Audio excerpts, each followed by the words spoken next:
Yeah, okay. New player circle. So,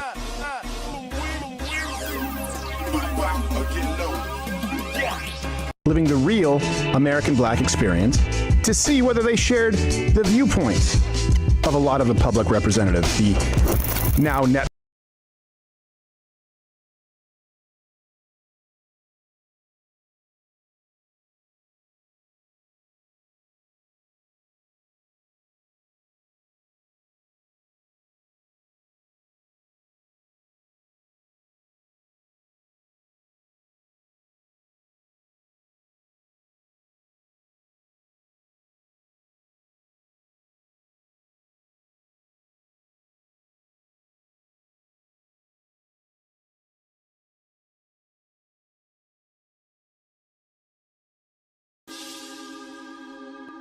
yeah, okay.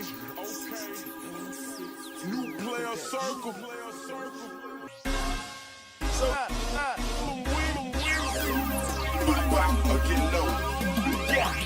living the real American Black experience to see whether they shared the viewpoints of a lot of the public representatives, the now networkless Joy Reids of the world, or back then the Don Lemons, what they wanted me to believe. I realized that CNN and MSNBC were full of shit. And overall, it was a largely warm, productive conversation. I think served its purpose. You can go check out that video to see what it was like. Fast forward to now, and not only have things not really improved,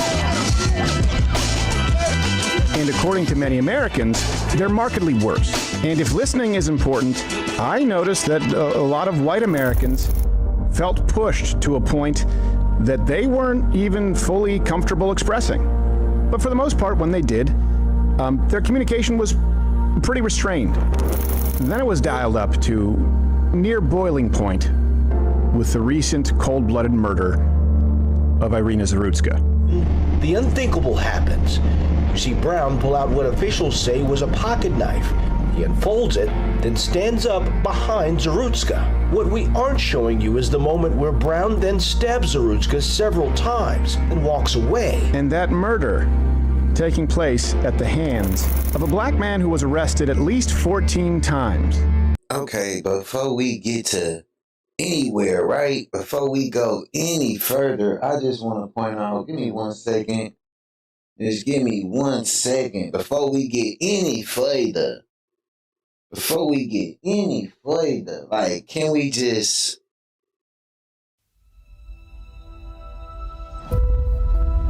EVE Online is a vast... For 1 second, same thing happened to, you know what I'm saying? These young black ladies, while they was minding their business, man. Nia Wilson, man. 18 years old. Was on a train. Feel me? And this dude just stabbed her. For no damn reason. So, like, we can highlight fucked up shit all day. Attention to the girl in the white shirt. This is 18-year-old Nia Wilson. She's getting off the train to transfer, like many other people in the crowded station. But watch again.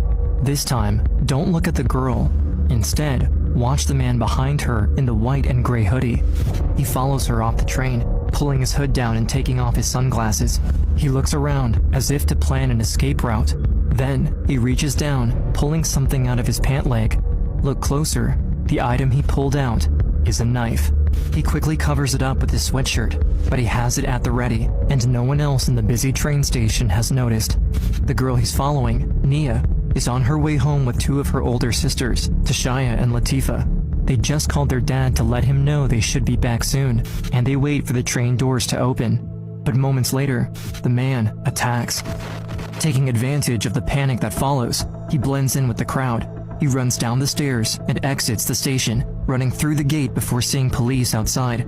Recorded on an officer's body cam, he pretends to be a witness to the attack, telling them someone was injured on the platform. He waves them up, and they run to the scene to help the girls, unknowingly letting their attacker get away. He escapes from the station without anyone chasing after him, and he runs to a nearby parking structure. Then, he changes into a different hoodie, putting the other in a backpack, and he takes off his shoes and sweatpants. Next, He runs out and over to a bus stop. When a bus pulls up, he fakes an injury so he can get a free ride. After getting off the bus and away from security cameras, he disappears. He believes he thought of everything to escape justice. But in this footage, police will find the crucial mistake he made during his getaway that will ultimately lead to his capture and avenge the sister's attack. It's July 22nd, 2018. Around 9:45 p.m., the girl's dad gets a frantic call from his daughter, Tashaya. I couldn't understand what she was saying. All I could recognize her saying was Bart. I figured maybe they got into a little skirmish with somebody on Bart. Unsure of what he'll find, he rushes to the car right away and drives to the love for the MacArthur BART subs, station man. or Bay Area Rapid Transit. All he knows is that his girls are in trouble, but what he sees there is worse than he could ever imagine. When I got there, I see a bunch of ambulance and police. I see them loading Latifah in the ambulance. I see blood dripping down her arm, and I asked her what happened. She just said, go check on Leah. I turn around, I run up the stairs at Bart, and I see my daughter's body. It's the hardest thing I ever experienced in my life. Seeing my baby dead. It's impossible for Nia's dad to wrap his head around what he's seeing. In less than 3 minutes from when she was stabbed in the neck, Nia has died. Her dad also has the heart. Damn, man. So I'm just saying, man, we could point fingers all motherfucking day. I see where dog going with this already. He highlighted like what he highlighting, all the videos of blacks fighting whites. We could do this shit all day. I could go highlight a bunch of videos of blacks being targeted. Like,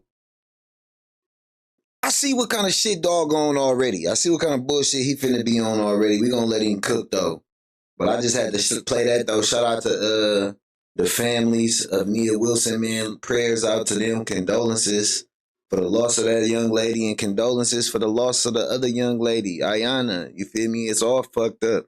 Them was mentally fucked up people in the head who shouldn't have been on the streets, who shouldn't have been allowed to be on the streets in the first place, you know?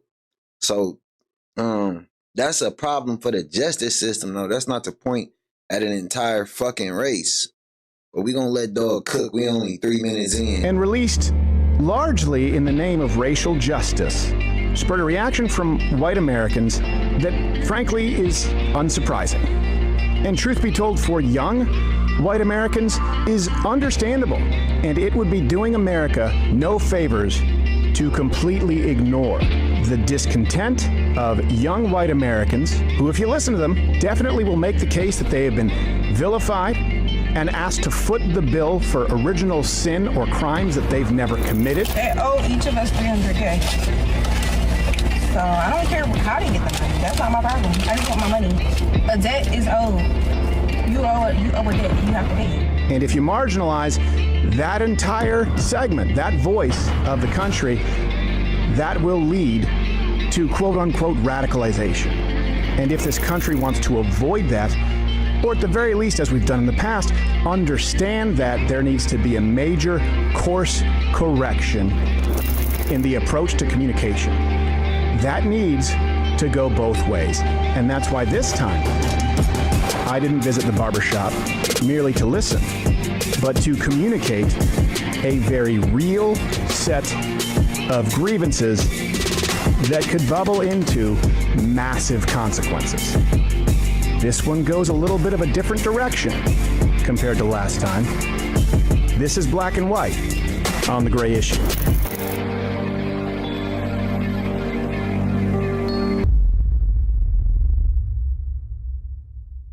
Big trucks are dangerous, and they can cause big, bad injuries. But the big trucking companies don't stand a chance against us. Call us. We're the Law Brothers. Call 1-800-222-2222 or visit lawbrothers.com. How do you market your business like some of the most successful brands in the world?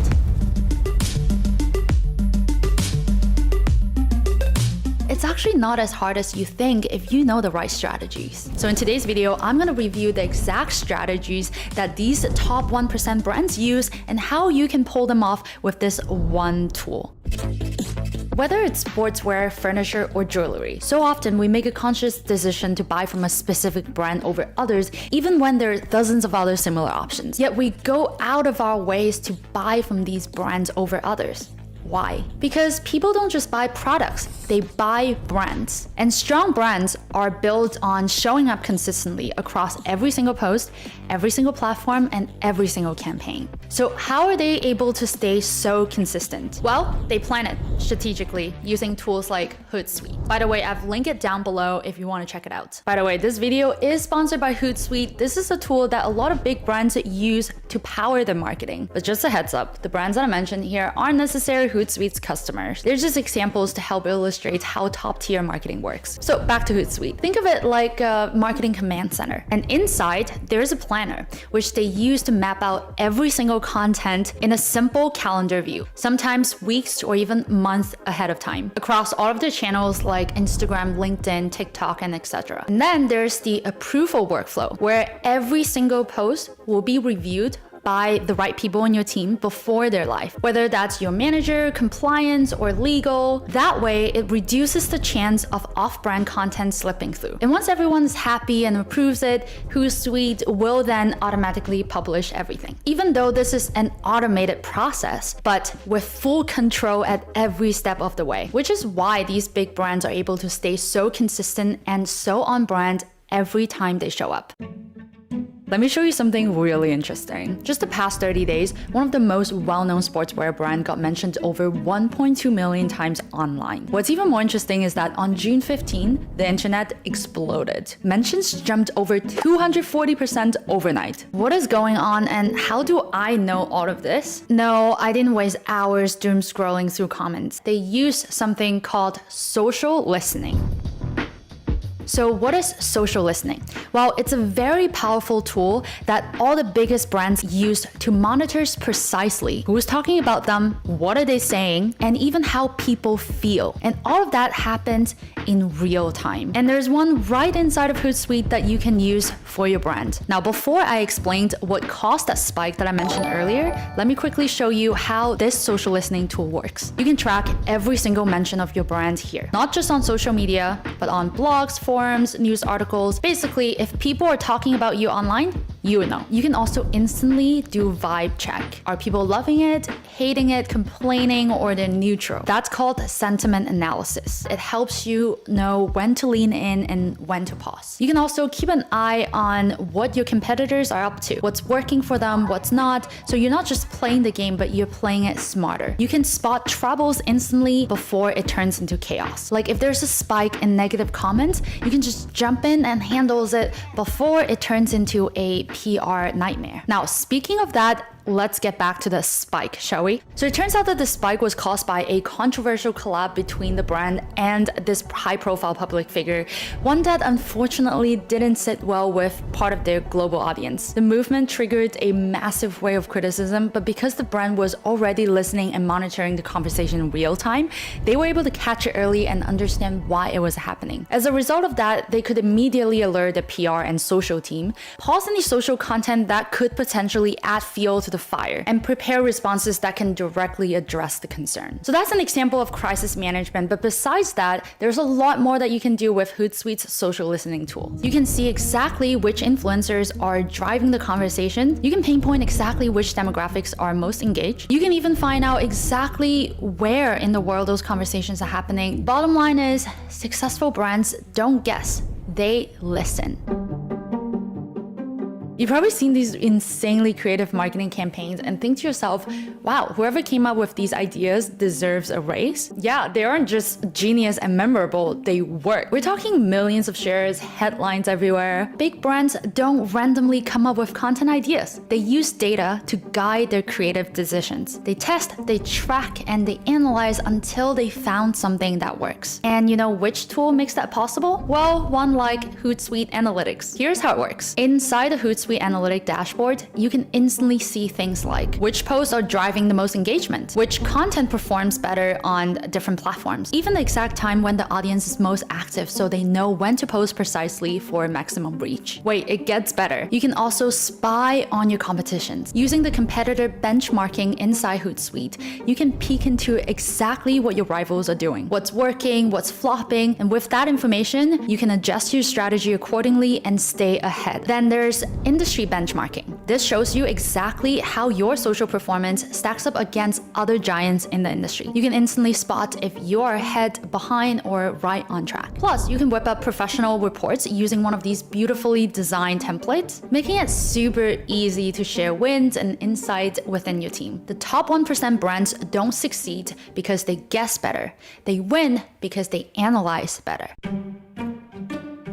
You know that one language app with the big green owl? Their comment section is just entertaining as their content. That brings us to the next strategy: stay human at scale. Which means don't just post, actually talk to your audience like a human. One of the biggest mistakes that small brands make is that they treat social media like an ad. They post and they ghost. But what is the point of posting on social media if you're not social? That's why if you want your brand to be the top 1% brand, engagement isn't optional. It's what builds loyalty, and loyalty is built through interactions and conversations with your followers. So how do big brands like the Big Green Owl keep up with hundreds or even thousands of comments and DMs every single day without sounding like a robot? Well, that's where tools like Hootsuite Inbox comes in. Inbox brings all of your social conversation into one place, so your team doesn't have to waste time platform jumping or even worse, miss important messages. For most channels, it pulls in all the comments and DMs, and for Instagram, it even pulls in mentions, all into one single dashboard. So instead of jumping between 6 apps and 10 different tabs,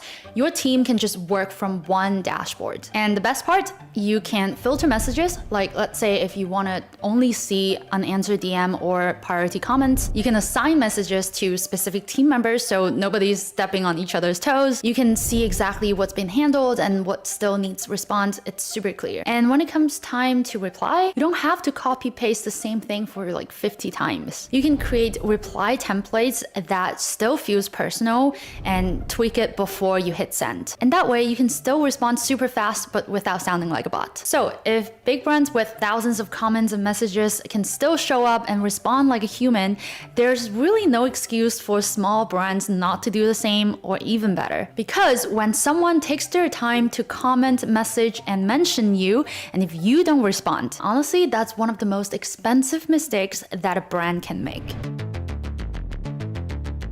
So how do these big top 1% brands keep winning on social? It's not magic, it's not budget, it's the right strategies with the right tools. They don't just post, they plan, they listen, they analyze, and they show up like real humans. And the secret behind all of that? Yep, Hootsuite. Like I said, the link is in the description box, and I can't wait for you guys to try it out for your business. Now, the only question is, are you willing to do what the pros do? And that's Stevie right there. Hey, if you just tuning in, man, double tap the screen, sub up, man. Let me know your thoughts. Don't be afraid to leave your thoughts in the comment section, man. I'm reading comments. I want to hear y'all thoughts on y'all points of views on the subject at hand as well, man. Shout out to everybody in the building. Hope everybody is safe, enjoying themselves tonight on this good Saturday night. Blue shirt. Blue shirt. Oh, yes, Steven. I met Cedric. I think I scared him. I think he was. How you doing? All right? Yeah, man. How you doing? Good to see you. I need it. You guys all have your beards nice and right. I've never learned how to do this shit. It's because people come here. Oh, I see what it is. It's a power move. You have me sitting lower. Yeah, so we can all look down on you. Oh, thanks. Well, they said you guys got some people coming in here after the last one? Yeah, a couple people came they just through. Felt like, I think this is a place where white and black people have conversations. So it was funny. The first person that came the last time was he said this out of his own mouth. He was like, I'm Indian, but he had on a MAGA hat. Okay. And he walked in and was like, hey, I saw you guys on Crowder. Can I get a cut here? Yeah, I guess so, man. Come on. Did you have your hand on your piece? You're like, I don't know if you can. Nah, because he didn't come like that. He didn't have the backpack and the ski mask on. Yeah, he didn't have that on. Was he nice? Was he good? It's cool. Yeah. What do you guys think like when you see someone with a MAGA hat? Because I know we were kind of talking about that last time. It depends on how they present themselves. To me. Yeah. For me. Well, okay. So like, what would present themselves in a way that would be like decent versus piece of shit? Yeah. Some people carry that air of superiority. Yeah. And if you present that to me, I'm very conscious of that. If you present that to me, I'm gonna respond appropriately. Yeah. That's just me personally. What would be like an air of superiority, like? Just like certain things you say in conversation, and and like you said, just in the physical nature of these chairs. Well, in conversation, you can physically go up and down and put yourself above or beneath. So when people do that kind of stuff. Yeah, it's funny that you mentioned that because I actually, when I do the change my minds and sit with people, I actually kind of slump my shoulders and deliberately kind of make myself smaller, just to not. It's like what is it? The crab that has the red under its claws is showing danger. So I don't wear red because apparently that signifies poison. But yeah, no, there's all these body language experts now. You watching TV, and I'm like, this seems like horse. Like he looks to the left, so you can tell he's lying. Yeah, some of it is. I saw him on camera. He killed his girlfriend with a butter dish. I don't give a shit what he says. He took too long to say that answer. He had to think about it. No, he's thinking about what he wants to say. Yeah. He don't just spit out. He wants to think about what he's saying. Last time we talked, we were kind of just, and the reason was just like, often you see in news people just kind of siphon themselves off right into an echo chamber. And I thought it was good. We were just kind of able to see other perspectives. Where do you think the country is now? Like with that? Like, is that an open question? Or? Yeah, race relations between, because last time I wanted to get your perspective, and there's a perspective now in the white community. None of us are an ambassador for the entire community, but things have changed quite a bit the last year and a half. Temperatures have gone up. But what do you guys think? What do you think we are in the country? I'd like to chime in on that. Yeah. I'm happy you asked that question. There are a lot of social and economic dynamics at play that have certainly gone, in my opinion, in the wrong direction. I don't think that people really understand the gravity of where we're headed. We are vastly sliding into an autocratic regime here. And I'll give you several reasons. See, in order to have, you can't have a one-dimensional approach when you're wanting to continue to lead from a global perspective, all right? What you see here today is an isolationism approach which has never worked in the past because we don't have an understanding of geography and history, all right? And I'll just simply close by saying, you got to understand something. The rest of the world is grossly infuriated with the way America has taken shape. And not only that, we're ceding all our best opportunities to China, right? Look around you in the relationships they're fostering with everybody else, which includes Canada, Mexico, and they've even gone as far down into the Latin American corridor, fortifying their bases while we're still hollering that we're the greatest. You're talking about China, like in the Panama Canal? Not just the Panama Canal. Let's pivot from the Panama Canal and let's look at the long-term strategy they have now, where they just signed an agreement with Mexico to build another canal bypassing the Panama Canal. And when you look at the whole transatlantic corridor, where you've got now Brazil and Canada as well as Mexico trading, and they're stopping in Peru, where China has a huge presence at, circumventing completely the navigation and the use that comes with having to use Panama Canal. So we'll avoid conflict with America and just simply go around America is what's happening here. Talking about China? Absolutely. Yeah. No, I want to agree with the first part, autocratic. I think China needs to be dealt with, and this is the first time we are. I'm Canadian. Well, I was raised in Canada. Canada sucks. Canada is a dog shit country. Canada, the kind of shit we're doing, you can't do this in Canada. If you say something too offensive or I say something too offensive, you will be jailed in Canada. Yeah. That's the thing. So I'm fine with the U.S. being the best country. I came here from Canada because, I had friends who were arrested. I had a friend, stand-up comic, was fined for telling a joke. I don't think people realize how good we have it here in this country compared to other countries. But that's the painstaking part about it all, is the fact that, I've always been one to say, and I believe this firmly, freedom is not a right. It's a privilege until you wake up the next morning and find out you don't have it anymore. Yeah.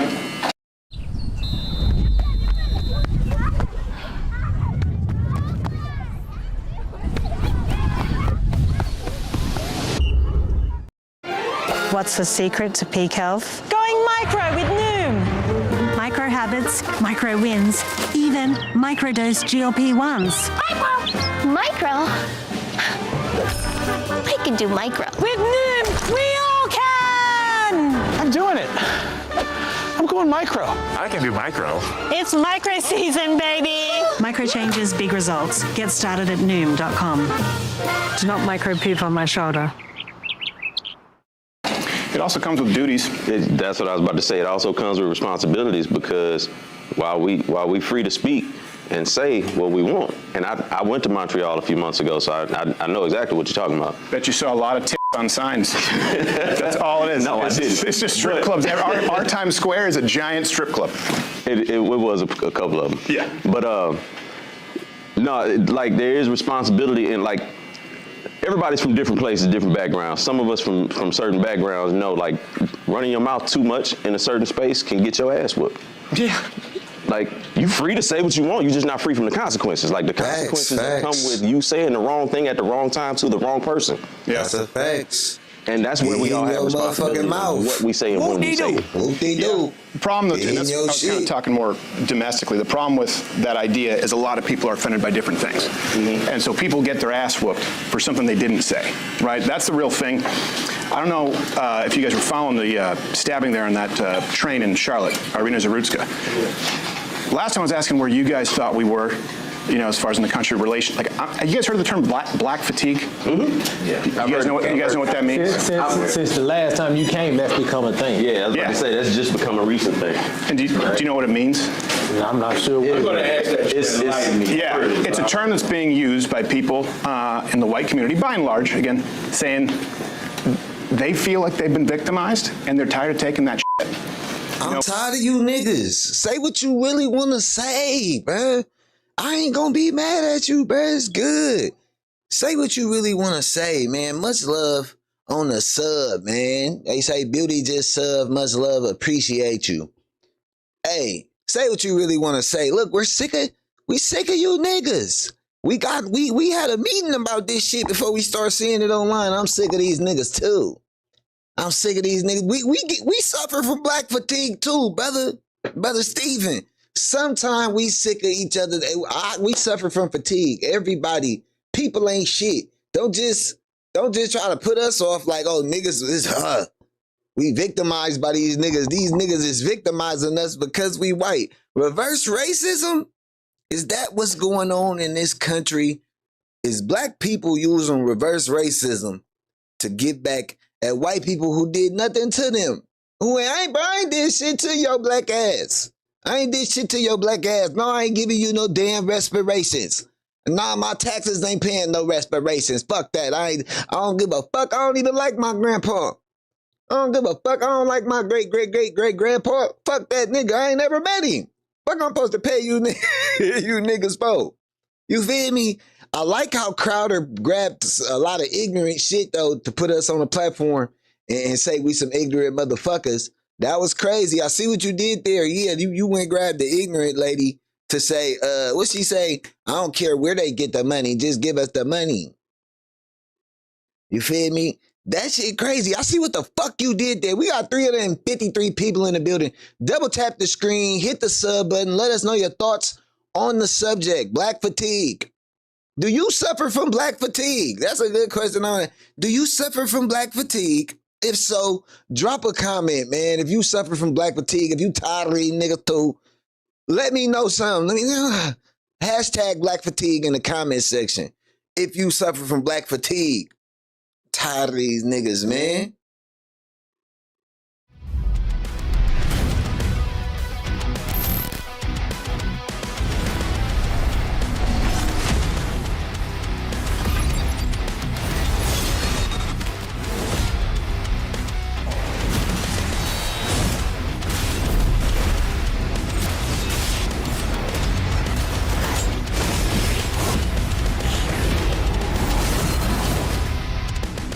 Solo Leveling Arise. Overdrive. Pre-order now.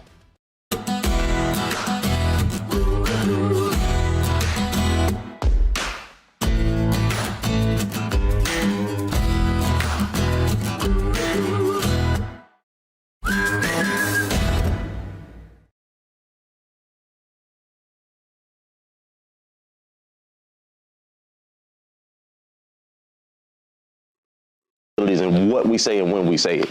Yeah, the problem though, too, and that's, I was kind of talking more domestically, the problem with that idea is a lot of people are offended by different things.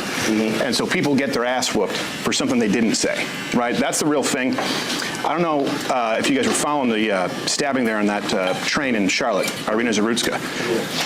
Last time I was asking where you guys thought we were, you know, as far as in the country relation. Like, have you guys heard of the term black fatigue? Yeah. You guys know what that means? Since the last time you came, that's become a thing. Yeah. We got a comment that reads, let's read this. Hold on, give me a second. Generational trauma is what black people are dealing with. Man, I don't know if I per se suffer from that shit though. Like me personally, I do not be like just dwelling on the fact that we got another sub, man. Shout out to 2K savings for the sub. Hey, I don't know if I experienced that. Shout out to Brian Level for the sub. I don't know if I experienced that. I'm not dealing with generational trauma. I'm not, they're like, bro, I'm not like, am I just, fuck, they whooping my grandpappy ass. Shout out to Muddy382 for the sub. Hey, I'm not dealing with no generational trauma, bro. Ain't nobody fucking with me. I ain't fucking with nobody. I'm not dealing with it. Like, what the fuck? Yeah, it was fucked up. But I ain't my ancestor. Try that shit with me. And to be quite frank, my ancestors being slave didn't negatively impact me, nor have I used me being black as an excuse. I understand what it is, though. I do get it. But that wasn't our struggle, though. Like, I don't know how old everybody is in the building. I'll be 35 in 5 days. I'll be 35, born in 1990. I didn't get to experience, like, just really being held back because of my color. Like, once my granny told me my grades could take me places, that shit was the truth. Like, you really being black with good grades, nigga, especially if y'all broke and poor, you looked at like as a rose in the concrete, nigga. We really had it pretty good. Shout out to Mitty for the sub. We really had it pretty good if you ask me. Not gonna lie to y'all. So I just don't experience it. And the white people I've come across in my life have all been swell. They've all been swell. Like, you feel me? I ain't never just, I mean, the only thing that affected me, my name, I got a ghetto ass name too. Like, and I always had a good job. Like, I've always got jobs. You feel me? I just had this conversation with my wife. Who are reparations going to? Now look, right? I say all of that, right? It's not slavery we dealt with. Come on, y'all. It's about being held back, right? And I get it systematically. They don't give us loans and shit like that. They don't want to give us jobs and shit like that. I hear all of that, but I'm from Oakland, California, bro. Like, and I've done a lot, bro. I've done a lot of my life, man. And where I come from, how broke we was growing up, none of that shit mattered. When you grown, none of that shit mattered when you grown. Once you get done with school and you got that little piece of paper they told you had to get the little diploma and or GED, all the jobs I ever had, man, I done had great jobs, man. I worked for Tesla, being a vehicle inspector. They ain't never asked for my diploma. I ain't never brought my diploma to a goddamn job. I do property management now. I ain't never brought my diploma to an interview. So they made us go to school for 12 years, told us we had to get a motherfucking job. But come on now. It don't stop you. I do property fucking management, bro. Like, I never would have thought. Not me. Not little old me from the hood, but like nothing gonna stop you. Only you can stop you. That's a fact. Hold on, let me get some of these. I grew up in the ghetto and I got out the ghetto. All right, Bobby, look, I live good. I'm telling you. Taste the air, no chicken heads, no crackheads, no nothing where I live at. You hear me? And no Section 8, none of that shit, bro. I live good. And I come from that shit like nothing gonna stop you but you. Like, hold on, wait, let me see. I got some Arkansas people in the building. Shout out to Arkansas in the building.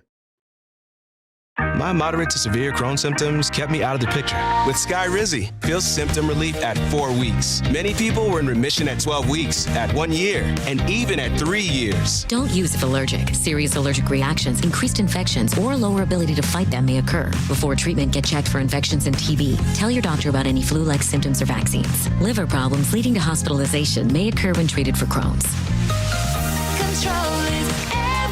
Ask your gastroenterologist about Skyrizi. Vistaprint prints everything to get your brand in front of your fans, like t-shirts, water bottles, and totes, so everyone can gift it, work in it, and take it. Whether it's one of a kind or one for your whole team, if you need it, we print it with 20% off for new customers at Vistaprint.com. Growing up in the South is different too. I do want to say that it is different geographically because I grew up in California, so I don't know.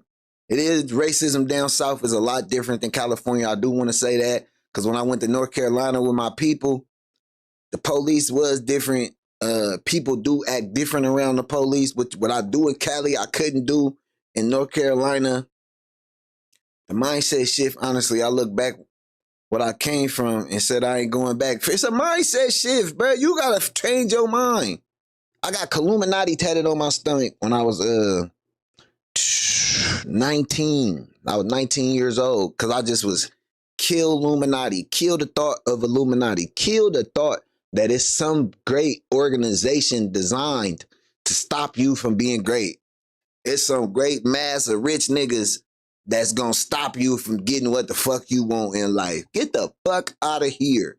Give a fuck about your plans. Yo, go, like, nigga, my mama, nigga, I watched my mama struggle, hustle out the muscle. Nigga, mine was all right, nigga, I'm gonna be all right. You gotta just make that decision. Like you said, it's a mindset. But I ain't think about slavery. I ain't think about none of that shit. I'm from Vallejo. Okay, we got the bay in this motherfucker. Okay, let's go. You feel me?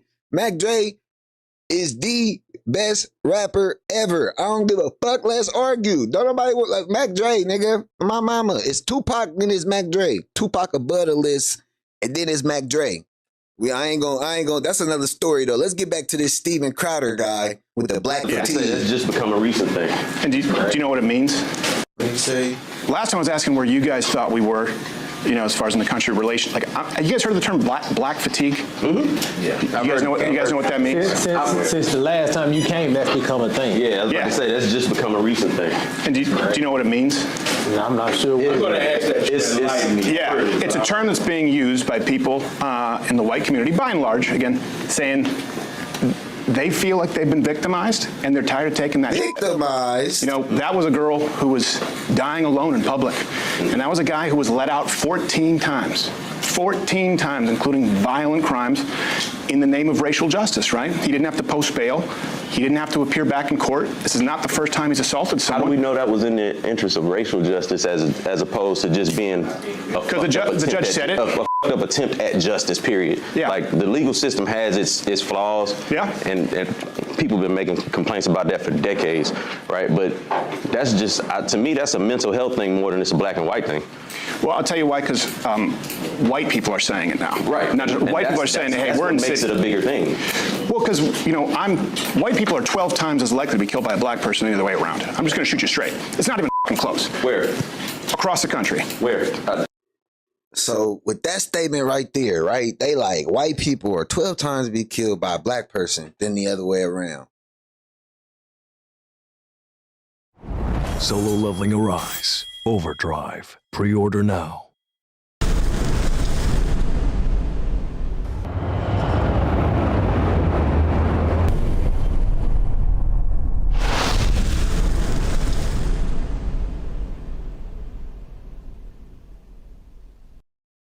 I can vouch for us. I'm vouching for niggas everywhere. I'm vouching for all of us right now with this statement.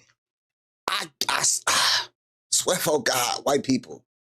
We do not be motherfucking worried about y'all. Like, we do not just be like, we gotta get these motherfuckers. We don't be in y'all business. I swear to God, we do not be worried about y'all. We do not be worried about y'all. Ever. Like, y'all can come to the neighborhood, walk through. Listen, Oakland has been gentrified all through Oakland. Like, don't nobody be worried about y'all. Like, I swear. This statistic, I just think some nigga just typed this shit up. I think it was some motherfucker who just was like, bro, we gonna get these niggas and we gonna drop this statistic on their ass. You feel me? Color doesn't really come up when you're surrounded with intelligent people. Nobody gives a shit when you try to make money and have fun. Talk to me, my girl hates me. Man, come on, bro. Like, don't nobody be worried about you motherfuckers. Like, not in the United States. I mean, we're not talking about Ghana. And like, yeah. What I'm saying is, in white communities or in quote unquote so-called white communities, across the country, the rate is a black man or person, because most murders men. There are very few female murders. 12 times more likely to kill a white person the other way around. And then you look at the average amount of times that someone in this country is arrested before they're brought in for killing, charged with murder. Do you know how many times they're arrested on average before they murder? 11 times. Once again, the justice. And I just think, why y'all be coming with only the statistics versus the niggas, though? Like, you just be coming with, like, we just gonna pick these statistics right here. We gonna leave out the statistics that make us look crazy, that make us look bad. The world is fucked up. I wish y'all just quit trying to paint us to be the fucked up. The whole planet fucked up. The whole planet. The whole lot of them. The whole lot of them is fucked up.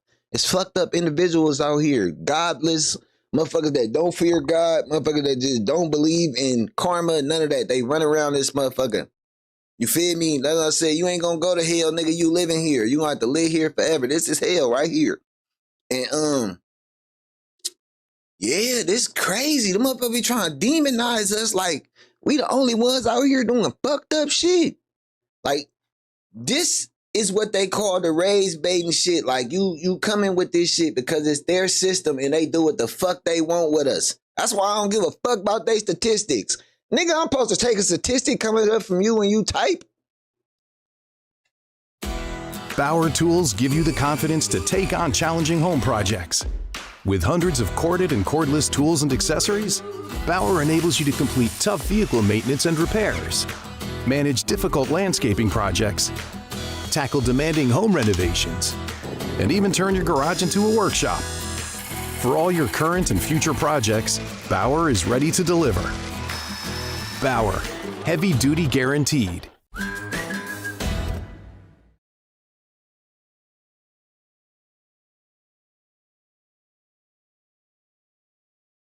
Noom's going micro. Micro habits, micro wins, microdosed GLP-1s. Help! Oh, hi. What's happening? I've been here for months and my weight won't budge. I'm stuck. Been there, but Noom's microdoses of motivation and microdosed GLP-1s can help. Bye-bye plateau! Hello, Micro changes, big results. Get started at Noom.com. Welcome to the Micro Top. I guess that's why they call him the GOAT. But every statistic we have against black people is crimes against black people. You feel me? Shout out to Stone 0808. You feel me? Salted Dog for the sub. Hey, this shit be crazy. And this what they say is raised baiting. Because I'm sitting here in the comfortability of my home and buddy getting on my damn nerves. This what they say. This what they mean. I ain't saying I will kick your ass for this statement. But this what they mean by people just be saying shit. And just because you say some shit don't mean it don't come with consequence. Like, bruh, don't come in here with these motherfucking skewed statistics trying to talk to me, bruh. Like, that shit be weak as hell. It's flaws, and people have been complaining about that for years. We spend more time trying to fix that than trying to complain about the white versus black of it all. Well, I think, just like I was trying to listen to all communities last time, I think this is something that's unavoidable. If this community... Babies were used to feed alligators in Florida, but yet it's black fatigue. Motherfucker, they sick of niggas. And look, I didn't know, too. I don't know if y'all knew. I found out on social media what the fuck black fatigue was. I was like, okay, niggas, they sick of racial justice. Like, come on, though. I don't like that shit either. I kind of I'm kind of siding with the Caucasians on this one. Come on, people. Come on. I'm kind of siding with the Caucasians on this. Like, can you niggas shut the fuck up? Your mama didn't march. Your auntie didn't march. Your mama and your auntie was at the Freaknik. Your mama and your auntie was at the Freaknik. They wasn't at the Million Man March. They was at the Freaknik. You feel me? Your daddy didn't march with Martin Luther King. That nigga was at the Freaknik too. That's where he met your mama at. Your mama and your daddy met at the Freaknik. 9 months later, here come you. You feel me? You a Freaknik baby. You feel me? You ain't got no motherfucking in social justice. You ain't have to drink from a goddamn. Your mama didn't have to drink from colored and non-colored motherfucking water fountains. None of that shit. So what the fuck you mean you black? What you? So I kind of side with them on that, and I kind of feel them on being fed up with niggas. The nerve of them, right? The nerve of you niggas. The nerve of you niggas. The nerve of you them. You feel me? I feel him. Bro. I feel him. I ain't gonna keep crying about what the fuck went on back then, bro. I'm not finna keep crying about what happened back then and it's stopping me today. No. Our program is back, and it's going to be bigger and bolder than ever, providing more support for more women entrepreneurs. 75% of women business owners need specialized training. So for 250 women, we're offering hands-on skill building. How to turn a no into a yes. And because it can be harder for women to connect with other business networks, we're helping them build lasting support systems through mentorship. Be re-inspired by so many different women. But we know women face inequalities in funding. 53% of women-owned businesses rely on personal savings, with less than 3% receiving venture capital funding. We're changing that by offering $20,000 to 20 women. This is an opportunity that will be pivotal in our company. This is more than a program. It's a movement, and we want you to be a part of it. Apply now.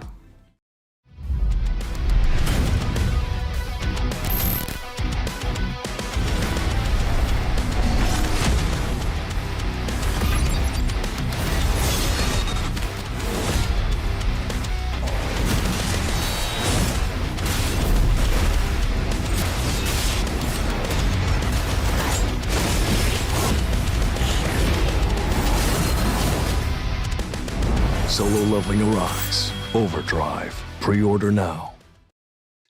No, bro. Community, if enough white people get pissed off, they're going, look, we're living in New York now, we're getting killed in record numbers, or Detroit, 12 times the rate. And our system, 3 strikes in California, right? That was a 3-strike policy. The reason that was changed, they said it was racist. Crime went down in black communities 30%. But now people are looking at their cities going, this is a fucking hellscape. And the murders skyrocketed because people said in the name of racial justice, like 3 felonies, you're out. Because crime is crime, right? But crime is usually going to be higher concentrated in areas where there's high poverty. So typically the areas that's high poverty in this country are areas with people with this color skin. So that's why you're going to have that. That's why I said those numbers could be skewed and made to manipulate to look like. Oh yeah, that's why I said in not at 12 times the rate. In suburban neighborhoods, white people are not in danger, and that's what this kind of fear mongering tells them is that you're in danger because you're 12 times more likely to get killed by a black person. You live in fucking. Ain't nobody coming after you. You know what I'm saying? Like, nobody tripping on you. But these people are just as scared as the other folks. They are if they get on a bus. Not necessarily. They are if they get on a train. That lady. They are if they get on a bus. Now you're going to use that. You're going to use that situation to villainize all black people now. Now white people in danger if they get on buses now.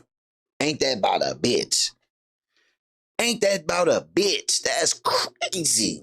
That lady wasn't in danger because that man was black. That lady was in danger because that man was crazy. No facts. That man was mentally insane. Yeah. So but why was he back in family members? He had his own family members call the hospital to try to get him committed. He told his sister he killed that woman because he thought she was trying to read his mind. Yep. Why was he let out, though? And I'm not saying it's because he's black. Yeah, I'm saying people look at it, though. The judge said part of black fatigue. He's insane, right? We agree. That's not a black and white issue. He was deemed not fit to stand trial, right? Right. Now the IOU institutionalized. Right. The IOU policy, meaning you don't have to pay bail. Mm-hmm. You don't even have to stay here until you're actually convicted. You just say you'll come back. Right. Which is messed up. Yeah. The judge, Teresa Stokes, black woman, said, "Well, this is about racial justice. We need to be softer on crime." So that's her reason. Bullshit. Dylan gonna shoot up a class. That's her misguided reasoning. And that's policy. But that's systemic, though, right? That's not representative. But you notice they never go and have these conversations. They don't bring up school shootings. They don't bring up sexual offenses. They don't bring up none of that shit. In which, you know, sexual offenses, they lead everybody. They outdo Hispanics, Asians, blacks, and others by significantly 20 to 30%. That's a real fucking statistic. Like, y'all leading the motherfucking way when it comes to sexual crimes. Y'all out here just taking shit from people. The same way y'all got this country. I'm gonna get a Prototype. The hardest thing is to get started. It's the ideas and the choice of which ones to flush out that I think are very human disciplines. We have started to deal with computers in higher and higher levels of abstraction. Just push a button. Rapid prototyping allows you to identify what's important early on. People then end up spending more time on the decisions of what they want to actually make. To the people at AbbVie, I would say thank you. Continue to do what you're doing. You're amazing. Murder, rape, you feel me? I got a white people is cool, bro. That's why I said I don't know if I suffered from the trauma that they say it is, but it's some motherfuckers like this that's raging up a group of other motherfuckers that feel this way. That's what they said, this black fatigue. They done took the goddamn saying from you niggas. They done took the damn saying from you niggas. Representative of a whole. It's not. It's not. No, and look, we always have to say not all. Right. Like, not all white people wear MAGA hats and are dumbass pieces. No one wants to talk about all the Catholics. We have been accused of racism, sexism, misogyny, homophobia. What I'm saying is black fatigue is white people going, you know what? I know I'm not racist. And I know that we're dealing with record crime, and I know that I'm more at risk. And they have negative interactions, and they're constantly told that they're not allowed to voice their fucking opinion because they're white. And if those people get pissed off, like, that's where we actually could end up with some kind of, I'm telling you, I see this brewing. I see people who were milquetoast white suburban who are becoming actually racist. Now, not all of them, but I've seen people actually become racist because they get mugged, their store gets looted, and nothing gets done. They're going, and if I say something, it's turned into a race thing. I'm telling you what, that's where it's coming from. At what point do we have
up with some kind of, I'm telling you, I see this brewing. I see people who were milquetoast white suburban who are becoming actually racist. Now, not all of them, but I've seen people actually become racist because they get mugged, their store gets looted, and nothing gets done. They're going, and if I say something, it's turned into a race thing. I'm telling you what, that's where it's coming from. At what point do we have a talk and go like, okay, let's reform justice, but we have to be honest as to why it was reformed in the first place. This guy, it's not even the only one. It's every 3 days someone's being offed. Yeah, but at the same time, let's transfer that over to, you know, I mean, there's a lot of unsafe things in this world.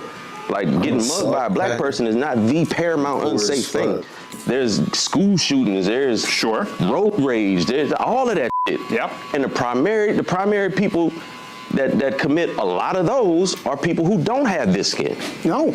So if switch it over, if black people say, well, we getting fed up and we tired of all these school shootings and all of these road rage and all that, who do we say something to?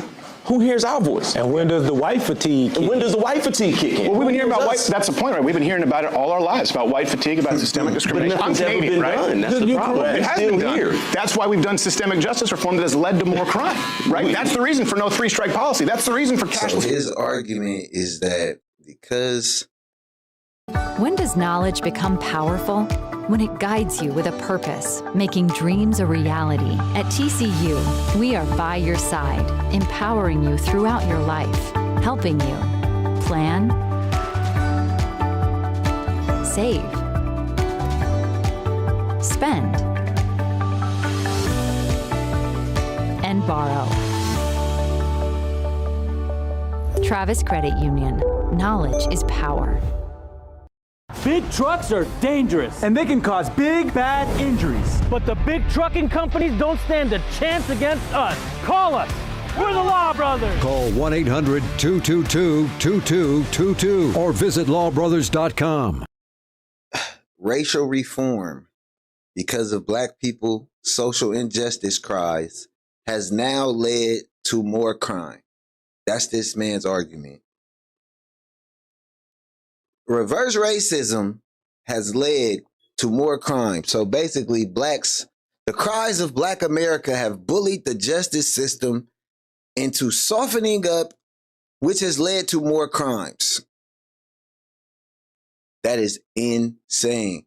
Take martial arts, stay out of dark alleys, sundown towns. That's crazy. We got the highest crime rates per capita when it comes to, damn, these comments moving fast as shit. Give me a second. Crimes when it comes as a whole. But anytime anybody say something about us, we gotta say, but what it is about that. We never take accountability for nothing. I want to talk about how are we gonna steamroll the George Soros, Bill Gates type of people. Yes, it's about accountability.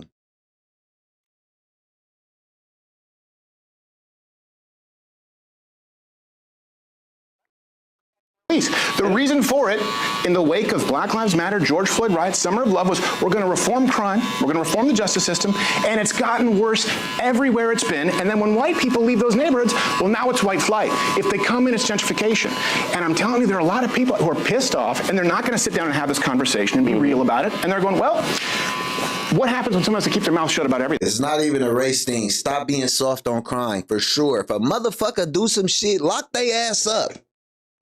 That's all across the board. I don't give a fuck. If you out here you stealing from people, these strong armed crimes and shit, I don't give a fuck what color you is. Lock their ass up. You out here committing sexual crimes. Lock their ass up. If you stealing people's shit, lock their ass up. If you stealing, lock their ass up. We need to act like China and Russia and shit. China and Russia don't play that shit. Start cutting motherfuckers' hands off for stealing. Cut a few hands off. Cut a finger or something off of somebody stealing. See how the stealing go down. You feel me? Men want to do sexual crimes? Cut their stuff off. Cut it off. Just castrate them. You feel me? Bet the crime rate. Bet the crime rate dropped in. You feel me? And whatever you do to somebody, that's what's gonna happen to you. That's how we not storing you in jail for hella time. We just gonna get you out the way. We just gonna, however you did something to somebody, whatever you did, that's going to happen to you. That's going to happen. Whatever you did, that's going to happen to you. You feel me? Off the dribble, whatever the fuck you. If you was drunk driving and you took somebody out, you gonna get set your ass in a car, and it's gonna be a dummy in a car. Don't crime go the fuck down. I bet you crime go the fuck down. Significantly. It should just be across the board. You do some shit. Shout out to Superhuman for the sub. Like that's just the real. Did you know America has more people in prison than the rest of the world combined? That's because it's big business over here, though. It's big business. Nobody tell you have to keep That's how they feel. That's how they feel. I don't believe white people have to keep their mouth shut. I think white people don't speak up about a lot of the things that they do and they perpetuate that affects us negatively. That's the stuff that nobody wants to. That the issues aren't made about those things. I really respect the platform that you have because you do have open and honest conversations. The weed thing was bullshit. Definitely targeted blacks. A lot of black fathers is sitting in jail forever over weed. That's a fact. And motherfuckers do SA crimes and get 6 months probation and shit like that. And I have to say, I don't believe that those numbers about the black people murdering white people look correct. I don't believe those numbers are correct. What if they are? What if I'm not lying to you? If you're not, then I've been misled and I've been isolated from realistic numbers. But I know in this country, from the time that we got here and until now, there's never been hordes of black people that just go out and maraud and menace white people. Interactions happen and things do occur. I'm not saying that they don't, but not by and large in number. We can't be this small a percentage of the overall population and still have the numbers that people try to perpetuate onto us. See, black people do more harm to other black people than we do to other white people. Well, that's true. That's true. Because people were close. That's true. We also have historical evidence of groups of white people attacking and chasing black people. So it's coming after. So when people say it's not happening now. So when people and that's the point. We're at a precedent. That nigga, see, that's what I mean right there. Hold on, let him finish this statement. That's a part of the historical condition. Well, sure, but someone today. Groups of white people attacking and chasing black people. So it's coming after. So when people say it's not happening now. So it's not happening now. Just the dismissive nature of that is why we will never have a common ground. Just how you can dismiss. He said that's not happening now. That don't happen anymore. The dismissive nature of that right there is why this conversation is pointless. And everybody need to mind their business. Y'all worry about y'all community, we worry about our community. We be kind to y'all be kind to us. Everybody just need to be fucking kind.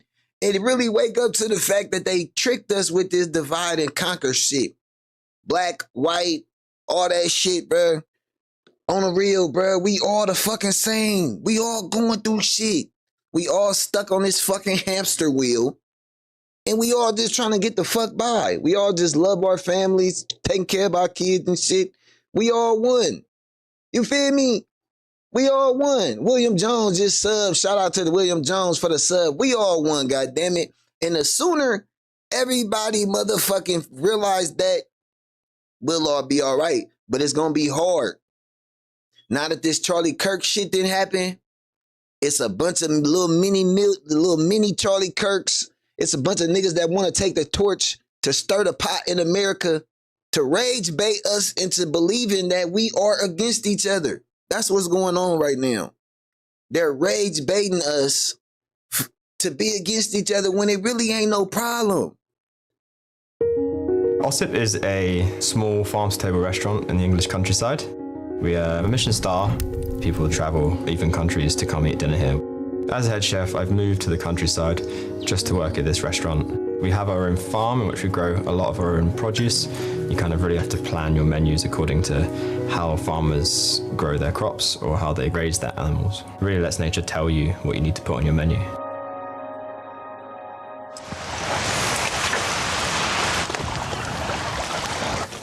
Hi, it's Kieran, head chef at Ossip Restaurant.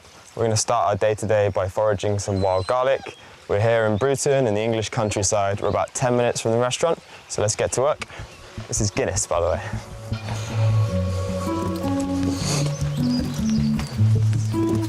Wild garlic. It's like a green leaf, like long and flat. It grows everywhere in this part of the world.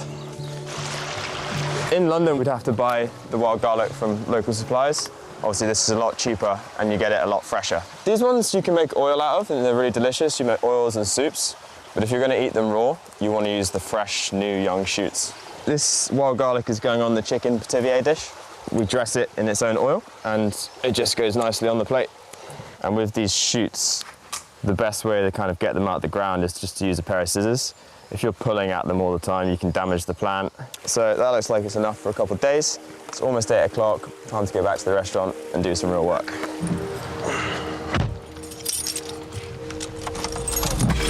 We are at work, which is Ossett Restaurant. This used to be a 300-year-old building. It was an inn before we took it over. And we've done heaps and heaps of renovation to it. The whole kitchen got gutted out, ripped out, and put in brand new. Boys here are already working. So I'm gonna get it changed, and then we're gonna break down a whole venison. So let's go.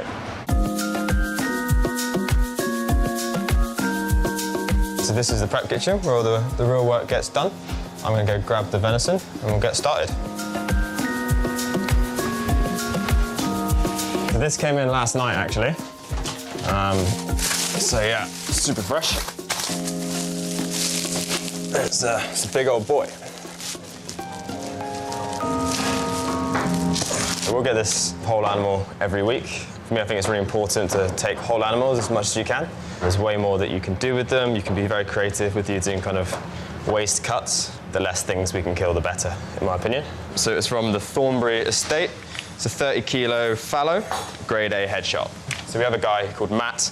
He shoots all our deer for us and brings them in whenever we need them. So we'll take 1 to 2 deers a week, depending on how busy we are.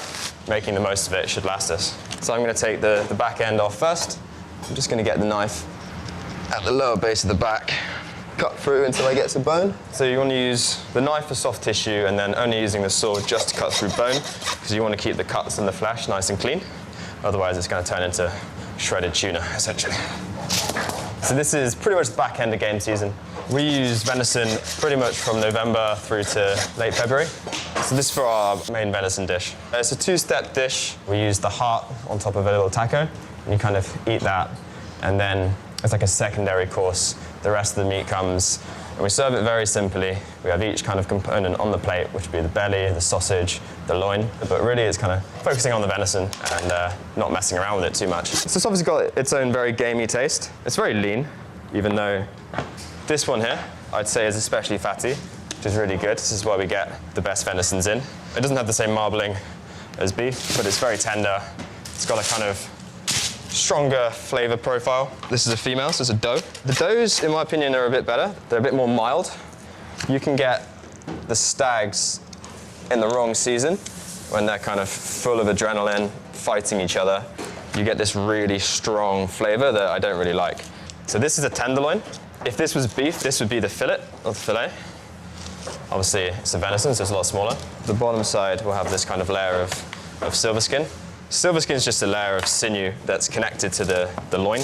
The way I like to remove it is kind of treating it similar to a fish and treating it as skin. But I'm just kind of pulling it over, letting the knife do all the work, and then you should get pretty clean loin.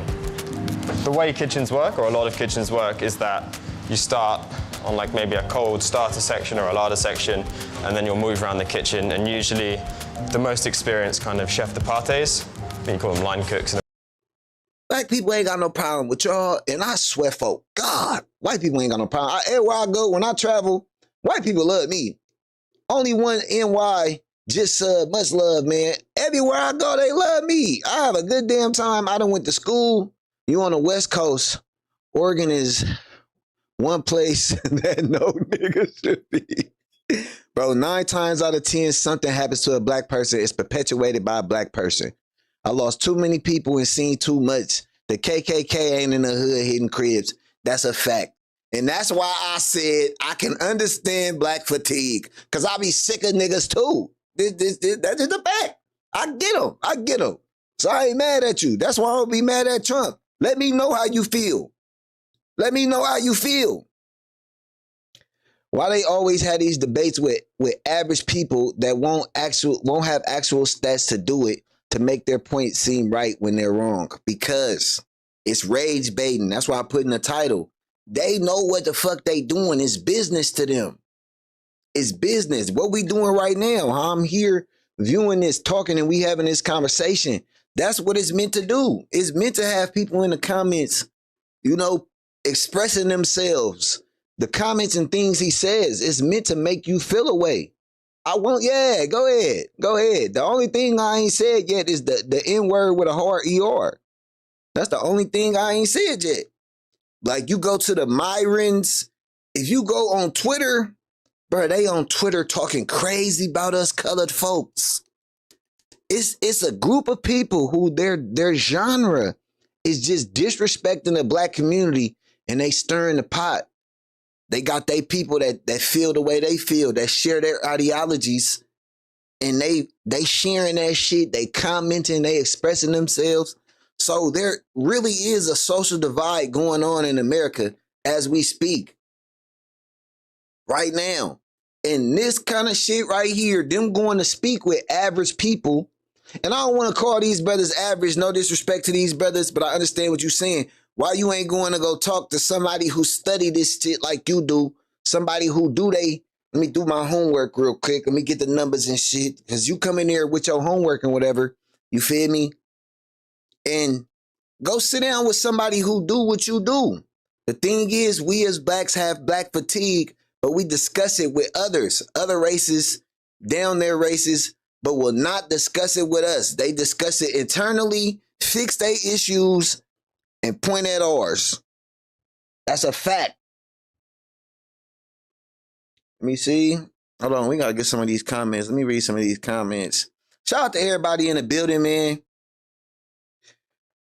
They supposed to talk to the average person. That's the people out there here in the real world. It's showing what the common mindset is. That's a fact, man. That's a fact. I get them on that. They getting the Arts of War. Just subscribe. Much love for the sub. So they just getting the average American's point of view. I do get that, but I do want to see these niggas argue with some motherfuckers who do this. It's average Americans who they do the same shit they do. Go holler at them. And that's the point. Is we're at a precipice right now. That's a part of the historical condition. Well, sure, but someone today. Hold on. I wasn't Big Mike, making go. my point. Sorry, Hold on. You know, when like I said, black fatigue, that's the newest mantra that's been put out into society to make people think that, okay, they tired of black people. They tired of what you said, that we can't say anything about black people. We can't do. Well, when you hold all the power. Let me get an interview. Tap in. Hit me on Instagram. Right. When you hold all the things that make this country move, when you're in charge of those things, you know what I'm saying? Well, you know what? I put it like this. Black people, white people got the firecrackers, we got the stem. That's it. Y'all got the power. The power is placed outside of the black community. We're charged with all the negative things. Those are the things that are really generally coincide with how people relate to us. The bad stuff that's go wrong with this world is the black people's fault. We the smallest part of this country. Remember that.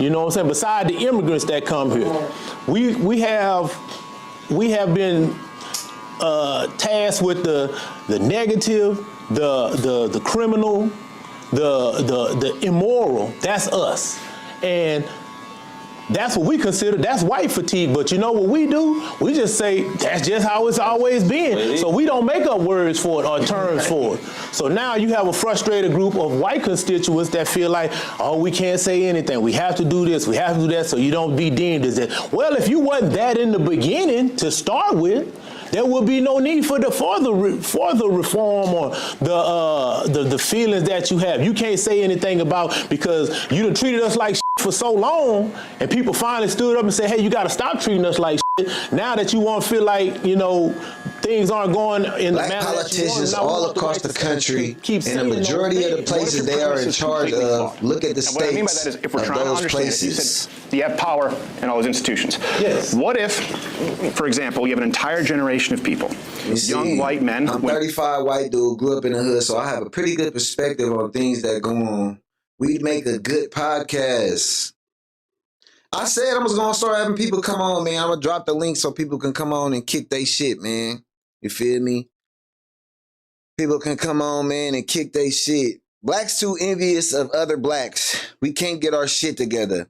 Look at Brandon Johnson, Tiffany Henward, Mayor of New Orleans, Karen Bass in LA. Now, see, that's another thing. I don't be into politics. And I'm gonna tell you why, man.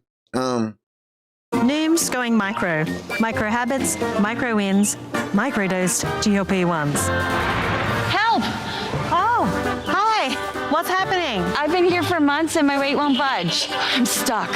Been there, but Noom's microdoses of motivation and microdosed GLP-1s can help. Bye-bye, plateau! Hello, micro! Micro changes, big results. Get started at Noom.com. Welcome to the Micro Top. I guess that's why they call him the GOAT. NBA 2K26 on PlayStation 5. Check this. Oh, watch me hit this. Oh! Who's next? Paige, let's go. Just one more shot. Let's go. Aqui tu. One more game. Say less. Give me that. Don't do that. Who's next? Game on. Let's run it. PlayStation. I've minded my own the fuck business my whole life, bro. Life has been life. I've been working since I was 14 years old. And it's one thing I know, I have to work in order to survive. I have to work in order to get the things that I want to get. I have to work if I want to be able to provide for my family. No matter who the fuck is in office, no matter what laws go on, I don't care about no gas prices. I ain't never been affected by the cost of gas. Never. Gas prices going up or down don't affect me. I know what this dub gonna do. I know what this little $40 gonna do.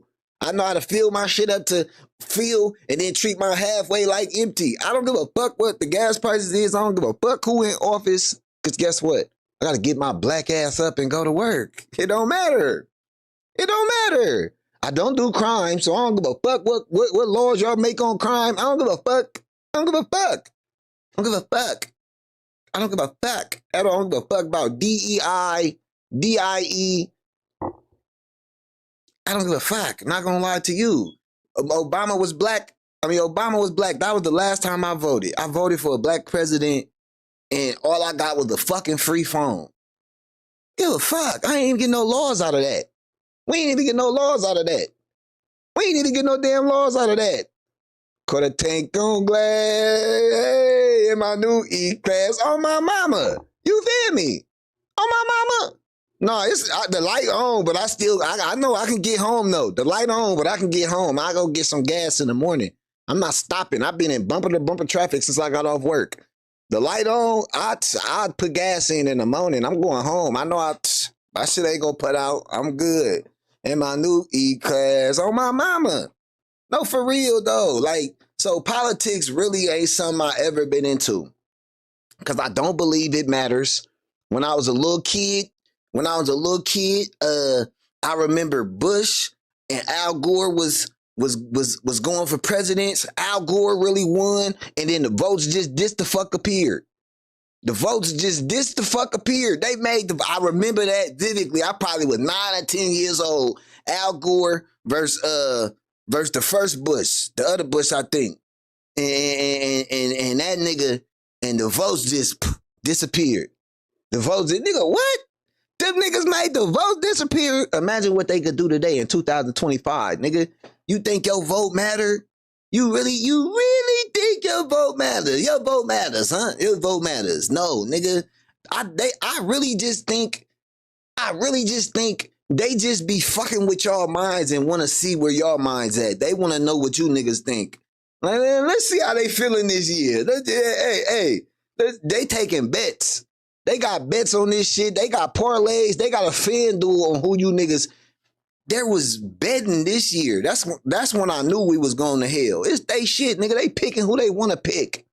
Nigga. And look, this was so crazy, right? The same people that didn't vote for Trump last time, they voted for Trump this time. Because they said, you know what? I'd rather vote for this nigga than have this black woman running the country. The same people who was like, hell nah, fuck Trump, they voted for Trump this time. Billy Joseph just subs, appreciate you, love wine. For real, the same people that said it's a small group of black people that have hyper focus on them that are responsible for black fatigue. And we all know who they are. It's a fact. We know it's shit going on. We know that shit. It's all psyop. And China, Russia sitting back loving every minute of it. That's why I said they took out Kirk to do all this shit. That's why I said Kirk wife in on that shit too. Hi, my name is Latangela. What up, though? Facts. They threw Bernie to the side to put Biden in 2019. Oh, my mama. And they just was using him as a motherfucking puppet. Like, that's why I said I don't give a fuck. I'm not going to spend my time worried about what's going on in office. I'm just going to get up. I'm going to work hard. And I'm going to be successful. I'm going to take action on the things I want in life. I'm going to take action. You want something? Take action. You set a goal. You got to take baby steps to get to that goal. You got to set little mini goals to get to your goal. If you do that and you do not allow the things that life throws at you, because life is going to throw shit at you. If you do not allow those things to stop you on your path, you're going to be successful no matter how long it takes. But you just got to just keep swimming. I love that about Finding Nemo. I took that from Finding Nemo as a kid. Like, you got to just keep swimming. Hey, Mr. Grumpy Gills, when life gets you down, you know what you got to do? You got to just keep swimming. My mama, I swear to God, Dory, you got to just keep swimming. You got to. You got to, man. And if you do that, you will be successful. No laws are going to stop you. Unless you a fucking criminal. Unless you're a criminal. You doing crime, then you need to be worried about them changing the laws and shit for how tough they is on crime. Because if you not, this shit don't matter, bruh. On the real. Are you seriously saying voting doesn't matter? I'm so serious. I'm so serious. I'm so serious. Like, that's because they were tricked into believing that they had some say. They thought that they were going to be able to choose. Yes, and it's fucked up. It's fucked up. It's fucked up. They believed in a system that was built to keep them the fuck down. It's fucked up. They believed in a system that was built to keep them down. That's fucked up. It is. It is. It's 2025. That's fucked up that those people fought for the right to vote. And now that shit don't matter. You really think? I just said when I was 19 years old, Al Gore versus Bush, they made the votes disappear. They just took the votes. Nigga won. I don't know what happened to the votes, nigga. My moderate to severe ulcerative colitis symptoms kept me out of the picture. Skyrizi helps deliver symptom relief in only 4 weeks and helps deliver visible colon lining repair and remission. Don't use if allergic. Serious allergic reactions, increased infections, or lower ability to fight them may occur. Before treatment, get checked for infections and TB. Tell your doctor about any flu-like symptoms or vaccines. Liver problems leading to hospitalization may occur when treated for UC. Ask your doctor about Skyrizi.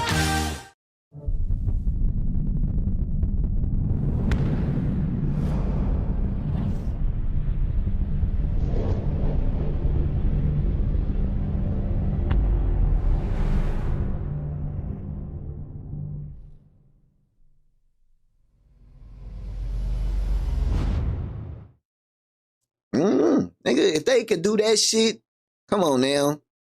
Come on now. Come on now. This shit don't matter. This shit rigged. It's rigged. But who am I to cry about it though? Am I gonna cry that this shit is rigged? No, I'm gonna get up and keep going to fuck to work, nigga. My mama raised a hustler. No, my mama raised a hustler. Women who, if they apply to a college or apply to a job, they don't have a grant. There's no Pell Grant. All right, look, this is what y'all gotta do too. You gotta follow me on Instagram and DM me if that's the kind of shit you wanna do. And I could send you the link ahead of time. That way we could really set it up for real and really buzz down. You feel me? We'll get to know your schedule. You know my schedule. We figure out when we could do it. You just, my Instagram is up here straight in the middle. DM me on Instagram. You know what I'm saying? If you serious, if that's what you on, you know what I'm saying? Tap in, Damone_Jr. I was mad as a kid following my elders. This generation is different. Hellraiser, shut the fuck up. Debate what? You Nah, nigga want to chop game. You feel me? I like hearing other perspectives, just, you know what I'm saying? He went to commercial. When they come back, Bush won. Oh, my mama. Look, I remember that shit. But I still, as soon as I was able to vote, I voted for Obama, and I just knew, okay, change. Change. That's what they was pushing with Obama, right? You got Facebook? I do got Facebook, but I'm not saying my name on here, but just hit me. You got to tap in on, let me see. You got to get TikTok. You got TikTok or some shit. Drip the emoji. You got to get TikTok. I do got Facebook, but I ain't put my name on YouTube. My friends already be teasing me because of my name. But, hold on. It was one comment I wanted to get to, man. Yeah, he said he won, went to commercial, came back, Bush won. Listen, so I voted for Obama, and they was pushing the change shit, right? So as an 18-year-old black man, I'm like, yes, things are going to change for me and my people. You feel me? Shit finna change. Didn't nothing change. Shit was the same. Didn't nothing change. We ain't get no laws. We ain't get no hate laws, no laws that if you do something to us, and it's a hate crime. We want it to be, hey, if you hang us, if we get caught hung from a tree and you did the shit, that's a hate crime. We ain't even get no charges like that. When shit was going on to the Asians, they got an Asian hate bill. When shit was going on to the LGBTs, TQ and them, they got a hate law bill. Motherfucker, what about the crimes against us? You know what I'm saying? But that wasn't everybody's job. Russ 504 just sub, much love. But what about, that wasn't everybody's job. I expected you to do that shit, Obama. I expected you. You Barack, I ain't even calling you Obama no more. That shit sound too powerful. You ain't the president no more, nigga. Barack, I expected you to do that shit, nigga. Cause I believed, nigga. I thought it was gonna be change in America for my people. As a black man, I believed, nigga, on my mama. And you let me the fuck down. I got a free phone, nigga.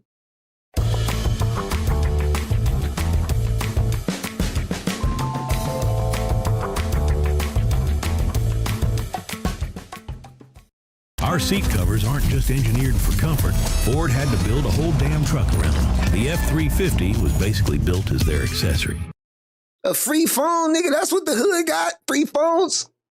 Free phones is what the hood got. And you know why the hood fuck with Trump now? Because he tell the truth. He like, I don't fuck with you niggas, but he go $1,200. I don't fuck with you niggas, but he go $1,200. You know what? I can take that. Give me the $1,200. I don't fuck with y'all too much either. I get it. But on my mama, Trump just be telling it like it is. That's why I ain't gonna lie. I ain't mad at that nigga. I don't be too much mad at Trump. Your local vote for judges, mayors, and that's a fact. He's speaking facts right there. We low. Your local vote does matters. You have to vote locally. The shit that goes on in your city, in your state. That's what matters. That's a fact. That's a fact. That's a fact. For real. But that presidential shit, cook. They picking who they want to pick. That's a fact. Okay, I see. He got some intellectual motherfuckers in this motherfucker tonight. And I see somebody ask me that, like, bro, why you cuss every other word? My mama be asking me that too, like, son, I just really want you to climb. And I do that. I go to work. I go to work every day. I can't cuss all day at work. Like I said, I do property management. But when I'm in my space and I'm kicking it, good brother, good sir. When I'm kicking it, this is the Players Like a Podcast. You feel me? When we get to kick it, talk shit, swallow spit. God damn it. You understand me? Ain't no cheering in there, motherfucker. You feel me? Oh, my mama, you must didn't watch Def Comedy Jam. I grew up on Def Comedy Jam. I heard some fucked up shit. I used to stay up late and watch Comic View. Oh, my mama. Local is the only thing that affects you. That's a fact. Your taxes, all that shit. That's the only thing that fucking matter. But let's get back to Buddy. I didn't went to a long commercial break. As a matter of fact, they're likely to be passed over. They hold no institutional power. And when you say black people haven't done anything, when you think of this white person, a young white person, because I'm seeing some people become radicalized, and it can become a problem. Yeah. And then they see billions of dollars and riots and damages all summer long, and then they go, why is this happening? Black Lives Matter, right? So they're going to make that. Y'all was out there with us too, though. The Prez just a mascot for his team choice. Man, we not tripping off your cuss words going, okay, I see one of the comments. I ain't even respond to him because I was like, bro, you must be a young punk or something like that. But yeah, man, I be kicking it, man. You understand me? Gotta get up, go to work. What's the secret to peak health? Going micro with Noom. Micro habits, micro wins, even microdose GLP-1s. Micro? I can do micro. With Noom, we all can! I'm doing it. I'm going micro. I can do micro. It's micro season, baby! Micro changes, big results. Get started at Noom.com. Do not micro poop on my shoulder.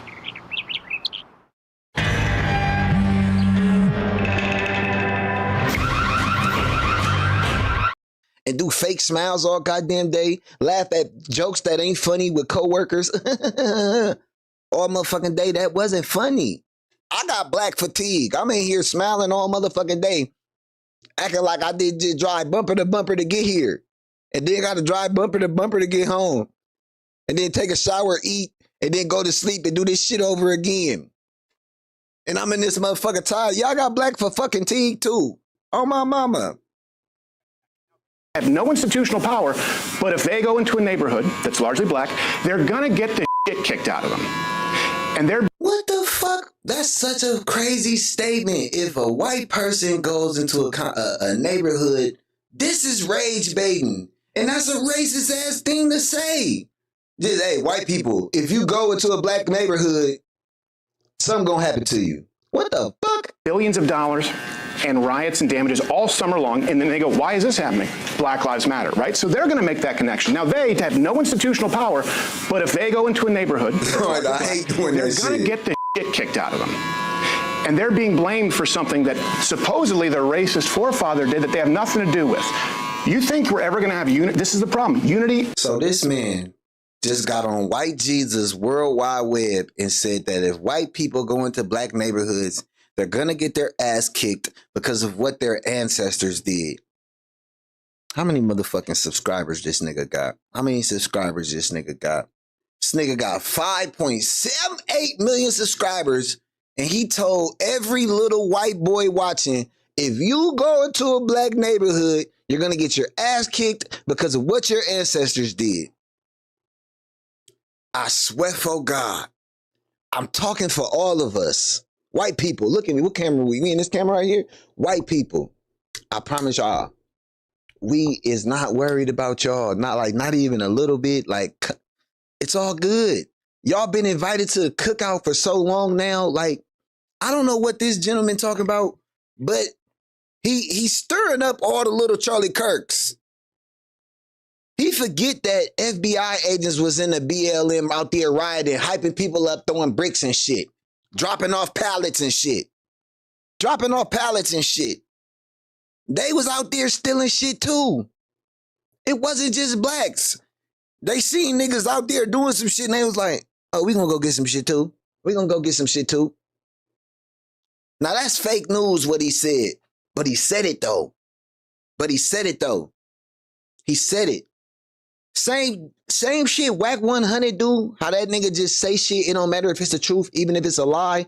Once I say it, it's in the atmosphere and people can run with it. And that's what this nigga doing. Rage baiting. He ain't just rage baiting black people so black people can comment and speak on this. He also rage baiting the little Charlie Kirk motherfuckers. The little motherfuckers that want to go around with their cameras and fuck with people and argue for no reason. Just get up and be like, you know what? We trying to live good, get money. We definitely ain't head-hunting no motherfucking white people. Yeah, bro, I love all humans, bro. Like, I'm really, when I woke up, if I cut you, if you get cut, we both gonna bleed. If we lose a loved one, we're both gonna hurt. Like, for real, if you ain't got no food, you gonna be hungry. If I ain't got no food, we the same motherfucker. You got bills, I got bills, you got kids get on your nerves, girl get on your nerves. We all the motherfucker same. Everybody, we all the same, bruh. No matter who you love, I don't give a fuck who you love, that's your business. That's your business. Your pronouns are your business. Your pronouns are your business. That's fuck what you do at night. That's your business. You feel me? Respect me. I respect you. Understand me? I don't care about your religion. Whoever you call, you know what I'm saying? Whoever makes you be a better person, I'm proud for you. I'm happy for that for you. I'm happy for that for you, man. And I really was like, they tricked us with this black, white, Mexican. We all down here on earth having a human experience. And we all supposed to be empathetic to that for each other. So like, man, I'm not gonna do to nobody what I don't want done to me. You know what I'm saying? Because I got enough shit going on in my life. I don't want nobody else have no problem. So I'm not gonna do nothing to cause nobody no harm. I'm gonna be nice. I'm gonna say kind things to people. Because guess what? The universe gonna send that shit back, man. I'm from Louisiana. I've encountered some of the most racist. Yeah, down south is different because it's different. It's different. My moderate to severe Crohn's symptoms kept me out of the picture. With Skyrizi, feel symptom relief at 4 weeks. Many people were in remission at 12 weeks, at 1 year, and even at 3 years. Don't use if allergic. Serious allergic reactions, increased infections, or lower ability to fight them may occur. Before treatment, get checked for infections and TB. Tell your doctor about any flu-like symptoms or vaccines. Liver problems leading to hospitalization may occur when treated for Crohn's. Control is everything. Ask your gastroenterologist about Skyrizi. Whether you're a professional or just love getting hands-on with your home projects, Harbor Freight offers quality hand tools backed by a lifetime guarantee. Harbor Freight, your hand tools destination.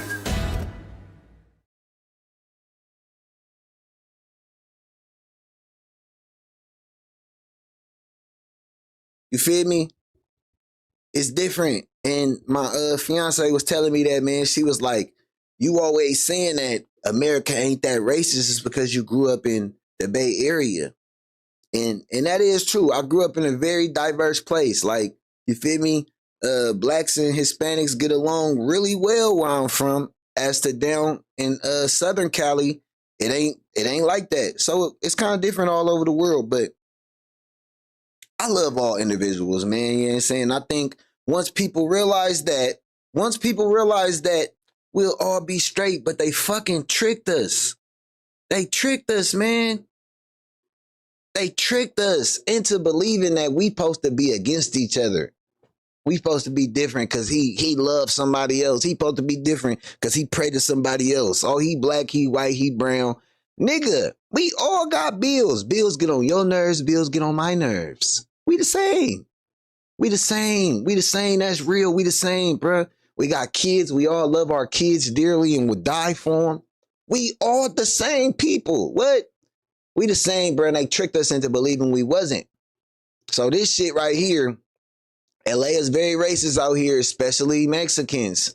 Now, see, that's what I'm saying. I'm in the Bay. I don't know that. Like, I still remember my best friend in 5th grade, Marcos, Hispanic. Like, you feel me? It really was different. Like, Hispanics, where I'm from, we grew up, we cool. Like, you feel me? Samoans and shit, like we all family. Like that's how it is in the Bay Area. World spoken with love and uplifting. What that mean? Even with spoken love, people still get chosen, get offended. That's true. That's a fact. But you can't give a fuck. You can't give a fuck. Like I got some screws missing, and I loosened some of them bitches up myself. The first one I unscrewed was give a fuck. Like let me get that up out of here. My give a fuck is broke. I give no fuck. Like, I spread love because I know it's going to come back. Even if the person you spread it to don't return it back, the universe is going to return it back to you. And that's what we got to do. But these motherfuckers who are doing shit like this, these kind of platforms, they putting hate into the universe. This statement he just made. White people, if you go into a black American urban places, you will be attacked and or harmed. I speak for us all. White America. No the fuck, we don't give a fuck about you. We minding our business. Niggas is worried about other niggas. Whether y'all believe it or not, niggas hate each other more than they hate y'all. Let me just let y'all in on a little secret. Niggas hate each other more than they hate y'all. Like, for real, bruh. That's for real, bruh. Niggas, I be hating that shit. You go in the neighborhood, nigga mugging you. I speak to every the fuck body. I speak. My girl always say, you friendly as hell. I guess I am. Because I'm speaking, what's happening, loved one? What's good? Yeah, saying drip. Yeah, 9800 Brookfield. What's going on? When I'm in my neighborhood, I speak to everybody. We not mad dogging. We not going to be mugging each other. Hello, sir. Good day to you, sir. A good day. A good day. You feel me? Smile, wave. My granny taught me that at work early. Like, you feel me? She told me, like, when people just don't like you, because you know you got people that don't like you at work. She said, man, don't ignore them. Smile. Wave at them all the time. Smile at them all the goddamn time. On my mama. Give a fuck what color you are. We welcome all races in our community. That's facts. You can come get money here. We let y'all come set up businesses. All kind of shit. We are a very welcoming community. So, Caucasian peers, don't listen to this man. 5 million people, this nigga on here told a lie like that. Or your grandfather's a and you walk up and you slap his teenager, you now have made that person hate you for life. And that's what I'm seeing with not even my generation. Younger people are going, I had nothing to do with this shit. They came up during the riots. They've come up under DEI, and they're seeing a 12-time murder rate, skyrocketing crime, and any proposals they make, not holding institutional power, shut down as racist. Now, why was Tech in the building? Shout out to my dog, man. Because for the majority of time that black people have been in this country and been free, we've been denied so much. Somebody somewhere had to put some things in place to provide access of some kind. If you believe that, that's fine, but you can't tell that young white kid who had nothing to do with it that he should just sit down and take it, especially when they're getting killed at 12 times. That's what America's been telling us for the longest. What the fuck? Put some things in place to provide access of some kind. If you believe that, that's fine, but you can't tell that young white kid who had nothing to do with it that he should just sit down and take it, especially when they're getting killed at 12 times the rate. Especially when they're getting killed at 12 times the rate. So he said young white kids are being killed at 12 times the rate as blacks.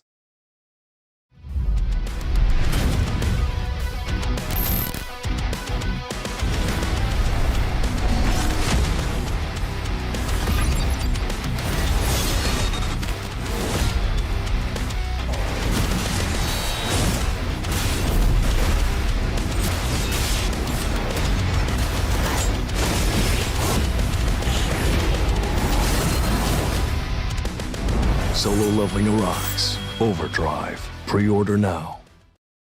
For the ones who rise to every challenge, there's Granger. For the ones who get it done. Speaking of universe, I'm watching our universe on Netflix right now. We're so lucky to even be alive. The Earth is the only planet where our galaxy with life. We know, and people tripping off nothing. That's a fact. I've never seen a situation he's speaking about, and I've been in the hood all my life. That's crazy. He said white young men are being killed at 12 times the rate as black Americans. That's why I'm saying, even if what he's saying is not a fact, they gonna watch this shit and they gonna just run with it. It's called propaganda. And if you ain't mentally strong enough, Zatora TV just subbed up, man. Much love. If you ain't mentally strong enough, that shit will get to you. But they targeting weak minds. Weak minds, that's why they go to colleges to debate. They targeted weak-minded individuals. That's who they waiting on the clicks and the views from. That's who they waiting to rage bait, to get you to go in the comment section. Impressions are everything. Impressions is dollars. So if I could piss you off, if I could say something to piss you off, if I could say something to make you argue with me, that's dollars for me. That shit crazy. They go in there with these fake-ass stats. Because the school shootings, and we don't do that. But you never see them have the school shooting conversation. And when it's brought up by anybody, they just move past that shit quick as hell. They good with that shit. I ain't gonna hold you. They good with dodging that question. That's what America's been telling us for the longest. The young white man that has not in my lifetime. DEI, the young person of this generation that you said that feels they're misled by the being mistreated by the DEI. I'm just using as an example. They don't hold any institutional power. Young white people don't. They don't have an advantage. Not yet, because they're young white people. They have an advance to where they're middle-aged. I can't even remember a news feed where a white person was killed by a black person where I live. Colleges that denied access to black people. people, you can't come here. Something had to be put in place. Well, look, y'all got to let some black people come here. Y'all can't just that started happening long before DEI. But see, all DEI long before black people were admitted into colleges, HBCUs. Hold on, let me say what I'm trying to say. Let me say what I'm trying to say. I'm trying to make it clear. He's trying to do a senior Wences and talk through you. So that, well, because you trying to. No, I get it. DEI is just a new way of wrapping affirmative action. Yeah. Affirmative action had to be put in place because there was the access being denied. So somewhere, the legislation had to be put in place. Well, look, we can't just exclude. Yep, and then they write it off as mental illnesses. I'm gonna get a Prototype. The hardest thing is to get started. It's the ideas and the choice of which ones to flush out that I think are very human disciplines. We have started to deal with computers in higher and higher levels of abstraction. Just push a button. Rapid prototyping allows you to identify what's important early on. People then end up spending more time on the decisions of what they want to actually make. Whatever you do, it's better with a website from Hostinger. It's time to bring your ideas to life online. Join 4 million people who trust Hostinger with their websites. Hostinger 3.2 online. They be trying to dismiss systematic racism. I heard Charlie Kirk say it doesn't exist plenty of times. Like, that's why affirmative action had to happen, because them niggas was like, no, you niggas can't work here. Who is that nigga on that neck? Trying to come in here and get a job. No, you niggas can't work here. So that led to affirmative action, which then steamrolled into DEI. Like, and that shit crazy. I know I ain't get no job because I was black. You know how grateful I was for each job I've ever worked? Like, just to, shit. Just to make it past my name on a resume. When a nigga look at my name on a resume, I know they're like, well, who the fuck? Because all my teachers fucked it up my whole life. My whole life. All my teachers fucked my first name up. Reading it, don't matter. I got an apostrophe in my shit, all kind of shit. So it's some ghetto ass shit. But I've always been able to get me a motherfucking job. That shit ain't never hindered me or stopped me from getting no job. So the whole people getting hired or not hired because they black, I just think it's a matter of what you put forth on earth. What you do in this world, you feel me? If you put your best foot forward in life, man, it'll take you places. That's just, I'm a firm believer in that. No matter your circumstances, no matter your upbringing, any of that, no matter what you went through in life, if you keep putting one foot in front of the other and make all of your actions really mean something, you achieve those goals you set. And you got to set goals. For real, you got to set many goals to get you closer to your goals. And if you do that, you're going to be successful. No matter where the fuck you come from, no matter what your name is, upbringing, none of that. So no, I don't believe that a system can stop anybody. So I do. Although I'm not saying systematic racism don't exist, but you can't let it stop you. I'm saying if you let it defeat you, I think that's on you. I think that's on you. You feel me? All of them.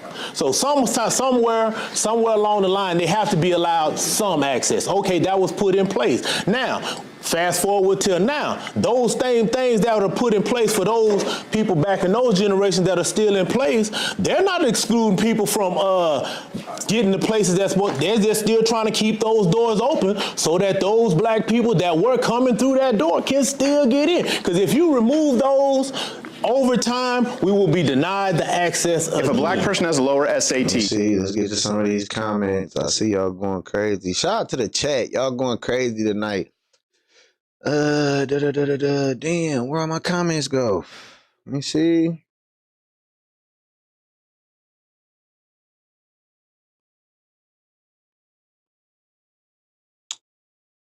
Damn, somebody just said something crazy and I can't read it. Okay. Be nice. If they thought like that, that's how we think it should be. I don't think people, especially us blacks, people have too many of those choices. Exactly what I'm saying. It's all about how you present yourself. We only get 0.2% of DEI. He's speaking a bunch of bullshit. I never seen this situation. Okay, man, that's crazy. Shout out to the sub. I didn't get to read the name, and I was reading these comments, but much love on the sub. right, and a lower GPA. Should he get in over an Asian or a white person? Let me ask you. If all things are supposed to be laid out equal, no, you shouldn't get. If you don't have it, that's what's happening. What it takes to get in. No, but it is happening, and I'm telling you, young white dudes are pissed. I'm telling you, it's happening, and young white dudes are pissed. Motherfucker with a little ass GPA getting into college over them, bro. That shit is not happening, bro. A motherfucker with a 4.0 is not being denied entry into college because some poor fucking motherfucker with a weak ass GPA is not going into a college over them. Like, on the real, but stop with the bullshit. It's happening, and they're getting mad. It's happening, and they're getting mad. You feel me? They can't stop us no matter how far we climb, we still black. You feel me? This shit crazy, bro. This nigga tripping. What the fuck? If all things are supposed to be laid out equal, no, you shouldn't get. If you don't have it, that's what's happening. What it takes to get. That's what's happening. He know for a fact that's what's happening because he say so.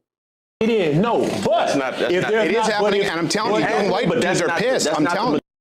It is what's happening, and I'm telling you, young white dudes are pissed. It's what's happening. He didn't name. Bauer Tools give you the confidence to take on challenging home projects. With hundreds of corded and cordless tools and accessories, Bauer is ready to deliver.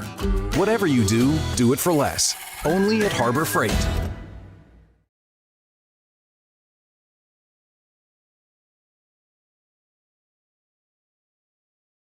My moderate to severe ulcerative colitis symptoms kept me out of the picture. Skyrizi helps deliver symptom relief in only 4 weeks and helps deliver visible colon lining repair and remission. Don't use if allergic. Serious allergic reactions, increased infections, or lower ability to fight them may occur. Before treatment, get checked for infections and TB. Tell your doctor about any flu-like symptoms or vaccines. Liver problems leading to hospitalization may occur when treated for UC.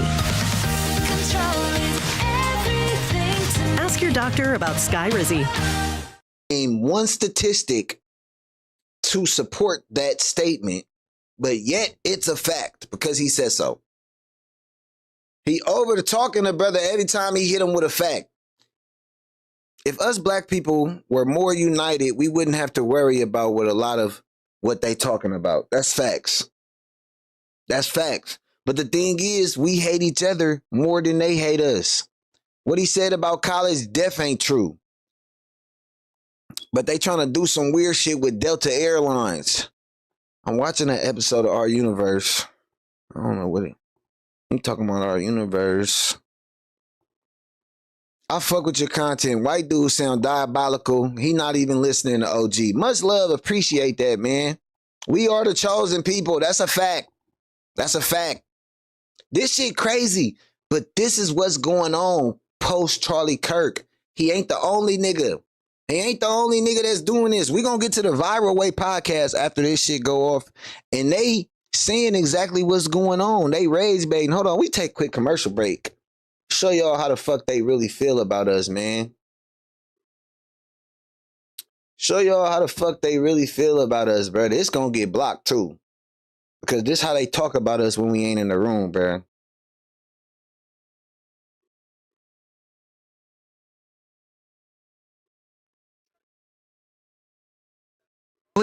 I've gotten 1 million death threats. We have a serious problem in America with radical leftists and violence. We seriously do. They try to kill Nick. They assassinated Charlie. I've gotten 1 million death threats. People, I don't even leave my house like that much often because people, and with me, it's like the blacks, they hate me the most. So, because, you know, you get death threats. It's like everyone on. Why do the black hate you the most, bruh? This nigga talking about the blacks hate me the most. You say the N-bomb 1,000 times a day, and you want to know why black people don't like you is crazy. Right? It's like we've all dealt with death saying some of the black supremacists get mad at you. You tell some of the black folks clean up their attitude. Basically, I tell them like reparations are a scam. Stop crying. Stop being a victim. Like stop being pussies. And they get mad and they say, "Oh, well, you're Uncle Tom. You're a coon." Blah blah blah. All this stuff. So they hate me too. So it's like people don't get playing a victim is not good for your mind. It's not. It's absolutely not. And it actually holds the black community back. I'm glad that Steven Crowder did that little bit. Our seat covers aren't just engineered for comfort. Ford had to build a whole damn truck around them. The F-350 was basically built as their accessory. Solo Leveling Arise. Overdrive. Pre-order now. At the barbershop, so he can, you know, he see these idiots for what they are a lot of the times. This is what I deal with like every day with these morons. And now look, he just called, like, them brothers in that room had a respectful conversation with that Caucasian man, and this brother just called them idiots for no reason. But he gonna be this motherfucker get assassinated today, and they gonna want empathy for this motherfucker. They gonna want empathy for this motherfucker. they absolutely hate me, but I'm like, I don't care. Like, at the end of the day, the truth is the truth. If it benefits you, if it doesn't, it is what it is. And we have a serious problem with black fatigue and black people being victims and crying and saying reparations. Why do we need to pay you money for work that you didn't do to be paid by people that never enslaved you? It makes zero sense. Well, you know, 2% of the South had slaves. The vast majority of people in the U.S. ancestors came here after slavery. They literally want, like, take the Ukrainian woman stabbed to death by the black schizophrenic. Yeah. And they are using that one crime to villainize all black people. You see how many times this shit keep coming up? They're really using that one crime. A mentally ill black man stabs white woman, and they're gonna use that to villainize us all. That's fucking crazy. And people are like, oh, she deserves it. Who the fuck said she deserved it? That woman doesn't even know what that is. She had black lives. She was a BLM supporter. She was a BLM supporter. If he probably could have asked her out for a date. Was that? He probably could have asked her out for a date. Dude, if she was racist, she would be alive today. She should never sat next to that fucking idiot. Like, you know, and she was a BLM supporter. Like, if she was racist, she'd be alive today. She shouldn't have sat next to that fucking idiot. Black people hate me. Why niggas hate you, bruh? Why though? But why though? Her not being racist got her killed. And he said, I got that white girl. Ridiculous. Who the fuck heard him say that? Who heard him say, I got that white girl? Everybody was minding their fucking business. Who heard him say, I got that white girl? Who the fucking source? Who the source? Who the fucking source? Who the source? Who told y'all he said that? But that's why I said these media outlets, the propaganda is crazy. He tried to blame it on demons after, saying like, "Oh yeah, something was in my mind, like some crazy shit, like I was infected." These guys don't take an accountability. Like, honestly, if I was the well, I would hate to see a white guy stab a black woman for no reason. Yeah, I would hate to see a white guy stab a black woman for no reason. And we just went over that shit. Like, he said that shit as if it didn't exist, though. He said that shit as if it did not exist. He said that shit as if it didn't exist, bruh. He said that shit like it didn't exist, bro. This is 18-year-old Nia Wilson. That shit happened. She's getting off the train to transfer, like many other people in the crowded station. But watch again. This time, don't look at the girl. Instead, watch the man behind her in the white and gray hoodie. That shit happened. He follows her off the train, pulling his hood down and taking off his sunglasses. He looks around as if to plan an escape route. Then it's he in reaches Oakland, down, California. pulling something out of his pant leg. Look closer. The item he pulled out is a knife. He quickly covers it up with his sweatshirt, but he has it at the ready, and no one else in the busy train station has noticed. The girl he's following, Nia, is on her way home with two of her older sisters, Tashaya and Latifa. They just called their dad to let him know they should be back soon, and they wait for the train doors to open. But moments later, the man attacks. Taking advantage of the panic that follows, he blends in with the crowd. He runs down the stairs and exits the station, running through the gate before seeing police outside. Recorded on an officer's body cam, he pretends to be a witness to the attack, telling them someone was injured on the platform. He waves them up, and they run to the scene to help the girls, unknowingly letting their attacker get away. He escapes from the station without anyone chasing after him, and he runs to a nearby parking structure. Then, he changes into a different hoodie, putting the other in a backpack, and he takes off his shoes and sweatpants. Next, he runs out and over to a bus stop. When a bus pulls up, he fakes an injury so he can get a free ride. After getting off the bus and away from security cameras, he disappears. He believes he thought of everything to escape justice. But in this footage, police will find the crucial mistake he made during his getaway that will ultimately lead to his capture and...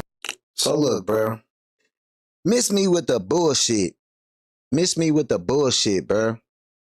Miss me with the bullshit. They manipulating because they got big platforms. I would decry it immediately. Yeah, it would be terrible. Like we need to honestly, like, these guys just need to be tortured. I think we need to make like a live stream channel where these guys get tortured 24/7, live stream in HD.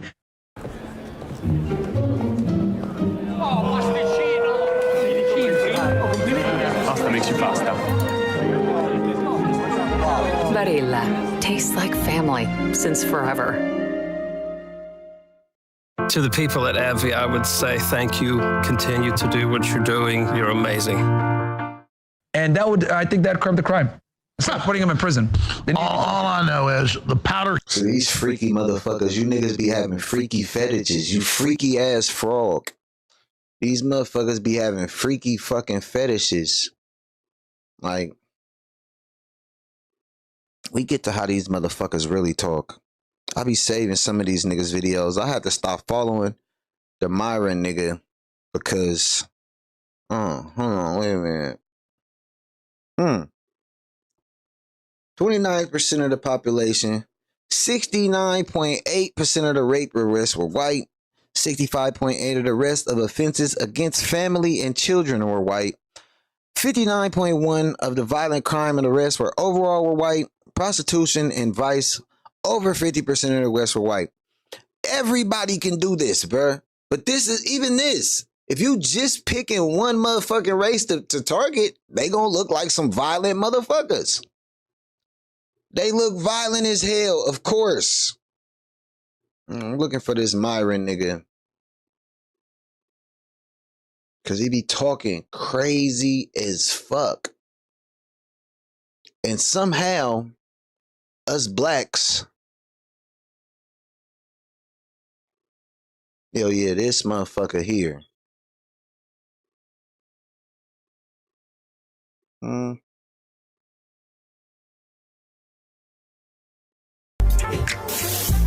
The word comes in the morning with me is a 28-year-old living stepdaddy life with a hot and crazy wife.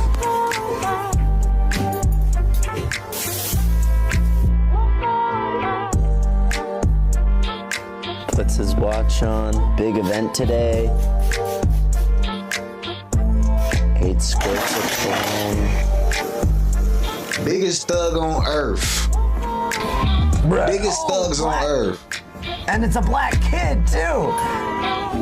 And it's a black kid what too. do you call this? This is just part of the simping. Nah, you ain't get muted. I mean, Super Saiyan blue level of simping. Yeah, you shouldn't have gotten yourself into this position in the first place. Incredible. If you're a single man and a single mom wants you, you just say sorry. Maybe she's not even hot. I saw her walk by. What the fuck? No, she's not. She's not hot enough to put up with a black kid. Hell no. She's not hot enough to put up with a black kid. These motherfuckers is crazy, bro. I'm not gonna lie, bro. They racist and shit, and they want to know. Majority of what's happening. It is happening. Small part. It is happening. Relates to DEI. First of all, DEI has been more beneficial. I'm a former commercial contractor. All right. DEI and affirmative action have benefited white people vastly more so than black people. All you gotta do is look at the business ownership or what have you, and you notice that as long as Jay, what's going on, man? Happens to be 51%, then she qualifies as a minority and a double minority because she's white. She's among the minority in business ownership, and she happens to be a female, right? So you look at that based on population dynamics, and that automatically tells you. Dabo, much love for the sub, man. About DEI was. We just hit 2,600. We targeted 399 away from our goal, man. Keep them subs coming. That LGBT, I agree. Right? So when we talk about that, we need to really deal with the real problem. And as it relates to the riots, let me tell you something right now. Listen, in the black community, I'll be the first thing now. We do have intractable problems that are not going to be solved in one conversation. But ain't too much, brother. Hope you're doing good on this good Saturday night. Black community becomes so infuriated, all right, is when you see gross negligence of justice or misjustice happening and nobody does anything. When this guy kneeled on this man's neck, was going back George Floyd. Yo, look, if he had done something, when he was subdued and on the ground, what was the real reason for kneeling on his neck except to inflict fatal harm? What was it? I can tell you exactly what it was, and I can tell you why you're not recognizing the problem. Because the opinion polls, and I'm not saying right or wrong, the opinion polls have changed on George Floyd since I last spoke with him. You know why? Why? All the body cam footage came out. You know what? You know why? Because he was there for 12, 15 minutes, asked to be put in the car, they put him in the car, asked for air conditioning, gave him air conditioning, asked to be taken out of the car, they took him out of the car. He wouldn't stop moving. People have watched it now and go, you know what? It's not what I thought it was. You know how many times he was arrested before that? 9. He shouldn't have been. You know what would have saved him? 3-strike policy. What the fuck? I ain't gonna lie. That's why I don't need to be at the debates. Because he keep going like this when he talking. This a judgment-free zone. But if we picking up on body language, I ain't want to say nothing. I don't want to get canceled. I'm glad you said it. Because he keep going like this. He keep doing a lot of this. Want to make sure you're getting in the right ride every time? Turn on PIN verification in the Uber app, and your ride will only begin when your driver enters your unique 4-digit passcode. That's safety simplified. Uber.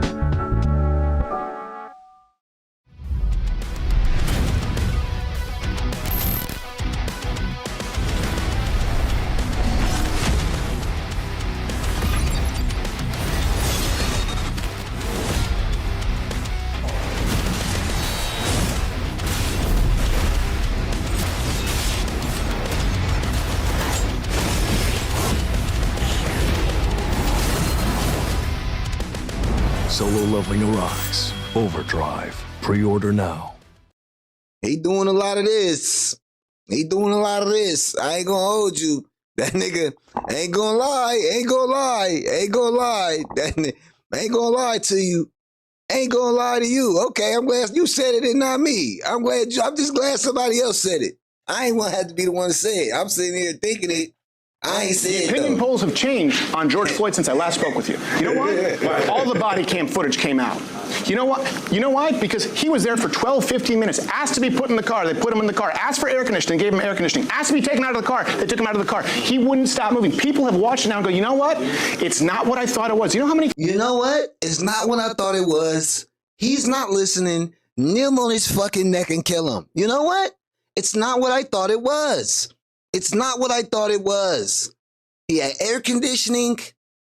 He wouldn't listen. He was there for 12 to 20 minutes. Kneel on his fucking neck. It's not what I thought it was. That's how he depicting white America. I'm dead ass. Y'all laughing. I'm sitting here thinking it. I know niggas, you know them niggas when you see them niggas, that nigga was doing like this. He was like, he doing all of this, nigga get to doing all of that. I be telling nigga, hey bro, keep your neck still when you talking to me, bro. Niggas do be sassy, bro. Keep your neck still. Don't be doing all of this when you talking to me. Don't be doing all, hey, bro, hey. Keep your motherfucking head still when you talking to me, G. Niggas get to doing all of this. I'll break your motherfucking finger, bro. Don't be putting your motherfucking finger in my face. Nigga doing too much.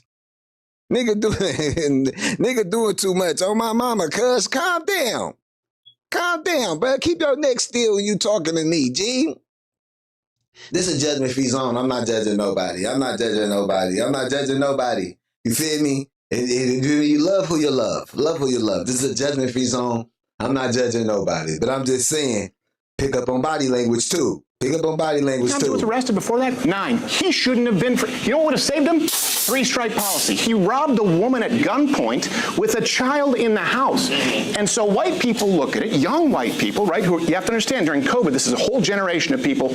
White people did not have any fucking opportunities during COVID. They didn't get to go to the graduation, college, black, white. White people didn't have any opportunities. So they got screwed. I think fucking white people. They're going, I watched my city burn down for a guy who was arrested 9 times and committed violent crimes against women. And y'all was out there stealing shit too. Y'all was out there throwing rocks and shit too. T-shirts tied over y'all heads in the cities and shit too. Y'all was out there with us. Y'all was sick of that shit too. That was America as a whole. I'll be the first to say it. Niggas wasn't rioting because they gave a fuck about George Floyd. Niggas was rioting because they wanted free shit. I'll be the first one to say it. That shit wasn't okay. But don't blame us black people, like us as a whole. Like, bro, it's just Everybody was out there. America was out there, nigga. Blame America. Blame America. America was the fuck out there. I can almost guarantee they wasn't the first one who threw some shit at the police. Who the fuck was dropping off cinder blocks to the riots? Who the fuck was coming out there with forklifts in the middle of the night dropping off cinder blocks? Cinder blocks and shit in parking lots and all that shit, bro. Come on now. Who was doing that shit though? But then we gotta just take the OG said that earlier. All the worst shit in America, we take that shit. All the great inventions, y'all don't want to mention that we got a lot of the great inventions were invented by Black America.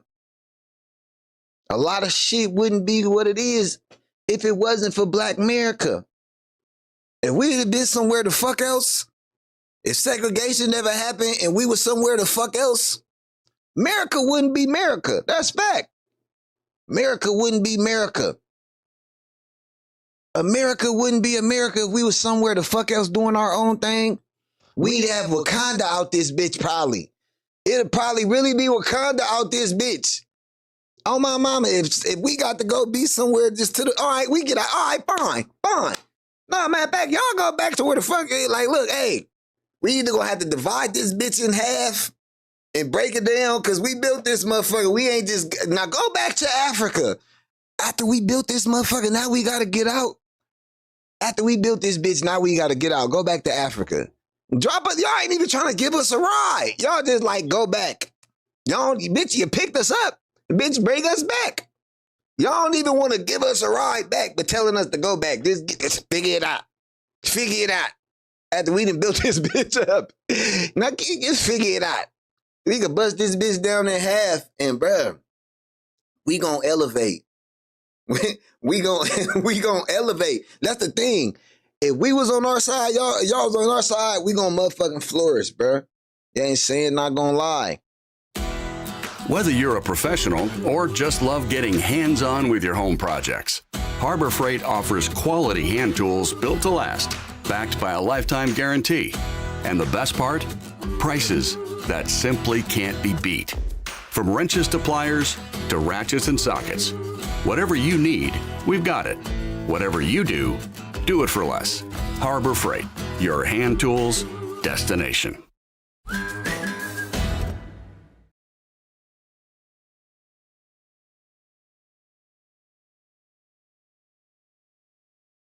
Water. Cali water. Shh. Cali water. Cali water! I bring liquid treasure from the cactus gods to refresh and renew mind, body, and face. And you?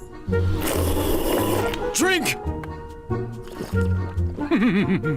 It is the source of all my triumph. Cali water. Refreshing taste. Rare antioxidants from a cactus. So do either of you know where we're going? And I think that's why segregation happened. Yeah, you feel me? Y'all go back to Europe, we go back, you know what I'm saying? My people from Oklahoma and Kansas, you feel me? TP throwback. He told my man, we ain't going nowhere. This our land. Every city or every town we had would have been thriving, got burned down to the ground. That's facts. Every time some shit started going good for blacks, they had to take it out. Black Wall Street. You feel me? The Black Panther Party. Every time some shit going forward for blacks is radicalized. They really had a fucking psyop to stop Fred Hampton. They called him the Black Messiah. They said, man, look, this nigga rallying up too many niggas under one cause. We gotta stop that shit. He was a young man too. I think he was 21 when they killed him. Fred Hampton of the Black Panther Party. Come on now. Every time y'all had a good nigga that could have led niggas to the promised land, could have had us some act right, y'all took his ass out. Killed his ass. What? What? Now, you know, let me That's a travesty of justice. He shouldn't be out in public. How many felonies does President Trump have on his record? Yeah, he was still allowed to occupy the most. No criminal felonies. He has no criminal felonies, but he's got moral felonies, which would, if there was a court of justice for that, he probably would be tried a long time ago. I mean, let's talk about it. Is this where we all get on board with crazy white bitches who accuse men of rape? No, like, I thought she accused 26 men of rape, that crazy broad. Here's the reality, though. And when you look at the convergence emergence of this new agenda where you're going strictly into blue cities. Why is it that most of those blue cities also happen to be occupied? The areas they're going in are heavily occupied by minorities. Why is that so? Well, Black people tend to vote Democrat, and they're run by Democrats. Detroit, you can look at it. You can look at Chicago. Is that what you mean? I mean, no, that's not what I'm asking you at all. What I'm asking you is, like I said, with this all-out assault right now, just last night they were talking about something in Chicago, right? But 1 o'clock in the morning, you had people in military gear. Charleston White said, we they only friends. Like this, knocking doors down, but dragging people out. Because it's the murder capital of the country. You just said black people are more harmed by this. We don't want to take out murderers? No. I think really what true is you're confusing what I'm trying to say to you. Why do you think black fatigue really exists? It's because we're tired of making excuses and not being better. The black community move like the other. If the black community moved like other communities, we wouldn't be a problem. Oh, if the black communities move like other communities, we would be a problem. Luna, please help with the correlation.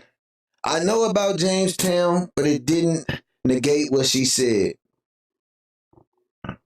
I must have missed what y'all talking about. Trump, 0 felonies. Bullshit. Are you talking about the National Guard in Chicago? No, what I'm trying to say to you is this, though. If we're going to talk about the problem, let's talk about the problem in its totality. The fact about it is, when you talk about white America being pissed, white America is going to always find a reason that doesn't fit their narrative or what have you. But what white America fails to talk about, and what never ceases to amaze me, is the fact that the biggest threat is not going to come from blacks. The biggest threat is coming from within. You look at the average person that's been committing some of the most heinous crimes over the days, it's 22 to 29-year-old white males, right? Look at how they were. He said no, that's not true. You just said, like you said, a small percentage of the country, about 12 to 13%, 50% of the violent crime, but the murder, a 12 times likelihood. That's a skewed stat. If you just that's a skewed stat. No, I said that particular stat is skewed. It's not skewed. These are from the Look at the Asian communities and the Indian communities. They support one another and band together. From Harvard, who conducted it, black professor, really respectable guy, honorable man, conducted a study, and he came out and he said, yeah, all of my research says that black men are 0% more likely to be shot by police officers than whites. Black people got... Why are we supposed to believe a statistic from the motherfuckers who enslaved us, from the motherfuckers who built this statement? From the motherfuckers who built the conditions that we're in? I'm supposed to believe the statistics that you deliver to me. I'm supposed to believe what you write down. I'm supposed to believe the statistics you take. I'm supposed to believe that shit. You the motherfucker that told me Jesus was white, and I'm supposed to believe you? You sold me Bibles, and I'm supposed to believe you. That's what I'm saying, though. But look, that's why I think I just be in my own little world, give a fuck about what's going on, make sure my babies is straight. If a boy go in the bathroom with my daughter, I'm going to jail. Give a fuck about what laws say. You feel me? I'm just very old. I'm just living life. Keep my head down. Give a fuck what's going on in nobody's world, man. I'm going to pay my bills. Make sure that we got lights and heat and shit and Wi-Fi and shit in this motherfucker. You know what I'm saying? Just get up, live life. Make sure my kids have all the necessities to live their dreams. Breaking news out of California tonight. Voters have just passed Prop 50. What? No. This is bad. This is a major blow to Donald Trump. Why did you do this to Trump? You want to stick it to Trump? Vote yes on Prop 50.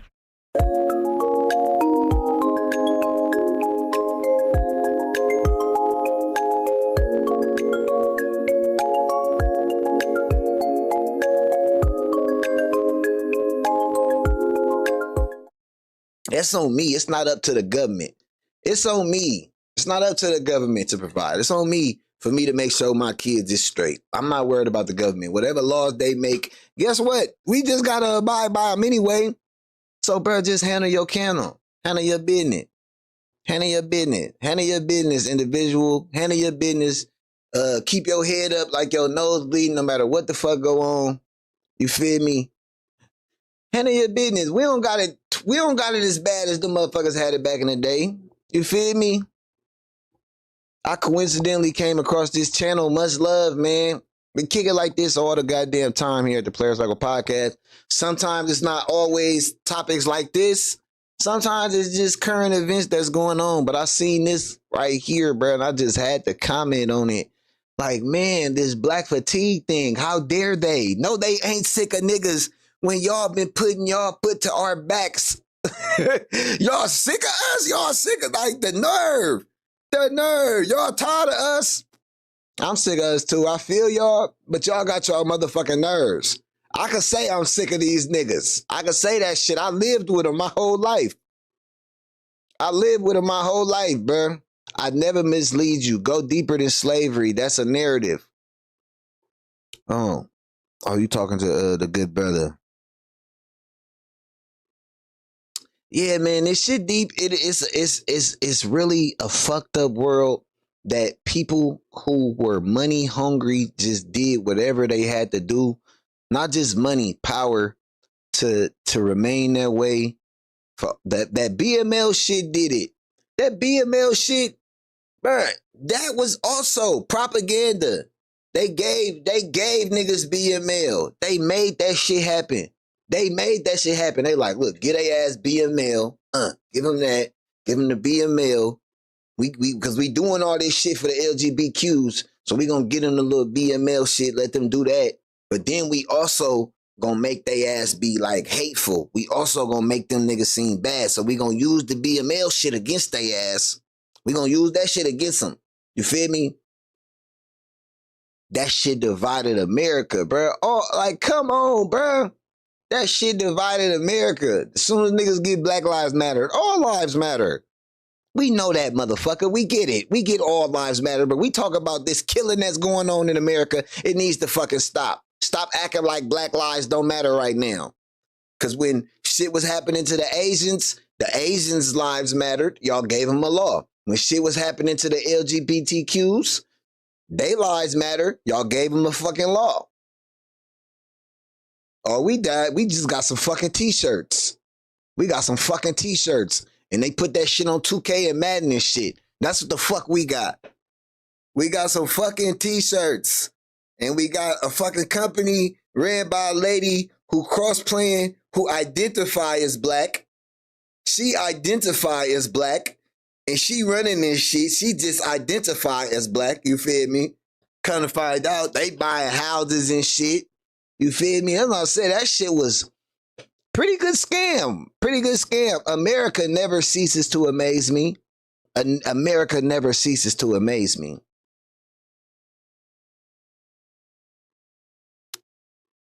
They'll never understand us, but they hate us because they really know our truth. They know how powerful we are. They know what the fuck gonna happen if we wake up and realize who the fuck we is. They know what the fuck. And I ain't just talking about kings and queens. I'm talking about gods, though. I'm talking about really wake up and realize, like, wait a minute, it's me. Wait a minute, it's me. It is I. I am the I am. It's me the whole time. All that great shit they talk about in the Bible, it's me.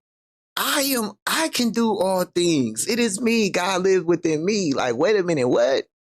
When you wake up and realize that, then y'all really ain't gonna be worried about all this bullshit, bro. I promise y'all. When y'all understand that, wait a minute, when you reading the books and shit, and you be like, wait a minute, it's me. I'm the one that could do all of this great shit. I'm the one that can make the world bend to my knowledge, can make the world bend to my thoughts. It's me. When you start thinking like that, bro, congratulations. Congratulations. Congratulations. You won. You've elevated. You feel me? You've elevated. You made it to heaven. But once you start thinking like that, you free and you going to do everything you want to go do. You're going to make this world bend to your will. You're going to make this world bend to your will when you get to start thinking like that, when you realize, damn. Solo Leveling Arise. Overdrive. Pre-order now.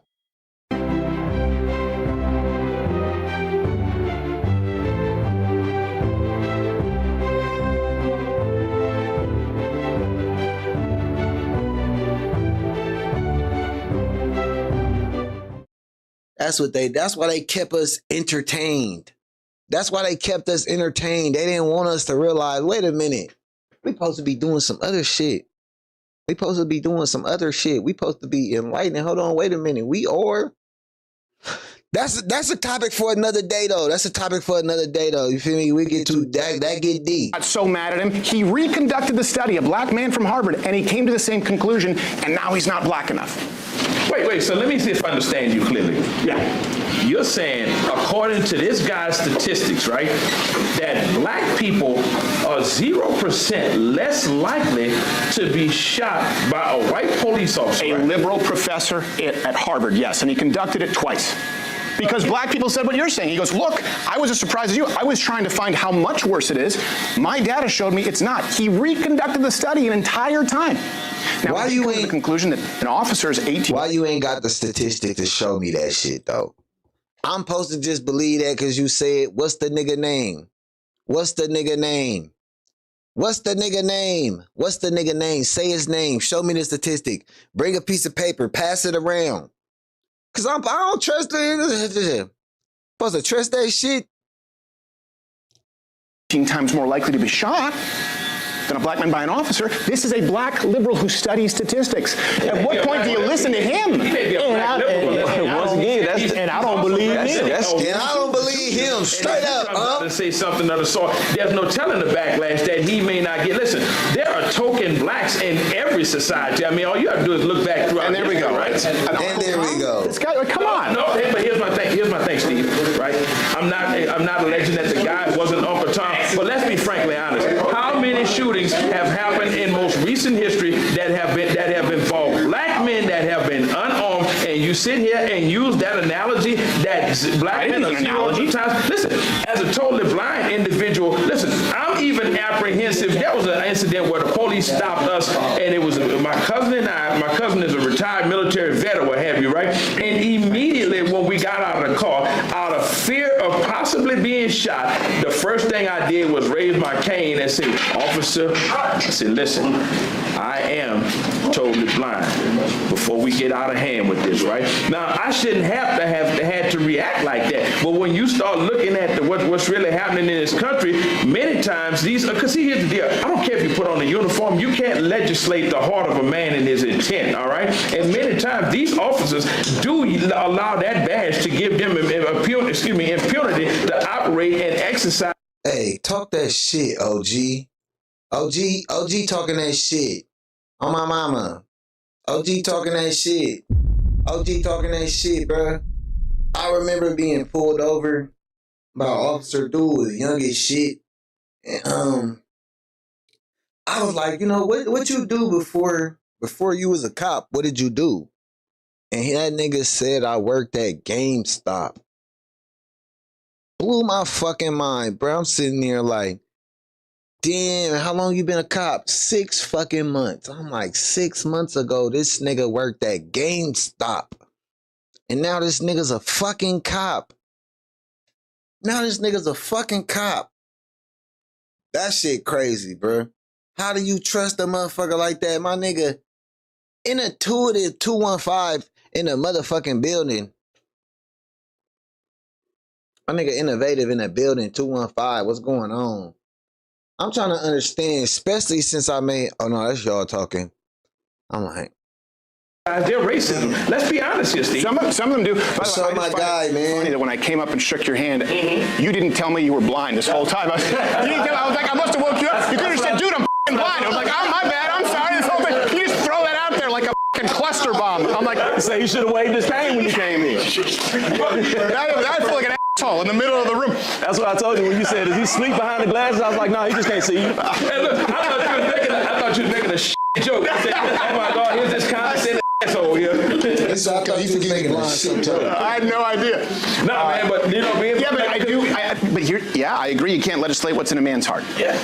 But you can't throw out everything. You can't go, that scat skewed. That black guy from Harvard who was always a liberal who did it twice is skewed. You can't throw it out. How often do you see black police killing unarmed white people? Never. Actually, how often do you see that? How often do you see that? Well, I tell you, actually the stats show that when you're dealing with armed white people versus black armed people, white armed people are more likely to be shot by the cops than black. White armed people are more likely to kill police officers. Look at what happened in Kansas where those 5 police officers. Let's call the stats a wash on that. Here's what I do know. Everyone wanted the body cam footage, and I agree. I was like, we should have body cam footage. We should have accountability for police officers, right? And we were to believe after the era of, remember, we went through Trayvon Martin, Tamir Rice, Mike Brown, obviously George Floyd. There were so many that you could use as examples. We thought that we'd have a rash of body cam footage showing us the police brutality.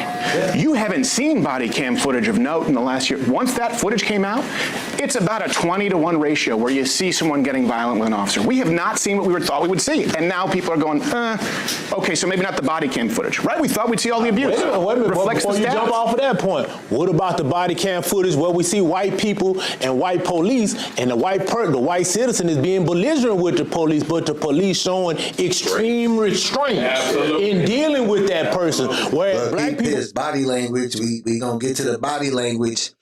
You see how he just kicked his fact? He said, look, man, what about the body footage where white people being belligerent and the police is showing restraint? They ain't putting no belt to ass. They ain't putting no billy club. They ain't choking them out. It's a video on my TikTok, man. Dude pulled a AR-15 on the police, man. They hopped in their car and got up out of there. Now, I do understand that was the smart move. I get it. But the man was later on arrested. He wasn't beat. He wasn't shot and or killed. Motherfucker got arrested. Went in there. They ain't shoot the nigga when they finally caught up to him or nothing. But peep dude body language when OG get to kicking his facts. Peep his body language.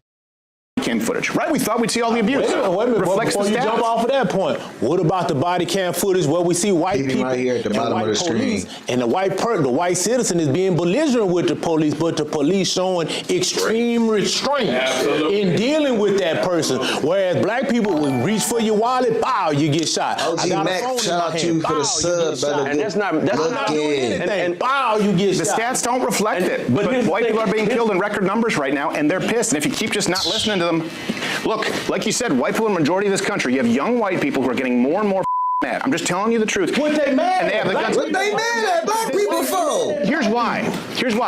They go, look, I'm 12 times more likely to be killed by a black person than you are a white person. And you go, well, that doesn't count. They go, look, my dad's business got burned down. Yeah. My city got burned down. I've been accused of being a racist, even though I'm not. And I'm looking at this right now, and I'm not allowed to have an opinion, and I can't go into certain neighborhoods because I get my ass kicked. And then you just say, yeah, but you've had systemic power. That is a surefire way to breed racism. Peep, this motherfucker keeps saying that if you go into a black neighborhood, you're gonna get your ass kicked. Words are everything, y'all. Repeating shit is like a spell. That's why these motherfuckers be listening to these songs. They be demonized. That's why all the women act like whores, because the music preaches that shit. And that's why all the little boys act like little sassy ass demons. Little sassy ass murdering demons. Because of the music, it spells. This nigga keeps saying if you go into black neighborhoods, you're gonna get your ass kicked. He preaching fear. He is preaching fear on every little black boy, every little white boy that watches this. Every little white boy who is subscribed to him, he pushing fear of the black communities. That's what they doing. And a lot of them that feel like him, they going outside with their phones and they going out there and they fucking with people. Like, I don't know if y'all seen what they did at TSU. They went up to TSU trying to do this shit. Sit and argue with motherfuckers. Them little motherfuckers at Tennessee State University got them motherfuckers the fuck up out of there. Like, hey, we ain't hearing this bullshit. Get to stepping.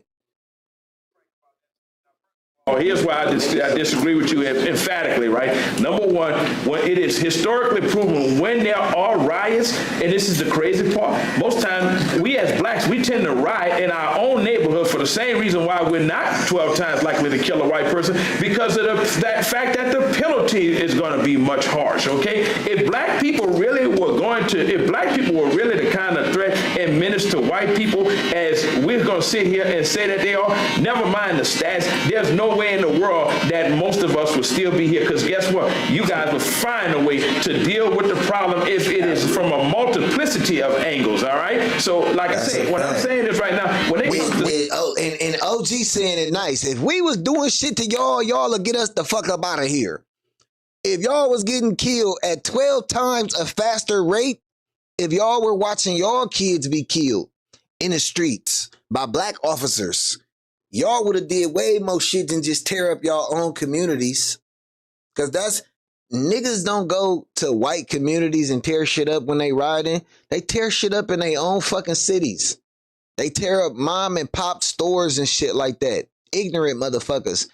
And we don't fuck with them either. Them ain't black people. Them is niggas. And I mean the whole lot of them. Every race. Nigga, nigga, nigga, nigga, nigga. If you a Mexican out there riding and stealing shit, nigga. White person doing it, you a nigga. Black person, nigga. Muslim, nigga. Us black folk, we don't like that shit.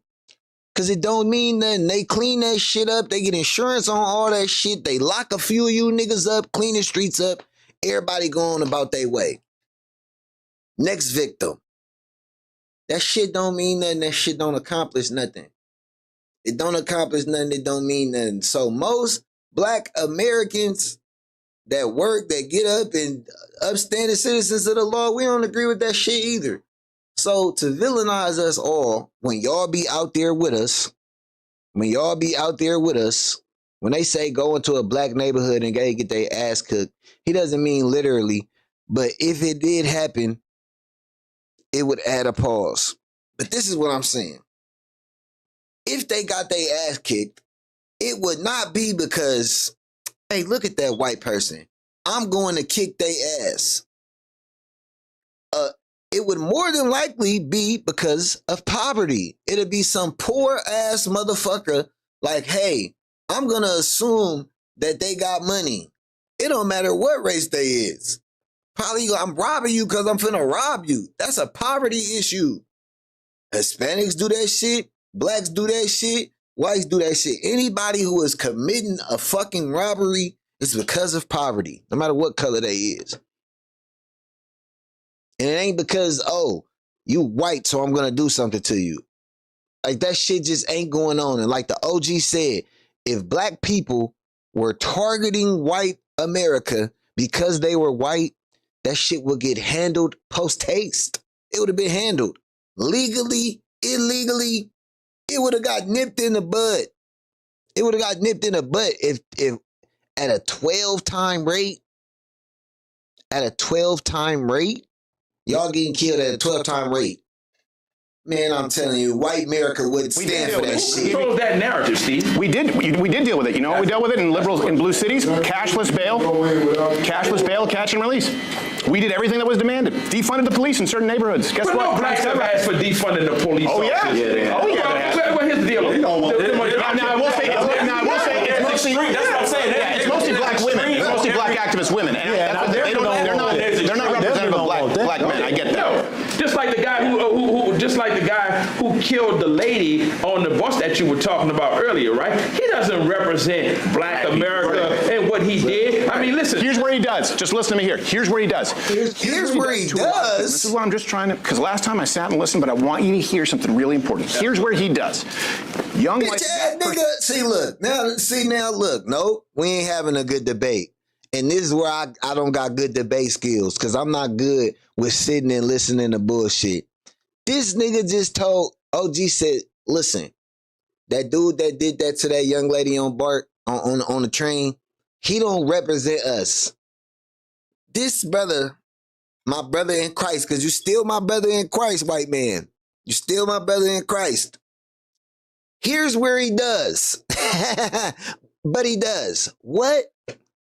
But he does. He represents us all. That's what they think. But I'm glad. Appreciate you. They all think like this. And he want other people to think like this. This ain't hate speech. They say this ain't hate speech. They say this ain't hate speech because he dressed it up nice. You feel me? They say this ain't hate speech. This some hateful ass shit. What the fuck is you saying? Am I misinterpreting that? Let me rewind it just one more time. Sorry if I keep rewinding this shit, but some of this shit is blowing my motherfucking mind. What? Here's where he does. Here's where he does represent all you niggas. That's what I'm saying. It's mostly black women. It's mostly black activist women. And they're not representative of black men. I get that. Just like the guy who killed the lady on the bus that you were talking about earlier, right? He doesn't represent black America and what what he did. I mean, listen. Here's where he does. Just listen to me here. Here's where he does. Here's where he does to a lot of people. This is what I'm just trying to, because last time I sat and listened, but I want you to hear something really important. Here's where he does. Young white, that person's parents, that person's relatives, look at it and go, wait a second. This guy was out 14 times, and the reason he was out 14 times was because a black female judge, in the name of restorative justice, who has received funding from NGOs, said, we're going to have cashless bail and catch and release and the IOU policy in the name of racial justice. So people are going, my daughter's dead because it would have been racist to keep this guy in jail. You need to understand that, right? But you understand it, though, right? Because you just made those same judgments about people who existed 150 years ago. Yeah. But this is someone's sister. Her flawed judgment does not represent the opinion of black people, number one. So this nigga argument is because the judicial system is failing, the failed judicial system, that we all are affected. Shout out to Daquan Bell for the subscription, man. We all are affected by a failed justice system. Not blacks, not just whites, not Hispanics, not Asians. A flawed justice system affects us all. So this crazy motherfucker on the streets affects us all. We all in danger when this crazy motherfucker is on the streets. Yo, Drip, check your DMs. I got a video of dude saying that I got the white girl. All right, say less. Like, this shit crazy. A flawed justice system affects us all, bro. It affects everybody. So he's saying, dude represent all white, all black people because that judge did this because it would have been racist to keep him in jail. This is insane, bro. Okay, it represents a systemic correction. Well, let's talk about systemic correction. And you know what the problem really is? When you defund, the person is looking at America, they not even from the U.S. Institutionalization for those kind of people, that wouldn't have happened. Because let me tell you something. Shout out to B-Ryan-X for the 100, man. 100 for the gifts, man. Appreciate you. With all of the information that we one like away from 200 likes, man. Double tap the screen. Much love. W-chat. An institution, because number one, the greater good is for me to preserve public integrity, and that's on both sides of the spectrum. I don't give a damn if you're black or white. Why do you think they're not committing him to an institution? Because there's no funding available. No, they were shut down in the name of restorative racial justice. And that's why he wasn't institutionalized. One Cal Day Teasy just subbed. Much love on the sub, man. Or not. Like, there's some of them cases where they were in court, his family was saying, don't put him in there. I know. And who gives a shit? But I'm just saying, that's part of it. But when you only include the part that says the judge, you're not giving the whole story. And that's what media ends up doing. That creates these tensions in people. They straw man conversations and only tell part of it. No, it's not as strong. The tension is there.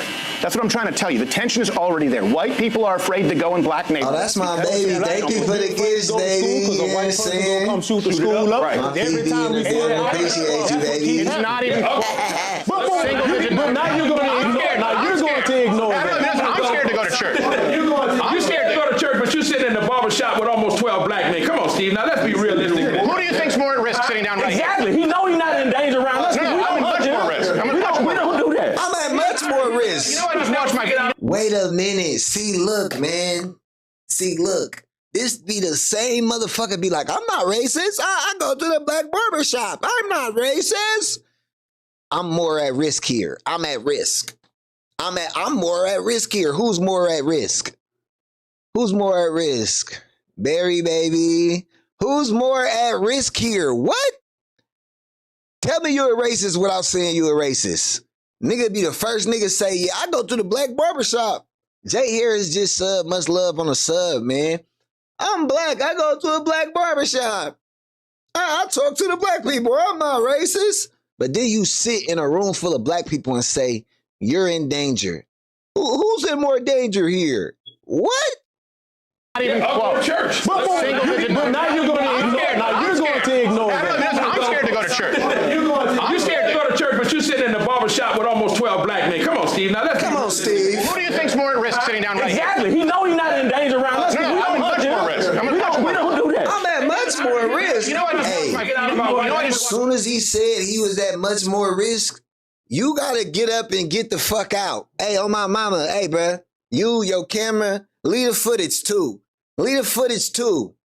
Leave the footage too. Like, well, what the fuck you mean, bruh? You at risk. You at danger. You. Buck can't see. And if he could see, he probably would have whooped your ass earlier. He said he thought you was playing with him, nigga. I thought you was making a dumbass joke, nigga. On my mama. If old dude, that's the only time you was in danger is when you made the stupid ass joke about the blind nigga. He said, I thought you was making a dumb joke. We be the most welcoming. Let you come all in our motherfucking barbershop, set up your cameras and shit, and now you at risk. You in danger. Hush the fuck up. Get for sure. Get the step in. Man, get the step in. Fuck is you talking about? Watch my friend die, right? Steve, let me say this. Know what bothers me about white people, and this is kind of what, no, not everything. This is what's this nigga name? Steven Crowder. On YouTube, not on YouTube, on Twitter, ever since Charlie Kirk died, all these debating, sit down at the table motherfuckers been popping up on my feed, and they are rage baiting. They rage baiting. No, damn well we don't bother nobody, D-Nice. We don't bother no motherfucking body. We be everybody invited to the cookout. All you gotta do is do a popular TikTok dance, and you invited to the cookout. Oh, he hitting that shit. He throwing that wham in a circle. You invited to the cookout. That's all. If this white man get up right now and throw that wham in a circle, you know what I'm saying? He gonna be invited to the cookout. We too motherfucking inviting. All this nigga gotta do is throw wham in a circle. Do that sassy ass dance. All he gotta do is that. And he invited to the cookout. That's how welcoming our people is. All you gotta do is do a popular dance and you invited to the cookout. This nigga sitting in a barbershop and you in danger. He feel like somebody trying to take his spot. Like, what the fuck, bro? This shit crazy. Well, we smell like wet dog or some shit. I've heard all this stuff. Let me tell you what. Hey. Let me tell you what bothers me about white people. Let's be honest here, because I work with a lot of white people, so I have nothing against them at all. Let me be honest with you. But the problem the biggest problem that I have is that you constantly get bombarded. Exactly why I hate when people leave those invited to the cookout comments. Let's be honest, man. And they let's do not be really fuck with truthful us. with one another. They cannot come. Ask yourself, what do you expect when you look at architectural oppression, economic depravity, and social Natural black disparity? people love white people. Bad You decisions. feel their energy. Bad if they decisions. cool. Bad decisions. Yeah, I think right now in 2025, it's bad decisions. I think everyone can make bad decisions. And you know what? I'll even go here with you. In all fairness, I think that's absolutely true. So my question for you is, how do we move past this? Yeah. Okay. How do we move past I agree with you. I agree. And I think maybe we'll find some common ground here. If we agree there is personal accountability and bad decisions, and I think we also all agree that feminist white are the worst demographic in the country, along with lesbians. There's a great book that says that they were. But white people get to say shit like that, boy. See, that's white privilege right there. I can't say that. We just gonna look at cuz weird, but we all subconsciously racist and prejudiced. If I saw a group of niggas with dreads, etc., on the sidewalk, thank you. Who that is? Hey, oh my mama, shout out to Johnson, bro. Was that Otis Johnson? Oh my mama, I'm a equal. Lost Cause just sub, much love for the sub. On my mama and them. On my mama and them. We all prejudiced. We all racist. Everybody accept it. But we gotta be equal opportunists, right? You feel me? Like, we all prejudiced, we all racist. You know what I'm saying? I lock my doors on niggas too. Click, click, nigga. Click, click. My mama. And then when I moved into certain neighborhoods, when I see people who don't belong in my neighborhood, I get on the neighborhood app and I be snitching. You feel me? I get on the neighborhood app and I be snitching. Yes. Unmarked car. Who is that driving with the no plates? Yes, I be telling on the neighborhood app now. I'm under a fictitious name though, so people don't know it's me. Under a fictitious name, I be snitching on the neighborhood app. Yeah, I'm a black Karen. So what? Yeah, I just don't want my shit broken into. Motherfuckers be stealing Cadillac converters and shit. Motherfuckers be stealing.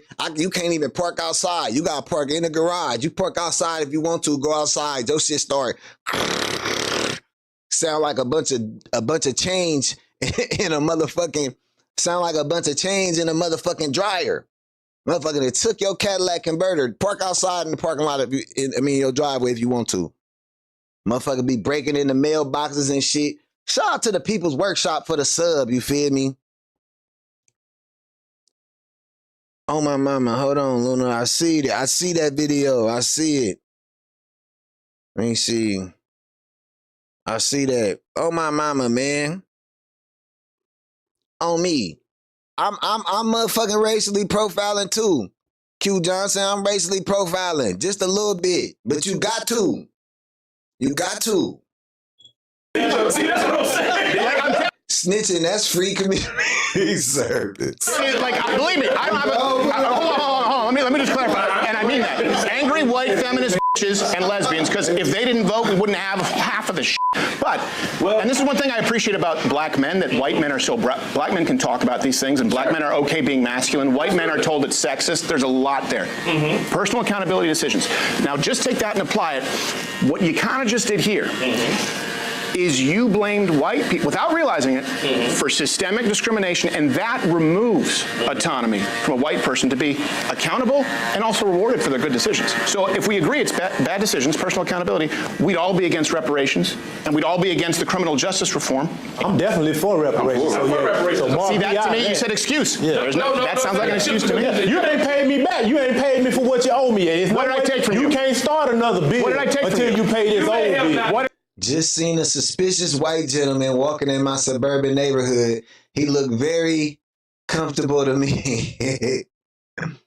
When it comes to your home, you ain't snitching. There ain't no street shit. If you kill somebody and your shit ain't right, you going to jail. That's a fact. You going to jail now. What did I take from you? You didn't take but your ancestors. But you just said you. When I say you, I meant it as a euphemism. But can you understand why white people hear it and get pissed off? Yeah. Because I can take shit. But they're not mad about the advantages that were built into their lives. So you want young people to pay? Sounds like an excuse. And even without paying us back, Steve, know what my thoughts are on this here. Give us an opportunity to exercise our ability and our autonomy. Let me give you a perfect example. There's a gal right now, her name is Joy Reid. Look up her. I know Joy Reid. She's out of her mind. Look up her educational background. You don't think Harvard gave her a degree just because she was a black person of DEI, do you? I think she's an idiot. Okay, so but not because she's black, but she's an idiot. Okay, so you're entitled to that. I think Van Jones is smart, and I disagree. Not because she's black, she's an idiot. Things that are so verifiably untrue, it's insane. Okay, so but you know, as a man, I'm gonna indulge you and say, hey, you know what? I'm not gonna indulge you. I'm gonna respect your opinion, your frame of thought on that, right? I beg to differ tremendously, but nevertheless, though, that's why we're having this open discussion. But let's really talk about where we need to go from here on, and that is the fact that black people have every sense of entitlement as it relates to having reparations, and I'm gonna tell you why, right? Because nobody has ever been as more loyal to white people despite the treatment than black people. Shout out to Barry for all the gifts. Me one race. You know what? They make top options gifter. and opportunities Gifting all night, Barry. Ethnicities come here or what have you that we will never get a chance to have, right? And then they turn around and tell us stop asking about reparations. Whenever we want to ask for equality and fairness, it's a problem. So white America. So it spends several $1 trillion. When is it enough? Wait, we'll spend $7 trillion on what? What did we spend it on? Let's go back to Lyndon Johnson model. Lyndon Johnson, you're talking about the wrong property? Is that what we're talking about? Yeah. 1965? Why was that done? All right, but here's the deal. What about the Department of Education? Here's the deal. So now you're saying the Department of Education. Let's go back to the Department of Education. Okay, so my point is these were. Hold on. No, I was. Hold on. No. Hold on. That this was given, right? Hold on. No. Society program. The reason when you look at the Model Cities program, urban planning, $8 billion into Detroit, adjusted for inflation. The reason that, and I don't know if you know this, black students in this country get more we hit 200 likes, man. That's an actual fact. Even in impoverished neighborhoods through public funding, these were the reparations that were asked of white people throughout each decade, given, and then we're told, no, that's not the real one.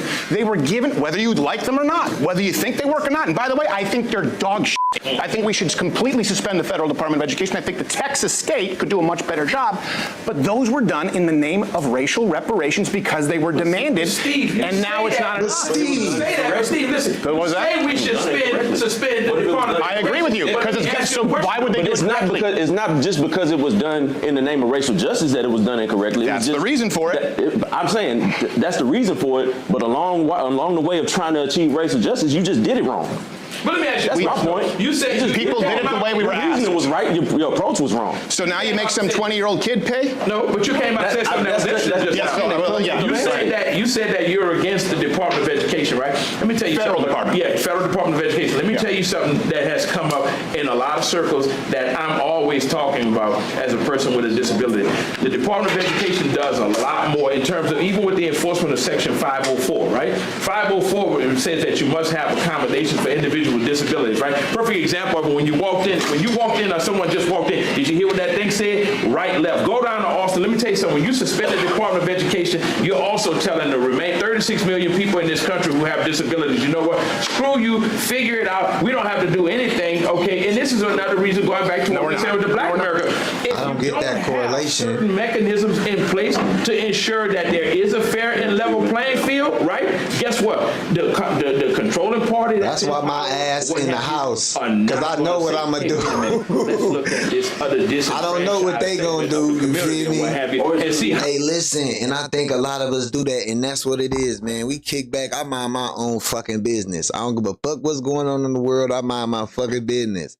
Keep my head down, handle my business as a man, and saying my family. That's it.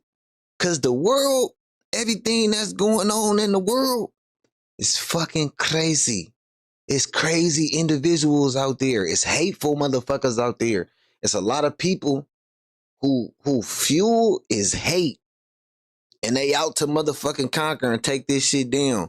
And they really living, walking demons, bruh. Every fucking day.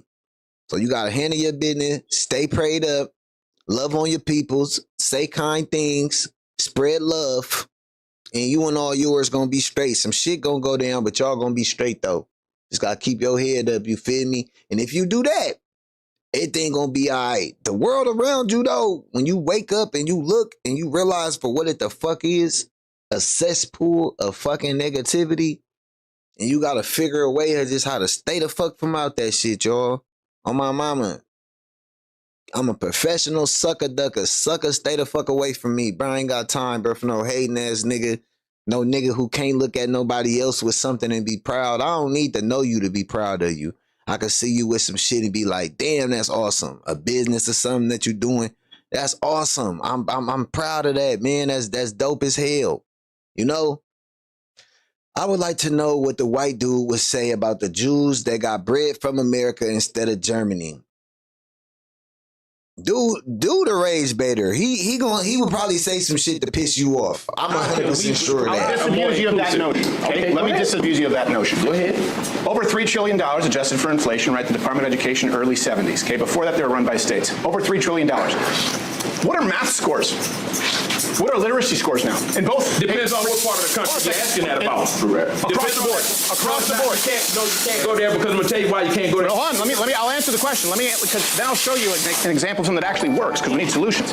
Smiles just appreciate you for the sub, $3 trillion test scores are worse, and they're even worse in chat, y'all running up the subs you know what black students in New York City actually do really well? White Catholic schools, where they have more students per teacher, on average 35 plus. In other words, they have fewer teachers. It's done privately. Charter schools, school choice is something I support. That means for everyone in this country. Can't do it because it's racist. Let's look at the academia though, okay? That's why it's being fought. When you start talking about that, what have you, when you talk about test scores, we can go just south, north versus south or what have you. Let's look at the quality of education that's in these schools or what have you. Are you going to tell me that it's a standardized academic agenda that's promoted throughout this country? Or is it a fact that some people have a different education level than black? Listen, I work with people. They're bad across the board. I work with people every day that are out the north that have far excelled in that's absolutely true. Than we have in the bad and worse. There's no good. Right. There's no good. There's shit in here. And what I'm saying is, here's something where we can find common. I've proposed this, many people have. We go, look, instead of giving money to a school, like you say, some of these schools suck, right? Instead of just putting, let's say the average spending is $15,000 per student. That's a rounded number. It's anywhere from 13 to 50, okay? If instead of putting that money in the administrative costs at a school, what you do is you say, okay, that's a grant, that's a voucher that attaches to the student, and they can take it to any school they want, so they have to compete. So that kid can now choose where they go to school. Can't do it because it's racist. That's why it's been fought. People say black kids would still be stuck in shit schools than white kids. Man, who the fuck is these people? Like, bro, I ain't gonna be able to listen to this. But right now, they're stuck with one school. So when you start asking those whys and go down the rabbit hole of why, and start asking, okay, well, why would somebody say that? Well, this is why. Well, I'll tell you why they really say it. And then the teachers' unions. Because the teachers' unions? Yeah.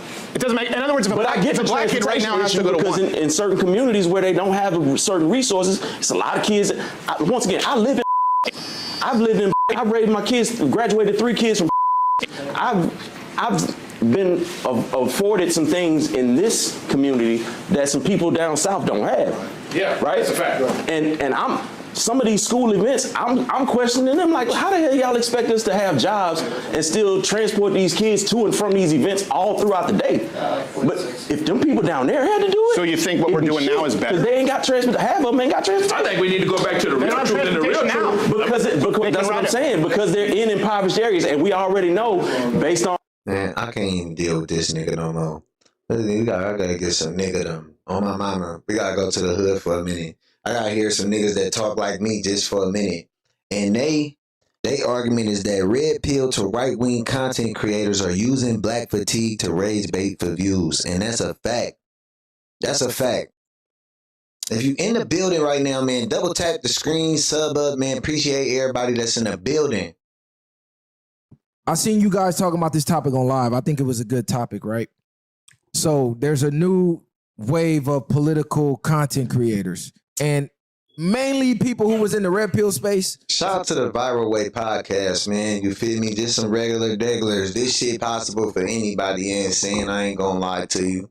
Shout out to these good brothers. Since red pill has been demonized and labeled as hate speech on YouTube, and a lot of the content gets demonetized now, you can't really make money on it. We've seen everybody shift and grift to the right wing, right? Everybody's doing this right wing content. And what you see with a lot of the black right wingers is oftentimes to be successful, you have to pander to white supremacy. For whatever reason, the pipeline from red pill to right wing to white supremacy is there and it's evident. We've seen everybody do it, everybody grift. Is it inevitable for the creators to eventually use black people to boost themselves up and then have to eventually turn on us and shit on us for white approval? For one, they always got a choice. They always got a choice. They just never really effed with us in the first place. If you was willing to go out that easy, and on top of that. Imagine bringing your side project to life just by thinking about it. Meet Base 44. We got to stop being so friendly.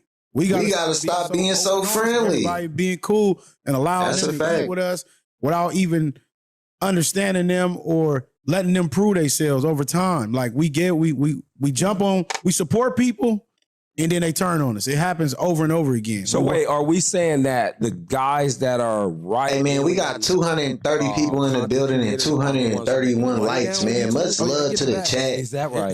Chat. I still think that the industry is, no matter what, it's going to always be controlled by left liberals. No, that's true. Fact. See, now that I disagree with. Really? I don't think it's being controlled by left or right. I think it's the oligarchs. Well, I know the nowadays. oligarchs at the top, the 1%. That's using the left and the right as division basically, tactics. oh, kick that shit, black brother. Kick that shit, young brother. I think these motherfuckers using the left and the right to sit back and be like, moo ha ha ha ha ha. Moo ha ha ha ha ha. Look at these dumbass niggas argue with each other. Another successful shit, man. Look at these niggas arguing. Look at these motherfuckers. They going up to schools fighting and shit. Whole time, we got a new island. We raping kids on islands. We hiding lists and shit. We got a new island. You feel me? We got a new island. We got a new list. We got a new island and a new list. You niggas on the internet arguing, pulling out your phones, making videos and shit, having stupid ass meaningless debates that ain't making shit progress. Then they keep saying, oh, Charlie Kirk was having the conversations we needed to have. We have to have these conversations. Why? What the fuck are they doing? What are they doing? They ain't doing shit at all. But this brother just dropped game, though. He said, but it's a divide and conquer tactic. What I'm hearing, so basically, as far as when you're a black content creator, you either got to be gay or right wing. Because there ain't no in-betweens anymore, right? Because everyone now... Everybody looking like, huh? Content... Or you on the hood shit. It's like on. It's not. Right. Let me give you an example. I'm trying to get an understanding. Like you got the. I'm trying to get an understanding. Right. I never fuck with they them brought niggas. all type of black rappers on and you know on some real shit. Trump be gaslighting the fucking world. He old and miserable. Right wing stuff and all. And trying to distract everybody from that list. See, I never knew. You got Andrew Tate. He was in the same lane. He was doing the red pill stuff. He blew up. He was all the Matrix, the leader. Then all of a sudden, out of nowhere, he starts doing the N-word stuff like everybody else. You got the Hodge twins. They be selling niggas out. Yeah, you got the Cartier family. They start cooning out. Like, you know what I'm saying? Like, no, it's a lot of It's a trend. That's facts. Brandon Tatum. He's on the Turning Point USA. He's signed by them. No, it's a lot of people I know that's doing that. Like you can't stand with your people for the long haul when you do that content. To me, it's a trend right now. And it's just gonna be on now. Nobody, in my mind or in my opinion, nobody cared about the political stuff this much ever in life since I've been alive. I hate that. Since I've been alive. Say, oh, you was out there. Like, give a fuck about politics, man. I agree. I think it's a deeper conversation of red pill culture because we're talking about it grifting, but is this just the natural progression when grifting? That's what that shit called. Now, when you talk about red pill pre-Tate, Myron, and them to post them, Myron and them cultures. So I feel like it did start off as something to better help man be more masculine, etc. But it turned into incel culture. But Jason Lee Peterson in there too. And you look at what they praise and the foundation of it. A lot of it is those conservative, racist values that people have. So it's almost like the natural progression of being a red pill. That's the natural progression is from there, right wing influencer to then white supremacy because it's ingrained in all of those subgenres, whether black creators want to believe it or not. That's just what it is, and it's embedded in America. Or it could be the fact that this was an election year. I disagree with that. This was an election year. No, you don't see too much. You're not gonna see Gang God Goldie go do what these niggas is doing. The whole point is what I'm saying. Like, I ain't a Democrat or a Republican, man. I ain't a leftist. I ain't a rightist. I'm a middleist. I ain't even a middleist. I'm a nigga in the back of the roomist. I ain't even in the motherfucking room. Y'all got it. Y'all niggas got that shit. Y'all argue amongst yourselves. I got shit to do. Unplugged Soul just sub. Appreciate you for the sub, man. Much love. I got shit to do. I can't be worried about motherfucking what y'all got going on. Y'all handle that shit. Just don't make these gas prices too high. Rent sky high. Bills and shit. You gotta have a job and another job. If you really wanna come up, you gotta have a little hustle about you. Cause if you ain't, you want a motherfucking hamster wheel. That's all this shit is. It's a fucking hamster wheel. No matter what the fuck you is, Republican, Democrat, your ass is just a part of that motherfucking game. This shit, Monopoly, all that shit, bruh. But you can free yourself, bruh, once you realize who the fuck you is, bruh. Realize who the fuck you is. They've been working on this plan since Diddy was wearing Vote or Die t-shirts. This shit been cooking up. Oh my mama, see my Philly nigga know what I'm talking about. This shit been cooking up for a long time. It's all was a plan. The Myrons, who was essentially, what was he before? He was a cop, right? I have no idea. Yeah. He was a Fed. He was a Fed. We allow He people already like hated this niggas. to come tell you about women. We know predominantly he probably wasn't getting no birds before he got to the position he was in. Well, you got to think their target audience is not us. I know, that's what I'm saying though, but he's giving a message, but these people have no morals. So we're not equating them as, I'm not equating them as one of us or ever. What I'm saying is we're allowing these people to get in these spaces off of us, but when they get to doing stuff like this, I'm not surprised because nigga, they never was one of us in the first place. I never looked at them niggas as one of us. That's why when you said that they used to do the rap shit, I don't know them from that. No, not doing rap. I'm saying they bring rappers on. See, I only know them for downplaying women, down talking women, and talking about colored women. And a couple of rappers actually left. I think all of these niggas. That's facts. That's all them niggas do. I'm sure he did. They go on them shows and be on I think bullshit. a lot of these dudes are weak. and they can't get the bag from the certain part of the internet, because there's certain parts of the internet, like we said, it's gang culture, it's the gay culture, and now the only way for these guys to get money is to not only downplay the black man, but they got to talk shit about the black woman, because that's the most successful person in the world right now. So if you put that down and you like make it seem like this person who's doing better than everybody out here ain't shit, then the people behind the scenes will be like, man, we gonna give you a bag for that. And that's the only way these weirdo niggas is gonna get a bag. I think racist rage baiting has become a part of the coach. I think racist rage baiting. YouTube is damn near the new news. YouTube is damn near the new news, man. You can't really trust. You gotta trust TikTok damn near and get information, because bruh, the world is we fucked. I'm not gonna lie, we fucked. We fucked. They got most of our black men are felons. Can't even protect your damn family. Like, we fucked, bro. Just listen, we fucked. Fucked, bruh, fucked. Got us arguing about stupid shit. Got black men not in the homes with the kids, man. Shit fucked. So that's why you gotta get your shit together, people. You gotta get your shit together. Your family is counting on you, bruh. My mama. Because if not, what they say in this world, if you can't swim, you bound to drizzle, man. And I can't see mines drown. I don't want to see my little children go through the shit I had to go through. So it ain't nothing a motherfucker could do and or plan to stop me from taking care of my children. That's just that and that's there. So I don't give a fuck who in the politics. That's why I don't be tripping. I'm going to take care of my kids regardless. Who the fucking politics? I got kids to take care of. Give a fuck who win. I'm going to still be taking care of these children. Social media, period, from this point forward, like that is the formula, and so it's the natural progression of all this shit. But this is what I'm saying, because if you talk to most working class, it's because of their characteristics, the juice. Identify more. What juice? You talking about the poison in foods and shit? The left. The problem is, he said, bro, y'all need to wake up. To another episode of Recruitment and No one even know what's happening. Y'all need to wake up. The only reason we in the hamster wheel is because of the juice. What juice?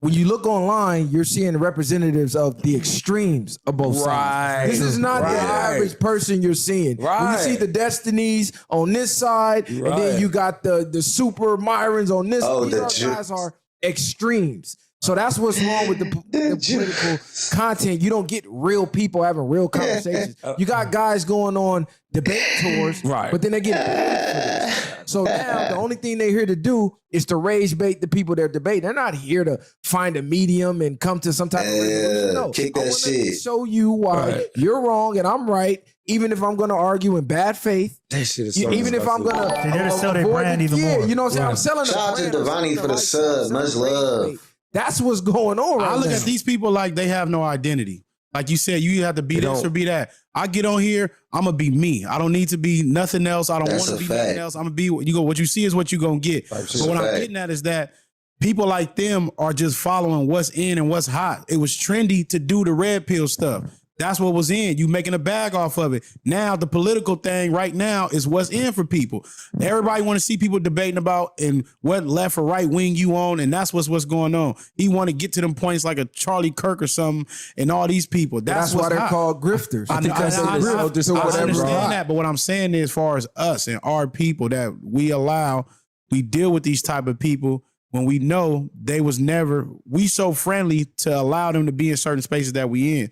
If we don't push and start dealing with these people, they never make it to the point. We make them cool. That's like if you know somebody and it's like, damn, well, I thought that nigga was whatever, but I'm cool with you. And like, well, cuz straight. So he can the reason I say it's bigger than us getting the vouch for somebody else. Exactly. That's a point. We just was talking about the cookout shit.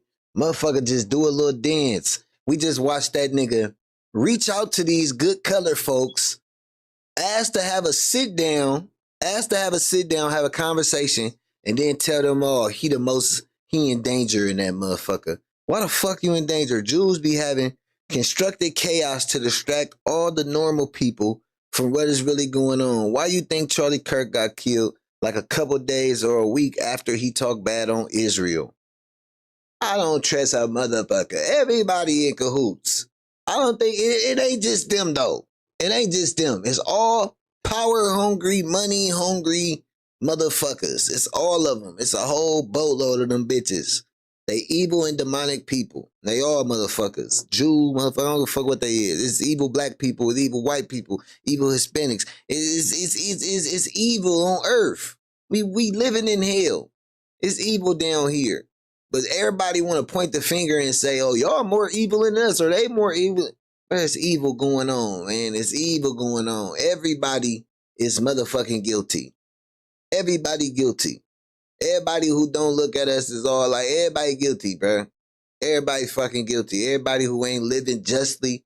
If you not living just, your ass is guilty. As long as you living just, that's all we can be worried about, bro. I don't give a fuck. It's everybody. Now, are there, like, if there's, bro, I ain't gonna lie. How the fuck do I tell the difference between a Jew and anybody else, bro? Other than the niggas with the curly things. I just see, if I don't know your last name, I ain't gonna even know you a Jew. Unless you got the little John on. Or the little things. How the fuck I'ma know? You know what I'm saying? It's one people on earth who will, no matter where they went in this world, chaos followed. It's one people on earth who traveled all over the world and just show up to places like, man, I like this land. I think we gonna rob, murder, and grape to take this land from people. It's one people who did that. It's one people who would just leave where they was at, get on a boat, drive somewhere, get there and be like, oh, I like this. We're going to start a family here. Let's just go kill all the husbands, take all the women, start families. Now this place is called this. It's one people who did that, who just went everywhere like, hey, send some boats back. Send some boats back home. Bring some more people. This shit ours now. It's one people on earth who do that shit. It's one people who everywhere they went, violence followed. People invited them to their tables. They gave them motherfucking diseases and blankets. Fed them. They killed them and murdered them all. It's one people who do that. You feel me? One individual. That's the reason it's just us, because they have all races supporting them. So when we get in that lane, in order to excel, now you got to start appeasing all these other races who are talking down on you. So they get in these spaces, right? And then they start talking crazy about niggas, and then every now and then they get that wake up call like Myron got when he was in that the Twitter space, the white only Twitter space, and they going, who let this sand N-word in here? Like, you do know you're not coming with us, right? See, or the Hodge twins, they just got their wake up call. Good for them.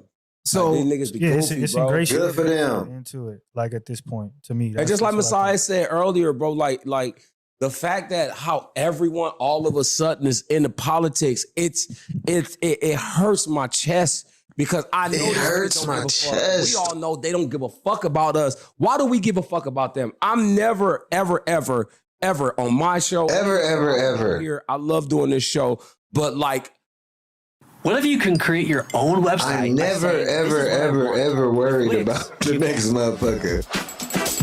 Like, man, my level of minding my business is crazy. We talking about these goofy niggas that's doing the political talk. But can you imagine us having a fucking show about, who's the electoral vote this week? And like, man, I don't give a fuck about none of that shit because they don't give a fuck about us. And the fact that people are making politics, their whole life is based on politics, to me, is I want to kick a nigga face in because it's like, I can't even have a decent conversation at a bar because I go out. Yeah, people are. I go out and I don't give a.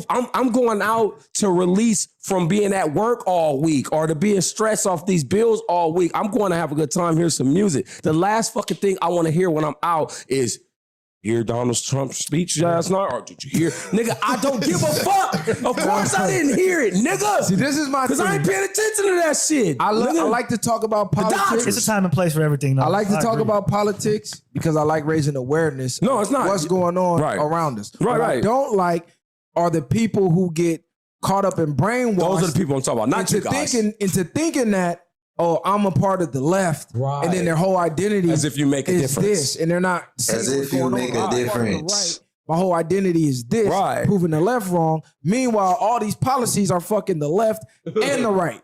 They might put something in that you like, But then behind the back door, guess what? You're getting stomped on just like the left. Those are the people I was- vice versa. JFK said he was going to expose the uppers who plan on taking over the world. Then they took them out. Right. Whether you left or right. Either way, we're supposed to love each other. That's facts. Whether you left, We got to stand together to protect our freedoms. Instead, we just fighting over which race is worse. That's a fact. Time, like you said, you're not stupid shit. You're not making much of an impact as you think. It's more so you wake your fucking game up. It's like I see these people, it's almost as if they're under some type of psychosis. They gotta be, bro. It's something. It's something I don't on know this what it Instagrams. is. It's something in these phones that's The dopamine. It's something, nigga. You don't even when I'm out in public and I look at the eyes of people. I look like at the I don't even eyes. see humans anymore. It's like in like Robots, my interaction. yeah. Y'all already know how I am. Like I'm really a nigga. Like I'm a live wire. I don't stop moving. I talk to everybody. But he ain't lying. They tried to make when that little girl got stabbed. God rest her soul. When that white girl got stabbed, when nobody helped, they tried to make that a black thing, bruh. I live in the Bay Area and I rode the BART. Nobody is paying attention. If you've been on a train in a city, everybody is glued to their phones. Nobody. When that old lady got set on fire, nobody helped the old lady. It was just everybody just walked. People pull out their phones and record. The world is desensitized to shit. That's everybody. Like people is lost soul. The Walking Dead. That shit real. The shit ain't about no zombies. Motherfuckers walking around right now. Zombies. Sleep. Living every day but sleep. Getting up, going to work, all that shit every day but sleep. The Walking fucking Dead. The Walking fucking Dead, bruh. That shit real. Motherfuckers is robots. And then the motherfuckers that do get on and get somewhere with this shit, they brains really get warped by the views and the people's opinions and shit like that, and feeling like they gotta live a certain way, bruh. Look, man, you got the answer to God at the end of the day. Fuck the subs, the everybody. You got the answer to God, and the things you do, you gonna have to motherfucking stand on them. You gonna have to stand on if you was a good individual on earth or not. If you made good decisions, wise decisions, if you were kind and just by people. And if you wasn't, you got another thing a coming. And I ain't talking about hell, man. I ain't talking about heaven or hell either. I ain't talking about heaven or hell. I'm just saying what the universe is sending back towards you. You got another motherfucking thing coming. That's a fact. I go from here to there, but like the feedback is different. And I've always been like that because it's like you talk. They know too. If we came together worldwide, it'll be a problem. That's how you have fun when you out. But like nowadays, nigga, even if I'm just at a burger joint, I'm ordering food, I'm having a little side conversation with the motherfucker taking an order, and it's like I'm talking to a zombie. They don't know how to react. That's because of COVID and shit, though. COVID fucked people up. Like, I'm like, damn, is everybody autistic?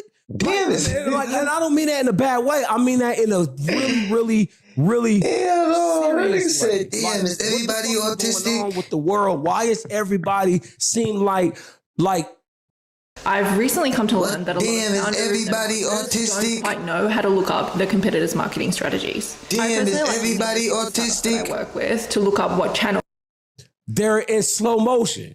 It's like, bro, I don't We got understand 4 what's more going minutes on on. this, and we're gonna wrap this up, man. I was out. Appreciate y'all for kicking it with me, man. 3+ hours, man. Appreciate I chat. don't know if I was just. There was 200 motherfuckers in here the whole time with me, man. Appreciate y'all. The next dimension, but Much I was love just for chat. W chat. that scene in the Matrix. 246 likes. Y'all ran them likes up. Y'all ran them subs up. Man, I think we hit 100 subs tonight, man. Much love for y'all. Nothing feels real. I don't know what it is. Nothing feels For some real. reason, nothing feels real anymore. Like, I always knew the world was a stage, but I sat back because it was this Halloween event on the street. See? And I'm just seeing all these adults drunk in costumes, and I'm sitting back sober, and I'm watching, and this shit looks like that scene in the Matrix. It don't feel right, bro. Yeah, bro, not gonna lie. Last time I've been out was New Year's because I went out and I was just looking around, and I'm like, bro, I'm above this shit, G. I ain't gonna lie. Like, bro, this, I could have stayed home. Like, this shit ain't real. People is dirty, nasty, bitch on the floor. Get off the floor, bitch. Get off the floor. Your ass in the air. Like, but this is nasty. I'm gonna go in if I catch hepatitis out this motherfucker. If I catch hepatitis B in this motherfucker, let me get at this motherfucker. Hell nah. Outside people is just, man, what?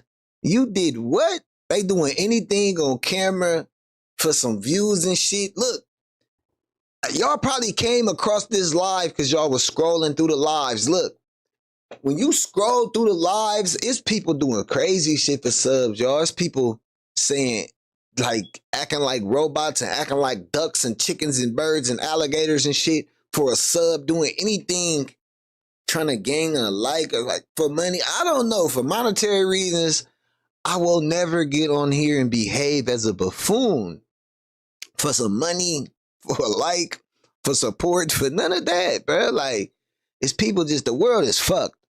They on these TikToks doing these challenges, making buffoons of themselves. That's because everybody on e-pills all over the states. Everybody on fake perks. They pushing the drugs. They hypersexualizing shit. Whore music and sassy ass demons. And the niggas is sassy ass murderers. Snitching ass, sassy ass murderers. You don't know what's gonna happen to you. Motherfucker might kill you, snitch on you, or try to fuck you. You never know. Like, you never know with these niggas today. Like, these niggas is sassy ass, rapping ass, telling ass demons. On my mama.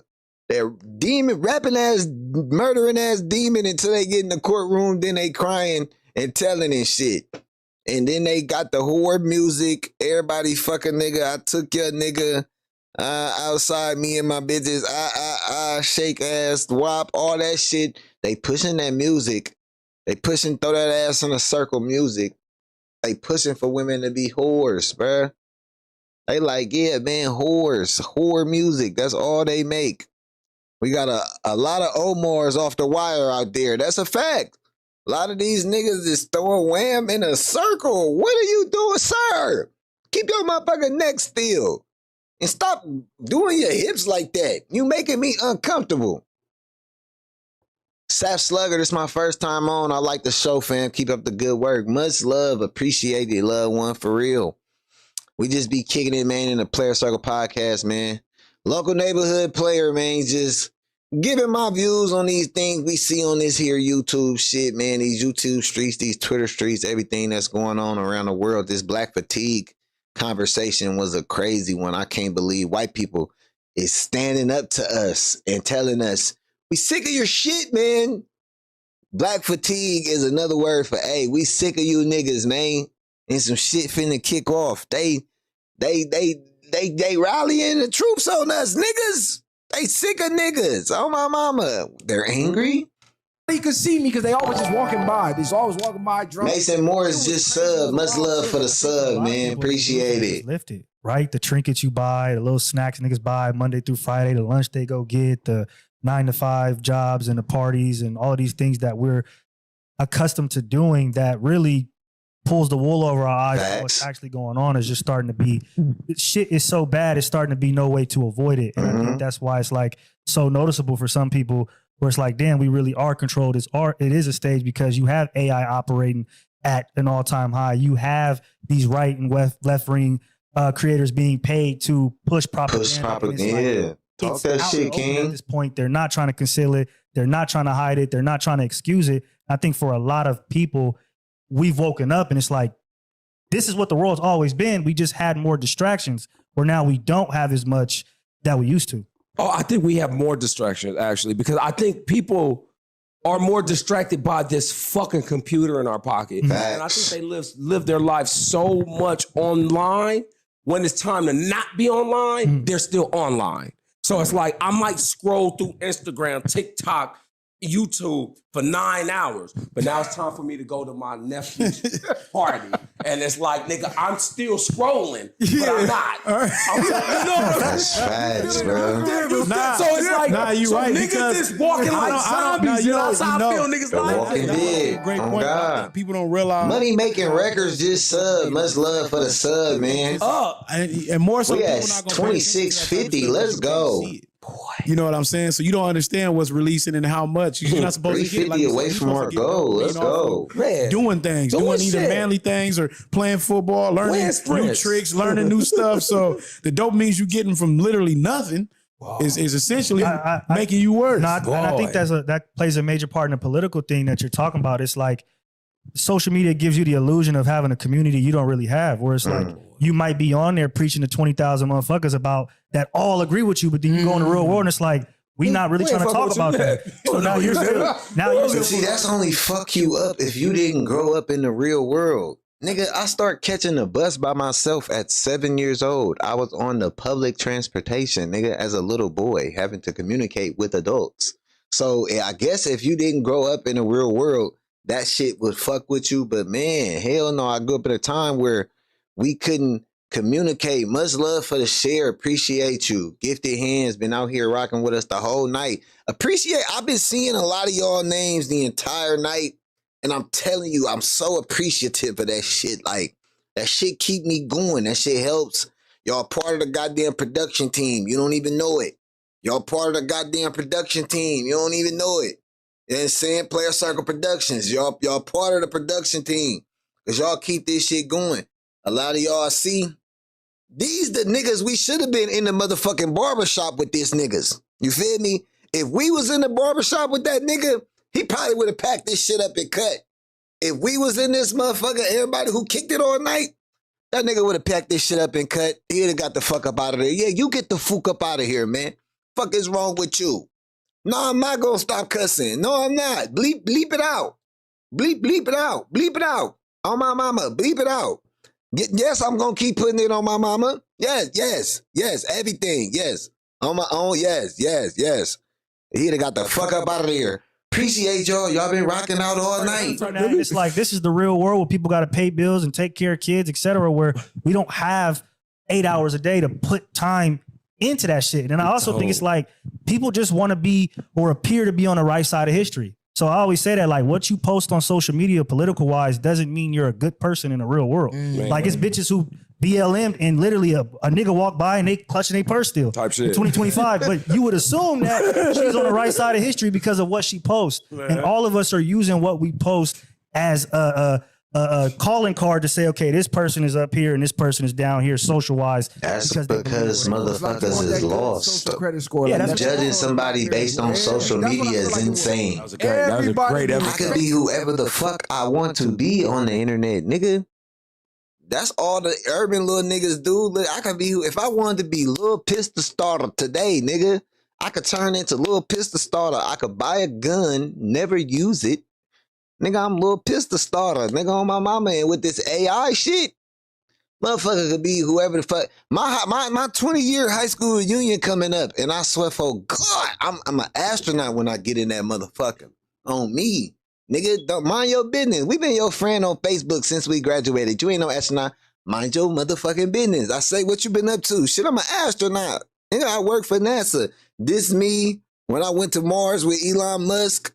This me when me, Janet Jackson, and them, we had went to Mars with Elon Musk. Yeah, motherfucker, I'm a fucking astronaut. Mind your business. What you been up to? You still having babies like a motherfucker? I see.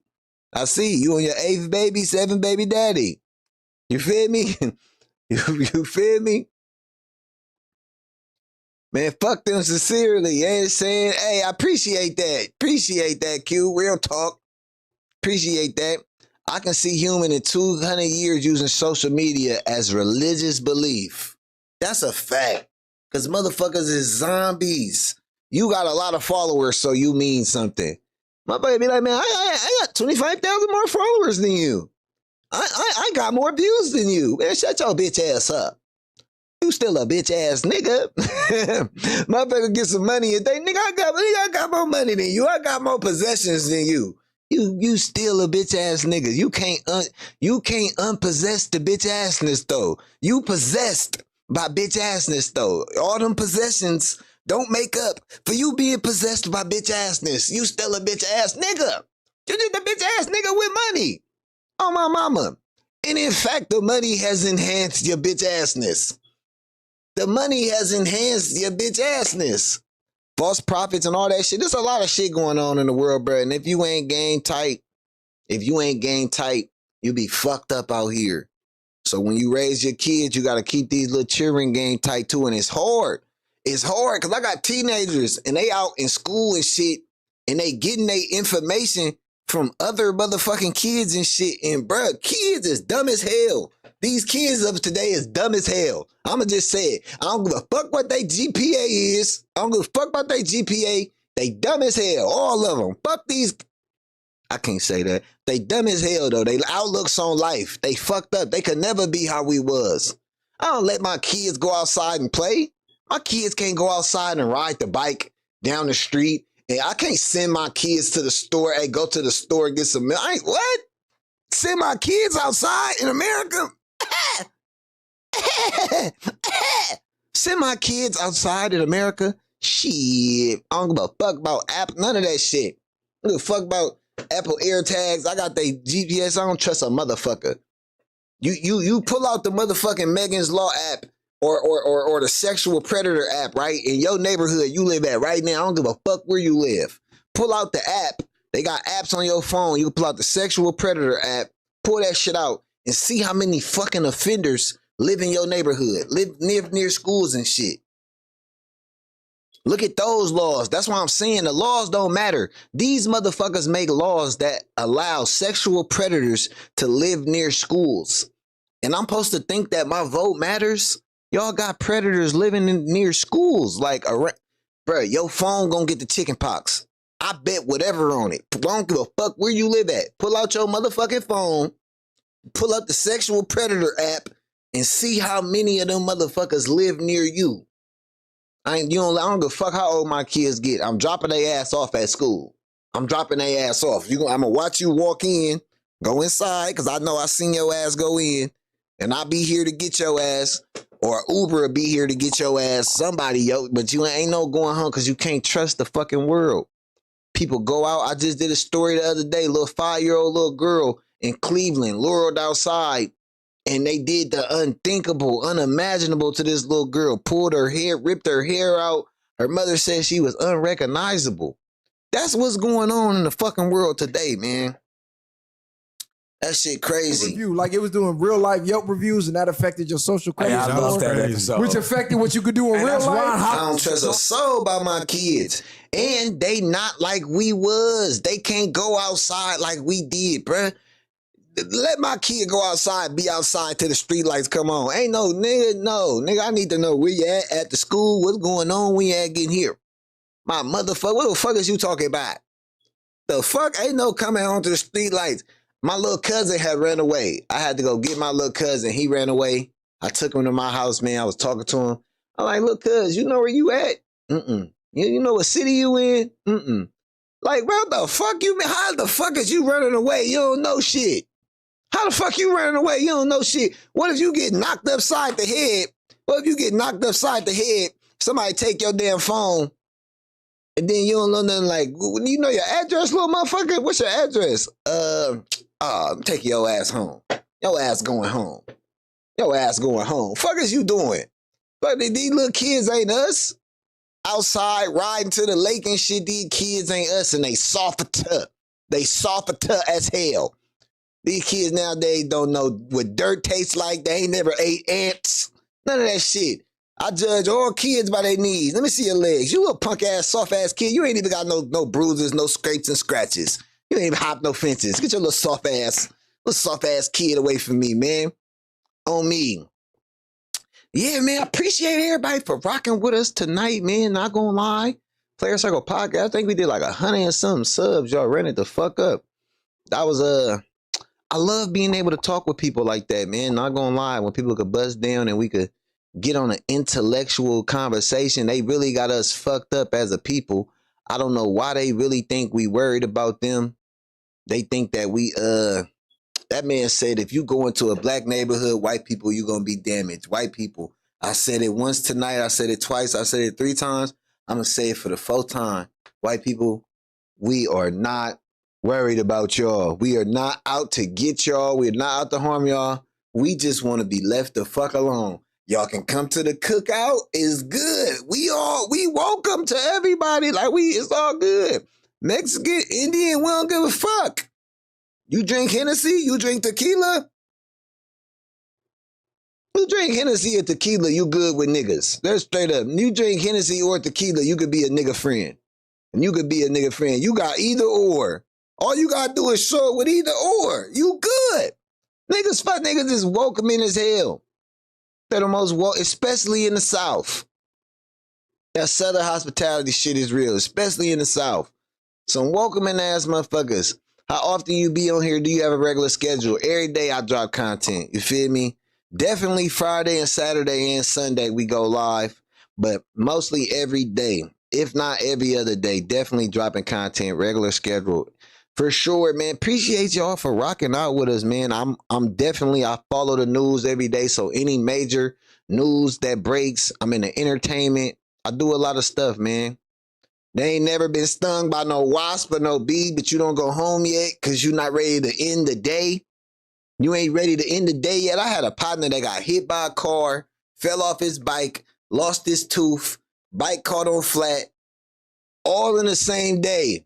Nigga didn't go home for none of it. Nigga, we outside. Nigga, we went to Alameda on our bikes. We went fishing.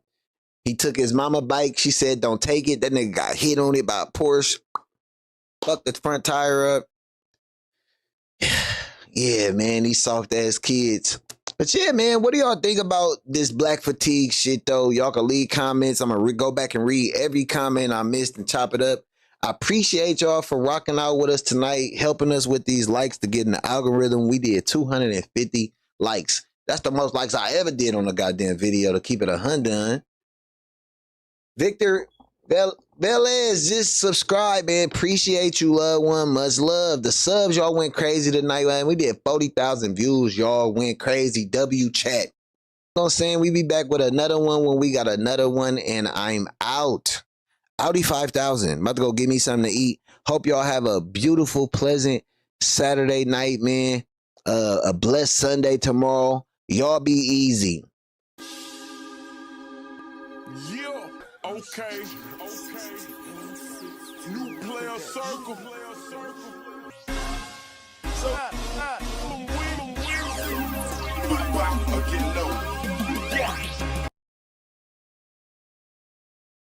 in early January 2024, an individual visited an Enterprise car rental location in Key Largo, Florida.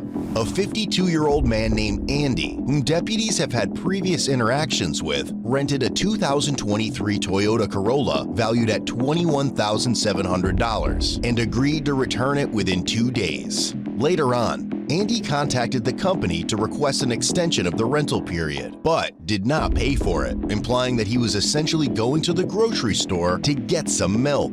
Enterprise then made multiple attempts to reach Andy and even sent him a notice by mail. It stated that if the vehicle was not returned by January 17th, the incident will be reported to law enforcement. Despite ongoing efforts, Andy did not respond for 2 months, prompting Enterprise to consider legal action. On March 29th, deputies from the Monroe County Sheriff's Office visited the car rental company to gather information about the incident. So I'm reporting a car stolen. His name is Andy. He actually booked a reservation to come in today. Did you say Andy? Yeah. I just saw him yesterday. This is the demand letter we sent. This is the FedEx timestamp that we sent it to him. This is the registration and all the information for it. And this is the affidavit, the notary, and then my signature. Okay, when was he supposed to return it? He was supposed to return it a while ago. He picked it up in January. It's a Toyota Corolla that's just been in the wind. Yeah, I saw it yesterday. He was supposed to return it on the 6th, but he kept extending. But this is just the contract that they had printed out. He only made one form of payment when he picked up. It was converted on the 12th of January. He hasn't made any payment since. He doesn't pick up the phone, answer emails, or anything. Okay. And it's already March. Give me a minute. Okay, thank you. But they've been driving this car around since January. Why are they just reporting them? I have no idea. So yeah, we're pressing charges and everything. The funny part, I just think it's weird because literally I was talking to my risk manager, doing everything. I called you guys, and then his reservation just came in. Oh, wow. Like he literally just booked a reservation, like Andy coming in around 3 o'clock to pick up a rental. All right, did you guys I haven't. He didn't answer the phone. I just called to see if he was going to answer and confirm. Yeah. He didn't answer the phone. So. All right. If he comes at 3 o'clock, can you contact us? Yeah, he's scheduled to come in at 3:30. All right, perfect. Thank you. Thank you. About an hour later, Enterprise was able to track the stolen vehicle and quickly notified the sheriff's office, providing the vehicle's current location. Deputies responded to the address and found the vehicle with Andy. Come here, 1305. Sorry, no. 14 miles the subject. Vehicle on scene. Mr. Can you step out of the vehicle, sir? Can you step out? You want me to do what? I need you to step out of the vehicle, sir. For what? I need you to step out of the vehicle, sir.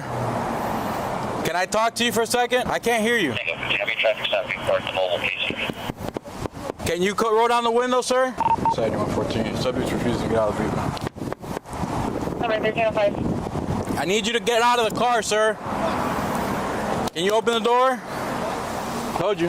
Mr. We need to talk to you. Can you please step out of the vehicle? The rental car called us about the rental car. You got to get out and talk to us. You got to step out and talk to us.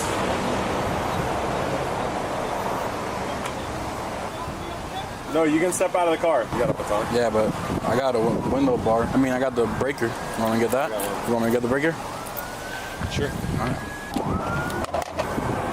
They want to report this car stolen. You haven't paid for it since January. Get out of the car. Yes, get out of the car.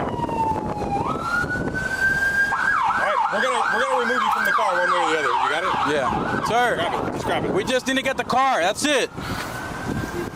That's it. So, okay, just don't put your hands on top of me. All right, just step out. I'm going to step out. Do not put your hands on top of me. All right? I'm tired of you guys' lies here. You guys have been lying way too much. All right? You have your cameras on? Yes, sir. Absolutely. All right, I want to speak to your cameras. Do not touch me. Okay. All right? Let me speak to your cameras straight You up want and to tell down. us your side of the story? Yeah, I'm going to tell you the side of the story. Okay. So before you Well, don't we'll touch gladly me. listen to it. That's fine. Just Okay, step out. just don't touch me. Okay. What's going on? What's happening here is, my man, is that these guys have been running a scam with a phone in this town. Okay, that's number one. What do you mean the phone? No, listen to me, my man. Listen to me. You put me through the court system with Judge Hamilton with the same with the U-Haul story. All right, they've been bullshitting the driver's license. They've been bullshitting the scam inside of that story. All right, I have it all on tape. I got all the proof of that. They dismissed the case with that story too. All right, you want me to go over to the rental car place? We can talk over there. Okay, so they called us. Okay, right? they called, but they see me every single day. Even the men in the rental car place see me every day. You've gone into that store every day. Every day they see me passing the But store. you have gone into the store and talked spoke to them. the woman and the Spanish girl there too. So if you want to follow me over there and let them tell me that to my face, then you can put that on camera too. Okay, you rented the car in January, right? Rented the car in January. Okay. All I want to say is this. All I want to say is whatever civil matter they want to deal with inside of a courtroom with me, they can deal with that civil matter in the courtroom. Okay. That's all I have The to say. rental company has reported the car stolen. It can't be stolen if I'm in front of them every single day, my man, and I'm here every day inside of all of your police. Okay. All right? They took all the actions they could to try to reach out to you. They sent certified letters to you. No, they didn't send. No, they didn't send certified nothing because every night I sleep right next to the other vehicle. No, Okay, every night so you I don't sleep. live at the address of where you gave. That address is not. They don't forget the address. Okay. All right, you can't tell me that story no more because I've And they been. said they've been trying to call you too. No, my man, the phone. They just changed this phone. All right, the reality So of you don't have the same number as when you rented the No, car. I've had the same number the whole time, okay? I have the same number the whole time. What I want for you guys to understand is this, all right? These guys have been running a scam the whole time. I've been inside of, right next to where the Paradise Bonds is. How many times has he paid since he rented in January? He only paid the one time. The initial rental fee, and that's it. He was gonna extend it, and then after the 12th, he didn't had to pay. You haven't paid anything since the 12th of January. All I'm saying is take me to the man over there, or you want to drive the vehicle over there, whatever you guys want to do, and I can go in the back of your squad car over there. Whatever it takes. I'm not getting no handcuffs put on top of me. I don't want to listen to Listen, if we put you in the car for our safety, you're going to be in handcuffs. Doesn't No, mean I'm you have not. your No, rights. I'm not going to be in handcuffs. I'm not going to let you people touch me no more. Okay, I'm sorry. I don't want to fight with nobody. You guys have been running a scam in this town for too long. You said you talked to somebody over there, right? I talked to the Spanish girl there the whole Spanish time. girl when? Not even 5 days ago. Okay. And you told her, hey, I got the car, everything's good, and she said everything's good?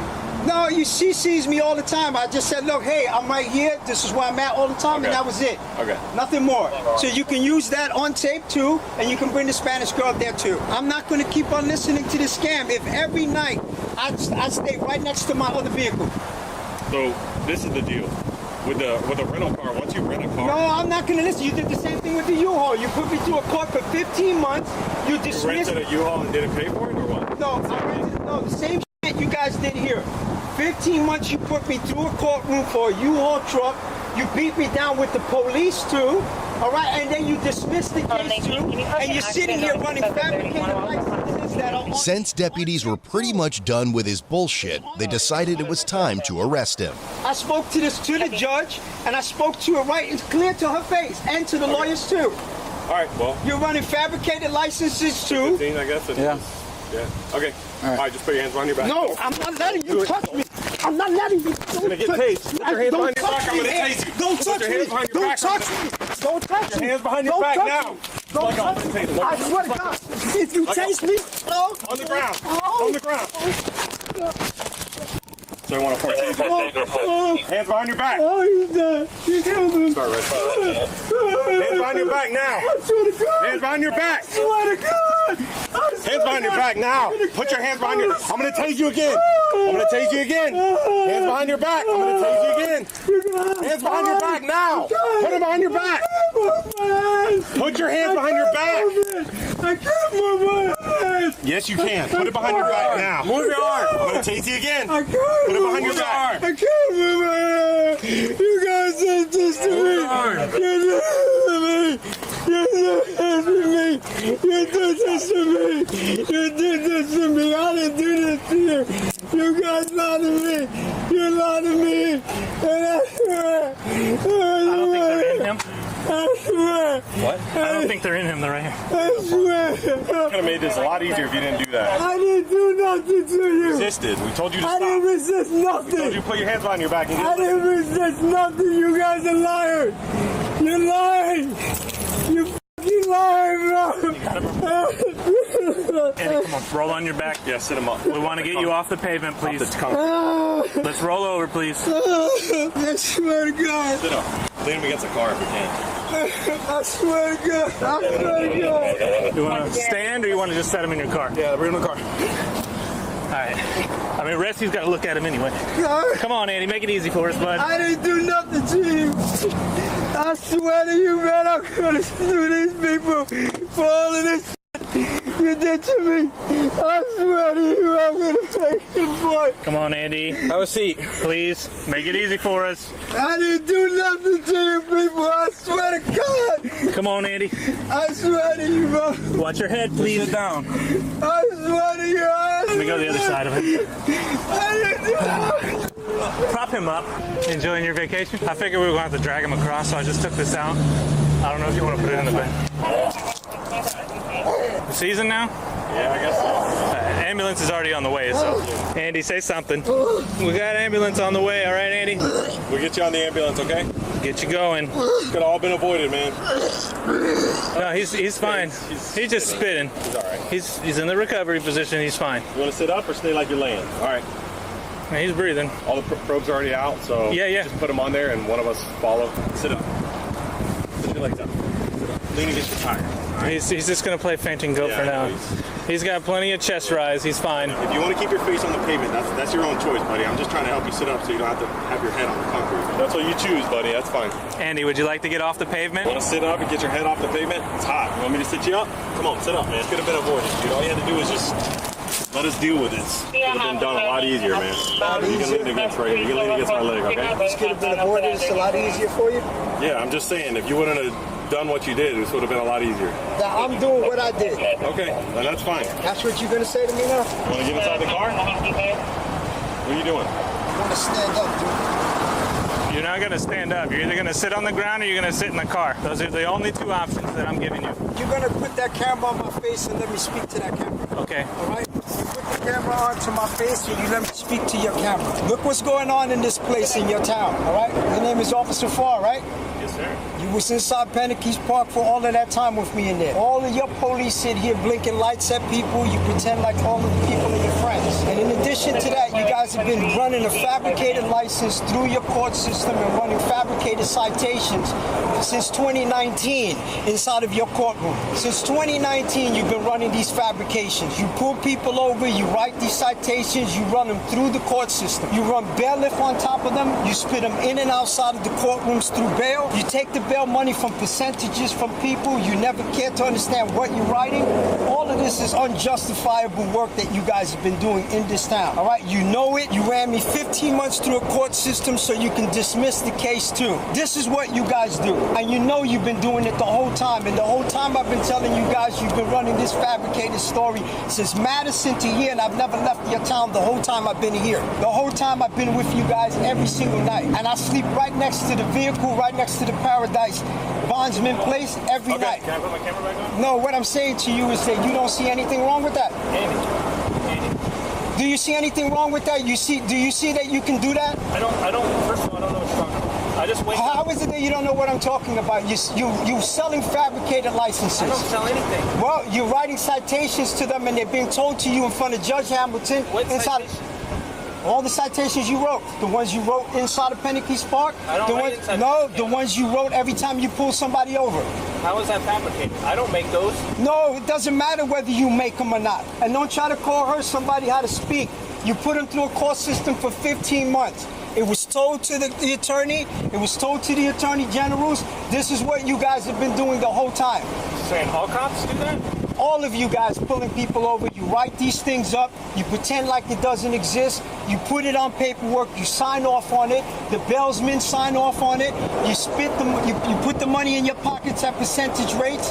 You put people outside back on the street, and that's what you do time and time again. Why don't you tell me, okay, instead of stuff that I don't know what you're talking about, why don't you tell me about this rental car? I don't need to tell you nothing more. There's nothing really more to say. You want to talk about things, you should start talking about where you violate people's constitutional rights. This ain't my case, so... It doesn't matter whose case it is. You sit there every single day running someone's plates through the system, running people's IDs through them. You card people up. You know it. You run DMV assessments on one vehicle versus the next vehicle, and you know you're doing it all unjustifiably. And when it's told to you inside of a courtroom, that is what you do. Got a couple scrapes. Okay. Probably just load him up with you. As far as the handcuffs go, he's in custody. Can you handcuff him to the structure? Because I can't have him. He gonna have to sit because he's already fought us once. That's why he's... Okay. No, I didn't fight nobody. You fought me. Because I told you, I gave you options. I told you could have drove me to the place. They already resisted once. No, there's no resisting. You took me through a court system and fabricated paperwork and dismissed the case. Look what I want to do here, man. I want to put this on camera too. You mind if I grab my plastic bag that's inside my pocket? Your plastic bag? Go ahead. All right, do you have a knife there you can cut it open? Because you got me tied up here. I want to put this on camera so you guys know exactly what you guys are doing wrong here. Okay. All right, so do you mind helping me out here? Or when they stand you up, I'll grab it out of your pocket. You're not patient. Just wait. I'll grab it out of your pocket when they stand you up. All right, and I want the cameras to see it. That's fine. I'll put it back on my chest so it sees everything. I want to put it all on record. They're coming to pick it up. Forward or anything? No, because we were holding him up when he got tased. So we... 1, 2, 3.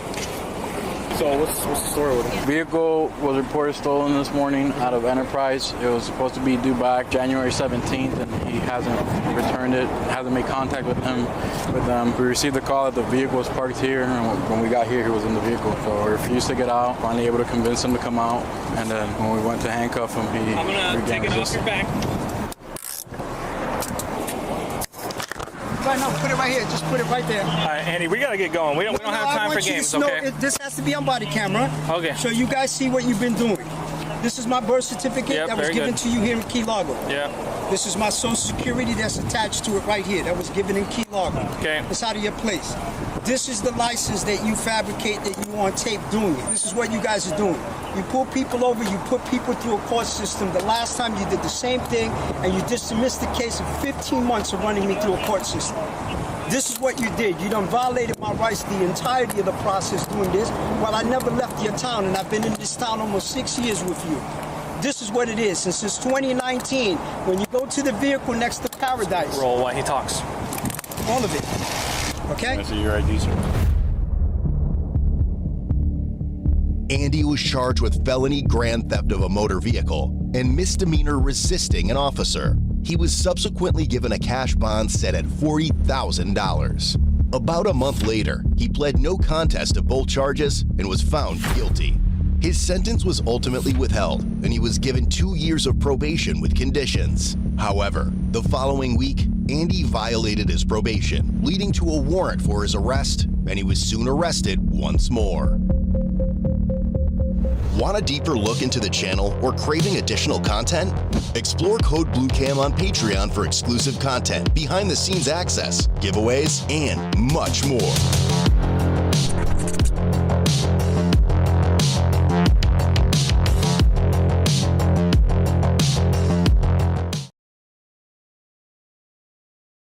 On the afternoon of January 15th, 2025, while conducting a routine patrol, an officer witnessed a vehicle commit a traffic violation directly in front of him in the village of Pleasant Prairie, Wisconsin. The driver was identified as 24-year-old Desmond Balatinitz, accompanied by his 26-year-old passenger, Lawrence Crittenden Quinn, both from the Chicago area. However, it soon came to light that one of them also had an outstanding warrant out of Illinois for robbery. The officer attempted to initiate a traffic stop, but it appeared Desmond had other intentions.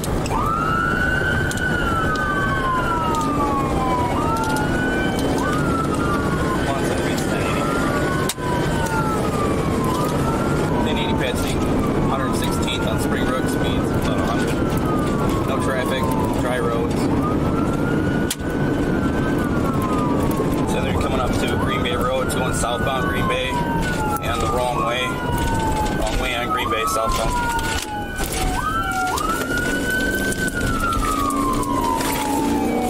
I need a reason for the stop. I'm not sure if you're trying to go back over here. Reason for the stop is the plates are on the wrong vehicle. Coming up to Illinois right now. The officer ultimately terminated the pursuit, losing sight of the vehicle as it continued to illegally pass other cars while crossing into Illinois. San Liberty, I'm going to be terminating. Vehicle's continuing southbound. Driver is a male black in his 30s. I'm just continuing on south to 173, and then I'll turn around just to make sure it doesn't wreck. 10-4. Give me kids at church, 123rd. Looked like the vehicle was still passing other cars in the center area. There's actually no lane. And continued south past 173, still southbound on 31.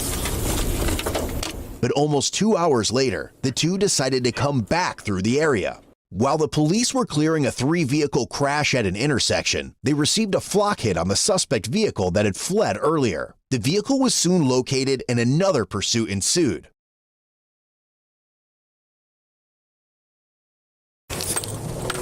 All right, it's coming northbound, but with your guys' accident, I'm gonna try not to pursue it too far here.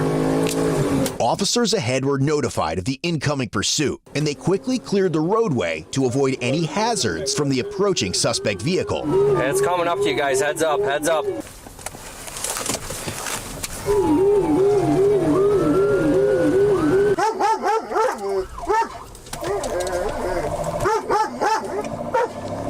Alright, it's fleeing northbound. 1080 with it. Speeds are 50. He's taking the ditch. I think he's gonna wipe out soon.